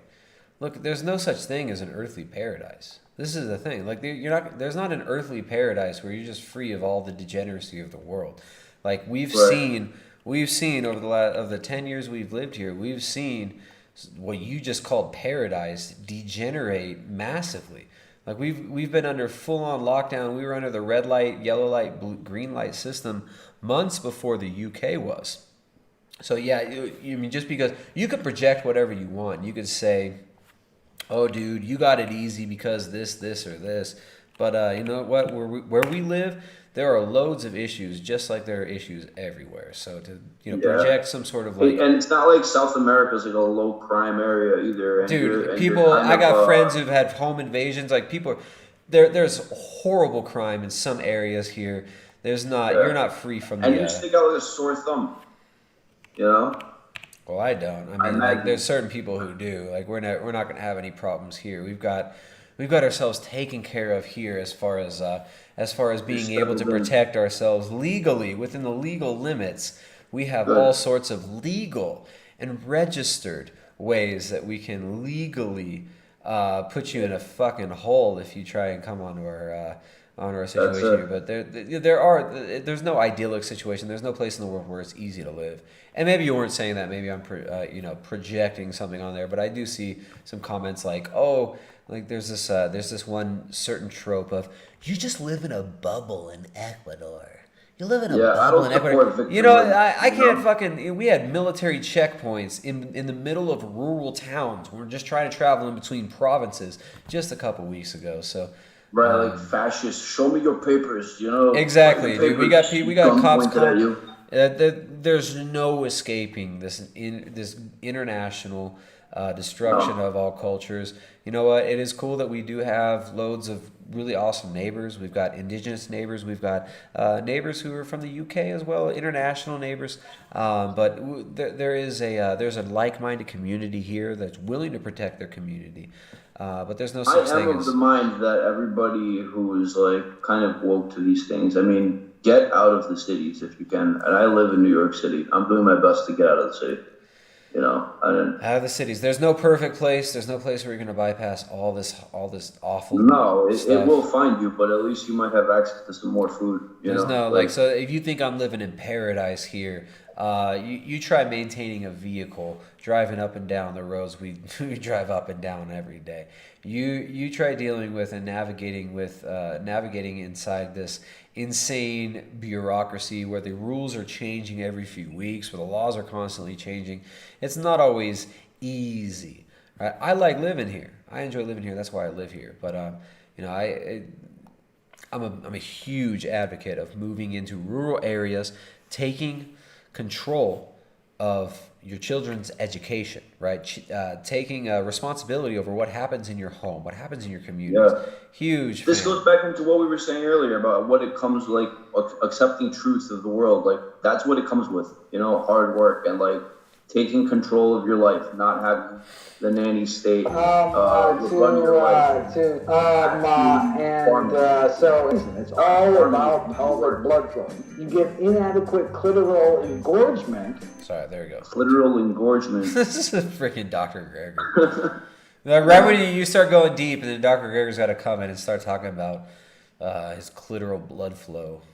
Yeah. Coomer.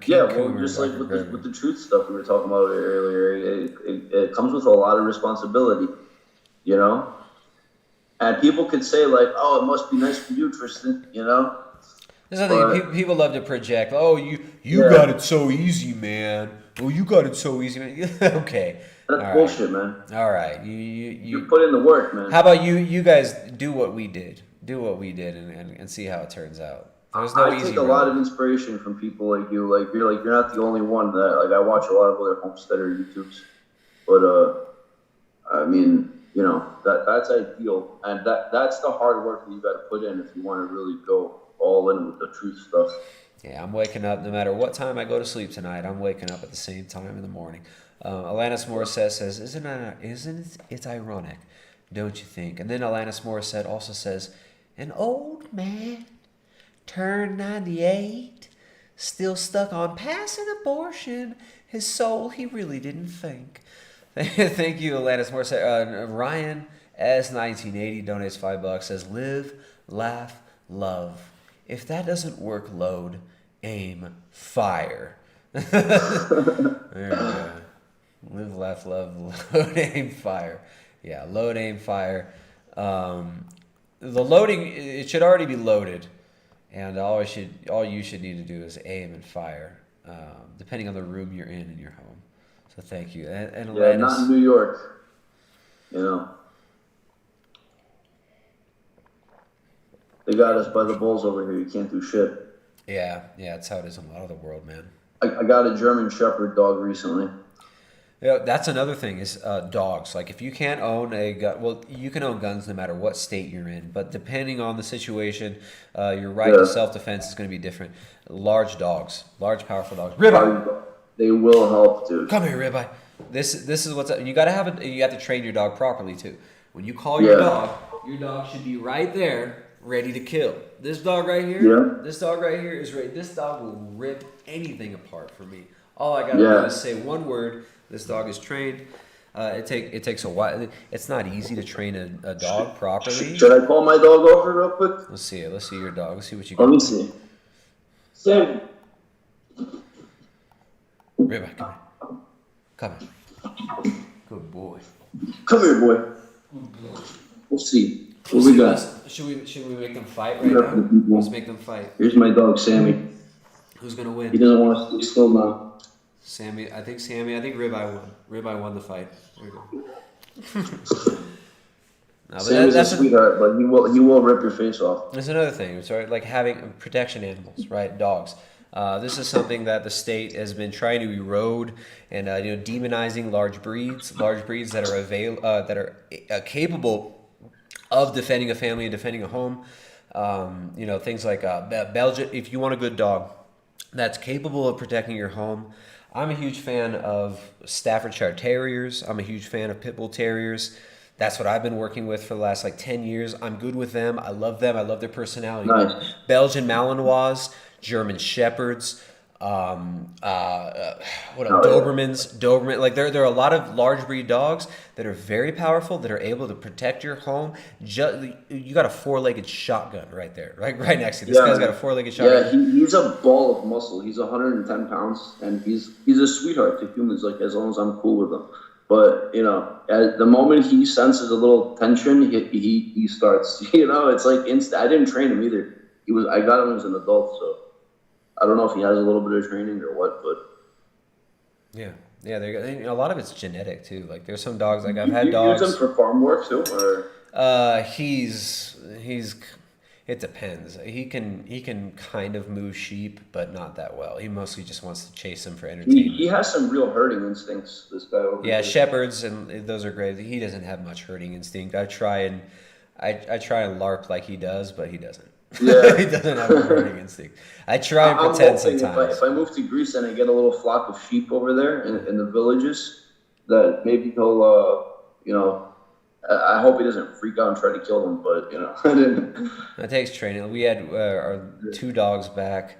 We've gone through a few. We had a few dogs over the years, but yeah, you got to train them with chickens and stuff. Could be difficult. What's cool with Ribeye is great with all animals. He's very protective. He's always been skeptical of people. A lot of it really is genetic.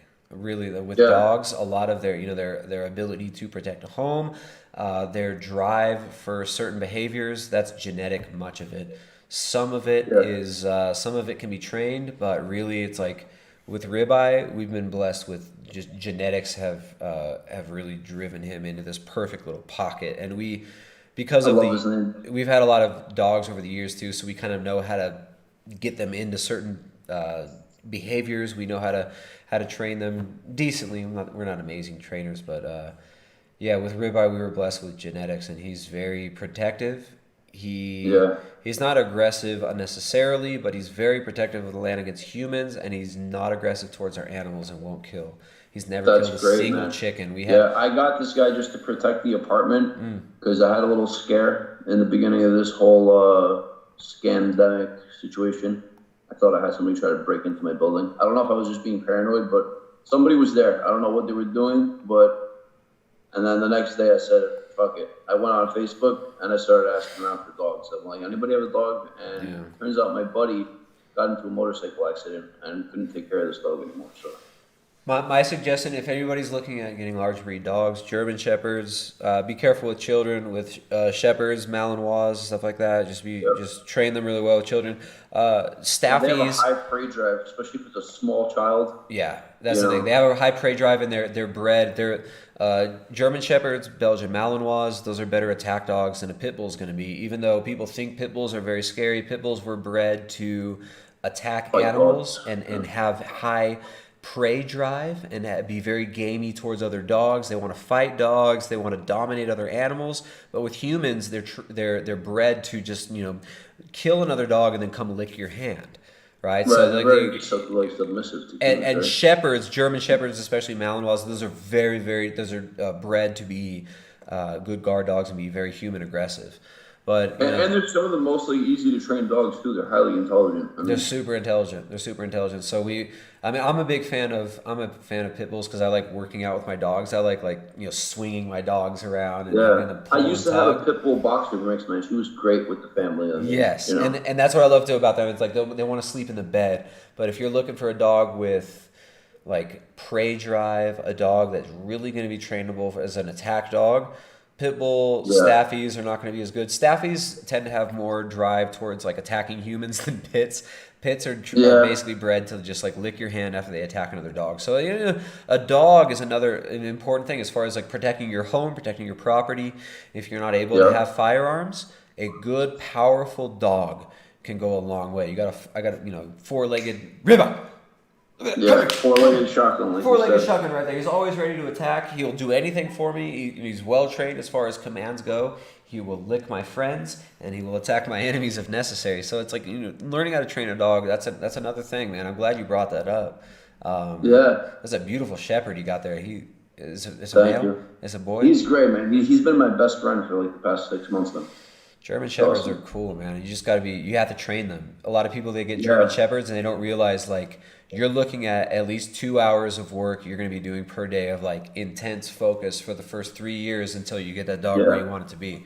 I haven't done any real protection training with him, but I put training in to get just to get him to work with me like on the basics at least, like, and a little more than the basics too. But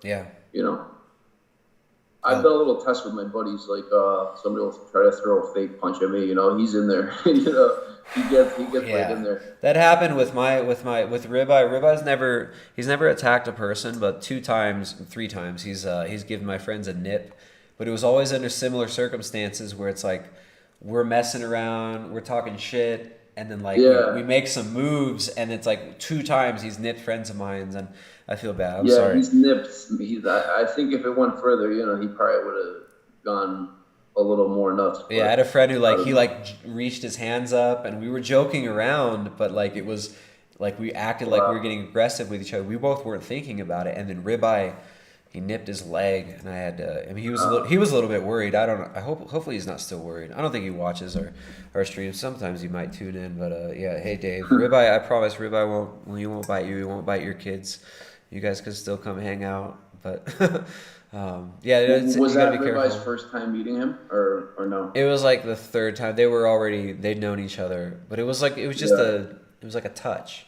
Like it wasn't. Right. If a dog wants to bite you, it's gonna bite you. I've been bit by dogs. I've been bitten by a lot of dogs in Ecuador. I never got bit by a dog until I moved to Ecuador. Things from trainers that'll say like a dog will nip you, but it won't fight you to the death. Like if you start hitting the dog, I mean, unless it's trained to latch on and hold on, and just try to really rip you apart. I mean, 9 out of 10 times he's gonna run away if you come at it. Yeah. So that's the thing. Proper training is really important, especially with German Shepherds and Belgian Malinois.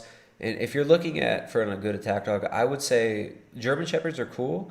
Also look into the Malinois, the Belgian Malinois. Those as far as genetics go, some of them. The problem with German Shepherds is the hips. They have a lot of genetic issues because of the breeding. True. Their hips, and they tend to not live as long. Some of the Belgian Malinois are stronger genetically, and they have a similar pocket. He has a little bit of a hip issue already in his back right leg. So I give him a supplement. Yeah. I give him some glucosamine or whatever to help him out. Yeah. And it seems to help. But he's only 3 years old, so yeah. So there you go. So I mean, there are other ways to protect your family other than and it's not just about physical protection too, right? Like we got to prepare for this. How are the laws in Ecuador with personal protection? Are we allowed to say the word? It depends. Yeah, it depends on where you're at and what the situation is and who you know and whatnot. It's South America. In Greece, it's only on a hunter's basis. You need a hunting license, and even then, you can only have a shotgun. So no, it depends. You can have various types of firearms. It depends. You got to get the right paperwork. We got a couple super chats here. We got the Art of Truth and Love sent $25 via Streamlabs. Thank you, the Art of Truth and Love. You quite often show up and give those legit super chats. You got one of the better super chats of the night. Thank you very much. Says the biggest problem is most people don't have a community to look out for each other. If you research the Great Depression, people did look out for each other. Most is all about self now. Yeah, that's this atomized self thing. This you live in a suburb and you don't even know your neighbors. And if you do know your neighbors, you're jealous of them and trying to one up them all the time and see who has the better lawn, who has a better car, who has a hotter wife. All this bullshit. That's a tactic to destroy real communities. So I think. This is why we're always talking about build real communities, right? Know your neighbors. Yes. You don't have to agree with your neighbors on everything, but if you can agree with your neighbors on, hey, if this situation arises, we need to be able to work together, right? Exactly. Have each other's back. Be able to protect each other's land, protect each other's property. Really important to have good neighbors and real communities. A lot of talk about, a lot of people building online communities, and that's cool and all, but real communities, that's where it's at. And, actually taking control at the local level. And that's the big driving factor for why I say, people should really consider getting out of the cities, because in big city situations, you really can't have that really close-knit community. It's very difficult. I mean, you're surrounded by people. Transients. There is no, I don't know what's the word I'm looking for. Everybody's just not on the same page. There's not cohesion, and there's a lot of transients. Cohesion. That was the word I was looking for. You live in a city, everybody's moving in and out all the time. There's constant, flux, and you want to live around people who own the land they live on, who live there for a long time, and being in a community where you understand what the dynamics are around you. And it's not all about controlling things, but it's about being able to, if it comes to it, be able to have good solid networks of food distribution, of protection, and of security within your local regions. And that's very important to build real security networks, right? You should have freaking walkie-talkies with all your neighbors. You should have walkie-talkies with all your neighbors. Bring some value to your community, in one way or another, whether it's animals or some other kind of skill or service that you provide to your community. People will look out for you. That's the thing. Real skills is definitely helpful, and very few of us have those these days. So, Right. That's part of like I've been a city slicker for most of my life, so I don't have that many skills, but I'm hoping to go get some animals and and try to mesh myself into that local community. My family lives in northern Greece, my mom and dad, so I want to be closer to them. And just being in my home country, I was born over there, so I feel like I have more in common with a lot of people out there. Yeah. I think it might be. That's what's unfortunate about the West, about kind of this degenerate culture that we live in so-called first world countries, is places like Greece, South America. There's cohesion as far as like local communities go, right? Like I go play football, go play soccer with my neighbors, right? Like I can count on my neighbors. I know them, right? Like we have things that we do together regularly. In the suburbs, when I grew up, we didn't know our neighbors, half our neighbors, right? Like some of my neighbors we were cool with. I was always stoked when there was like kids in the neighborhood who were around my age. But for the most part, it's like, half your neighbors, you don't even know their names. You don't talk to them if you live in the suburbs or in a city, especially in a city, right? And hey, the suburbs are a step up from the city. Rural areas, for me, it's always been much more livable than suburbs. So I feel like in America, the really rural small towns, they do have some level of cohesion, and it has nothing to do with race or like being homogenous or anything like that. Those are the things that really unify people, Yeah. But then, every step up you take away from that community aspect, the easier it is to divide you, with all this fake media nonsense.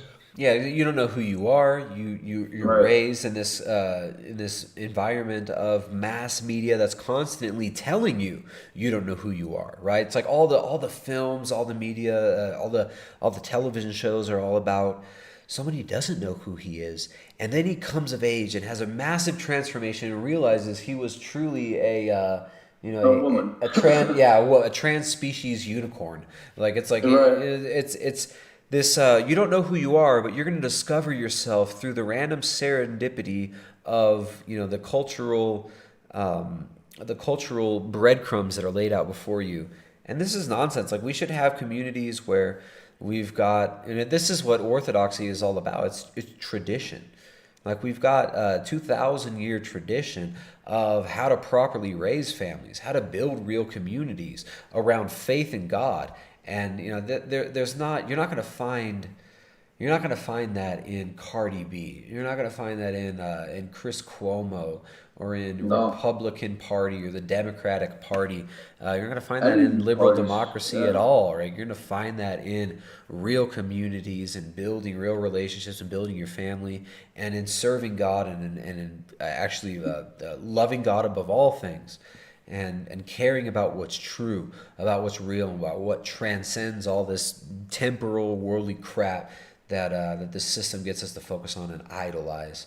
And that local level, real tight-knit community, that transcends any state mandates. You know what I mean? Like, your neighbor who is the cop, you think, you give him sheep or whatever, goat milk or all the time, your kids play together. Do you think he's going to come and arrest you because you're not wearing a mask? No. You know what I mean? Like, now, that's the thing is, like, it's out. And what they had to do here is they had to bring in police from other places. So they brought in police from other provinces and they switch it up. Because the police here wouldn't give people fines for wearing masks. So they brought in cops from other regions. That's how they destroy it. But what it's about is local communities. You better know your sheriff. You want to know your sheriff, right? Know who your sheriff is. Vote your sheriff in. Like these are the things that voting for actually does matter at the local level. Yeah, right? Local level voting is much more important. Absolutely. Yeah. So even if you didn't vote your sheriff in, go get to know him. Go ask him about the issues. Like when push comes to shove, what are these people? What are your sheriffs going to do? This is important. You come over here and see. And people even over here, nobody really goes and votes for the congressman, the assembly people, or whatever. That stuff is important. I mean, going to town hall meetings, stuff like that. It's going to help you.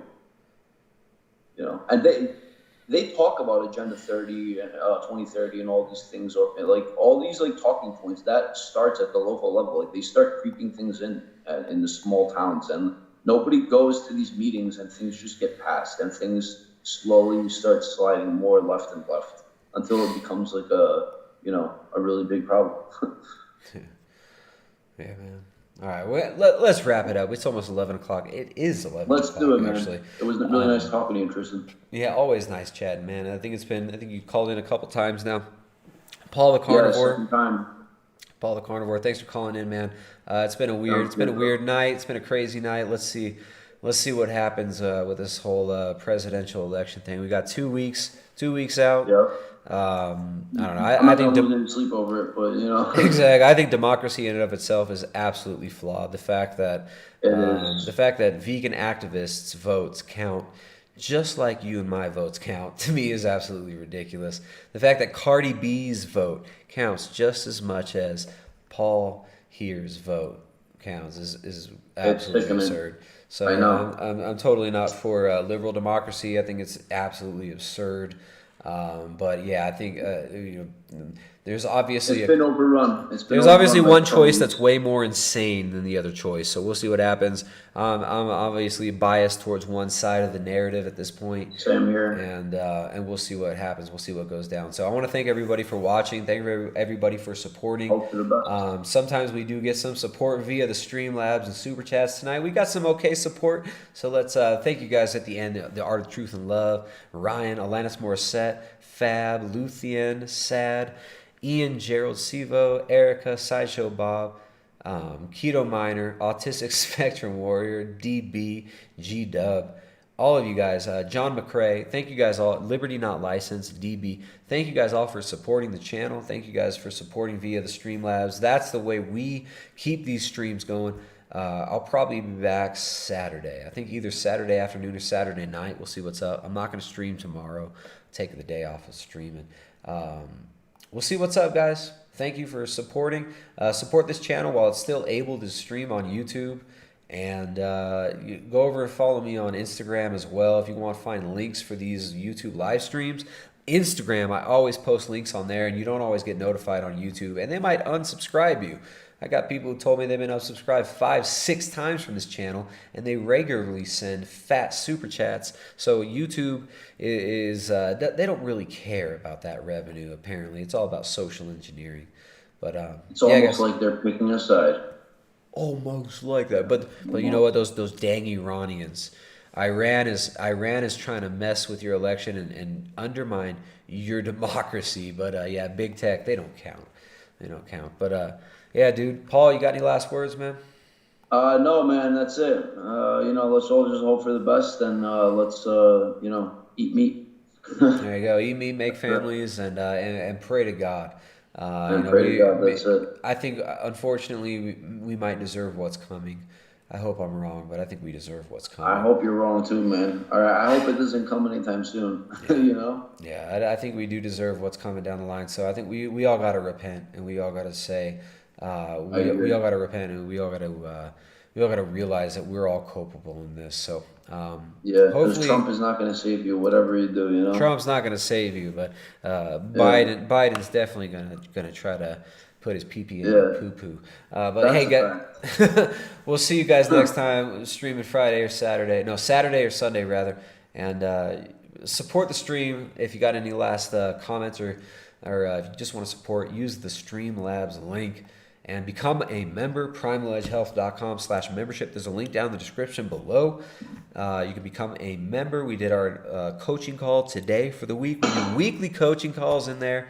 And that's the way you can support us and get our support and have the support of a like-minded community of good quality people. So become a member. There's a link in the description down below. And I'll see you guys next time. Later, everybody. Later, Paul. Take it easy. Later, Tristan.